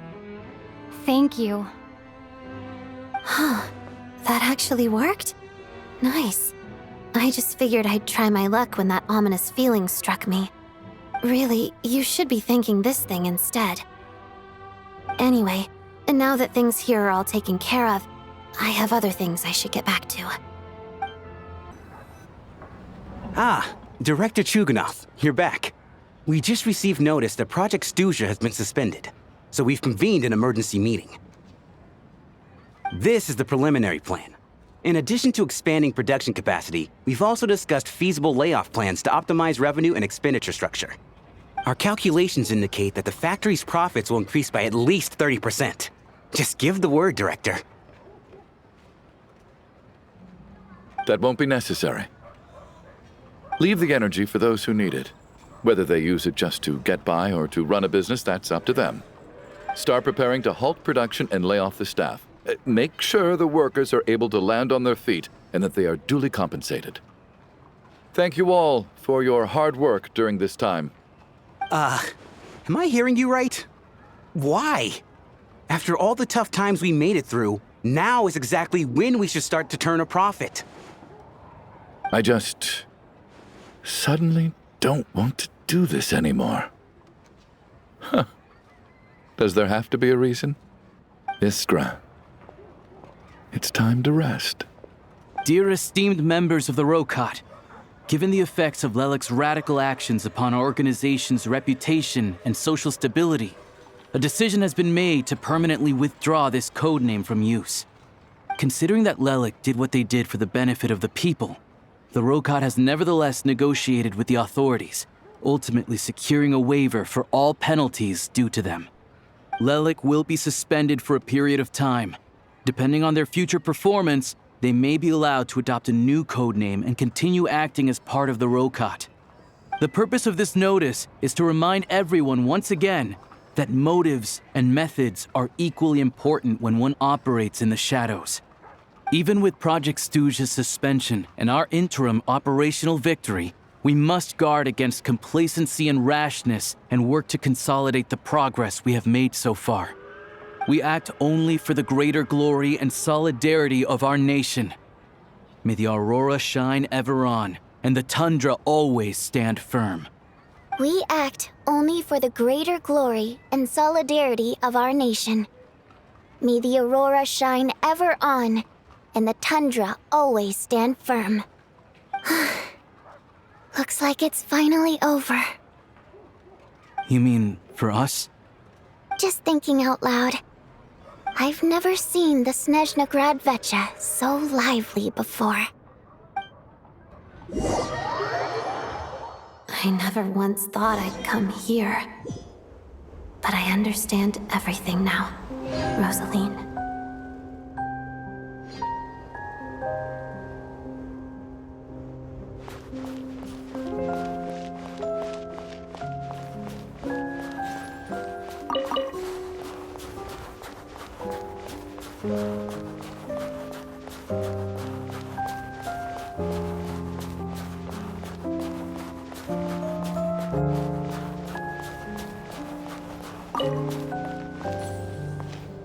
I've seen Spirit Seeker performed many times, including by your mother. Why do you bring that up all of a sudden? Even though the choreography is always identical, every dancer finds a way to make it her own.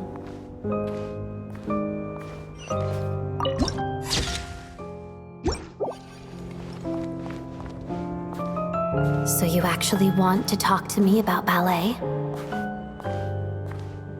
I just think it would be a pity if the dance was lost to history. She didn't teach it to you, did she? That was an unusually subtle taunt for you.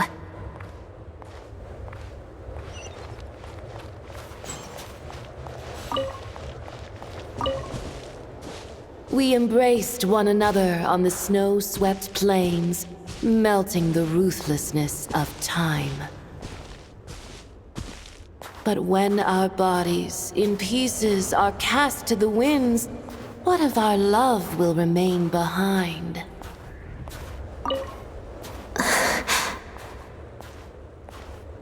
Don't tell me you can't sing. Shush.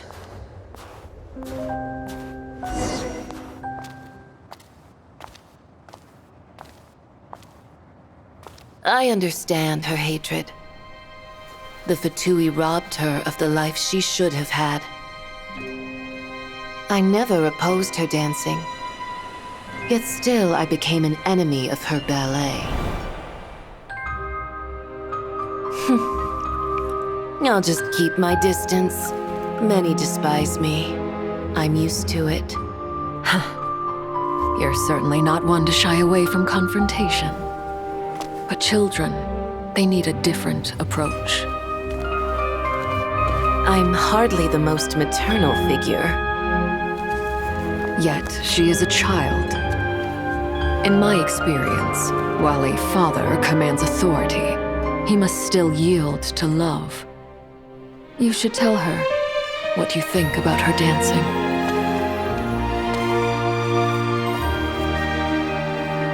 Odette will soon take the stage at the Koralyevsky Theater. This could be your chance.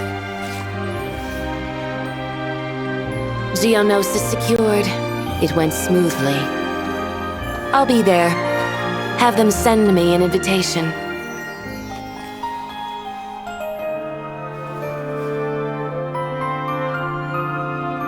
Sadly, things didn't work out.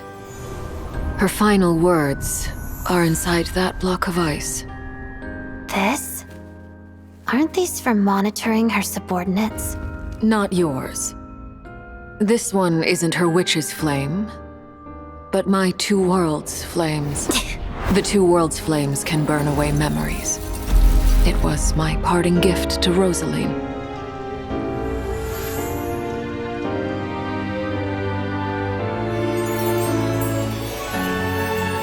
If all goes to plan, she and I will both live to see that Tsaritsa succeed. I believe she'll find peace. But if anything happens to me, she needn't follow in my footsteps. The cryo energy will fade away in time. Then the two worlds' flames will burn away all memories of the Fatui. She'll be free to dance. She deserves this. I will handle the aftermath. The choice is yours, child.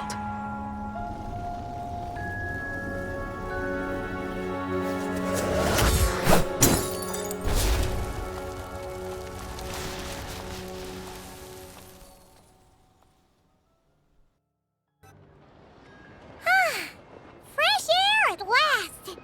Paimon's head isn't spinning anymore, and the fever's all gone. Paimon's finally free to fly again! Oh, it's nice to finally know where Paimon came from, too. It did make Paimon a little nervous at first, but it's such a relief now. Like, who cares if Paimon's a creation of Celestia? She's probably not anyone that important. Probably just the fairy of food and fun or something. And like you said, this doesn't have to change anything between us. You're not gonna just... Hey! Hurry up! Why are you walking so slowly? You've spent the last few days lying in bed and stuffing your face. I didn't think you'd be able to fly this fast. Says who? Paimon's as agile as ever. They don't call her White Floaty for nothing. Paimon originally wanted to check out the bookstores in Snezhnograd, but she's more in the mood for flying around right now, so let's save that for later. Wait, they've got light novels from Yai Publishing House here too. Huh? And this is Paimon's favorite mystery story from Fontaine. Wow, it got a sequel. The local Snezhnaya books look pretty interesting too, but also kind of heavy. Not the easiest things to look around. I thought you were in the mood for flying around. Paimon can read while she flies. Hey, look at these two dolls. Which do you like better? All right, boss, we'll take both. Paimon will have the other one. Oh, I thought we were only getting one. All right, fine, I'll pay. There you are. Thanks for visiting. Paimon will grab this and then... Huh? Huh? Huh?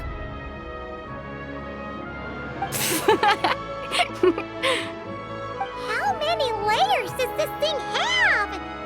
And what are you laughing at? You knew all along, didn't you?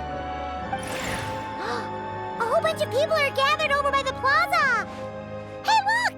That looks like Tartaglia! Hey, Tartaglia! I know that voice. Of course. If it isn't Paimon and my old comrade. You're looking well, Paimon. All better? Yeah! The jester knew what was wrong and fixed Paimon right up!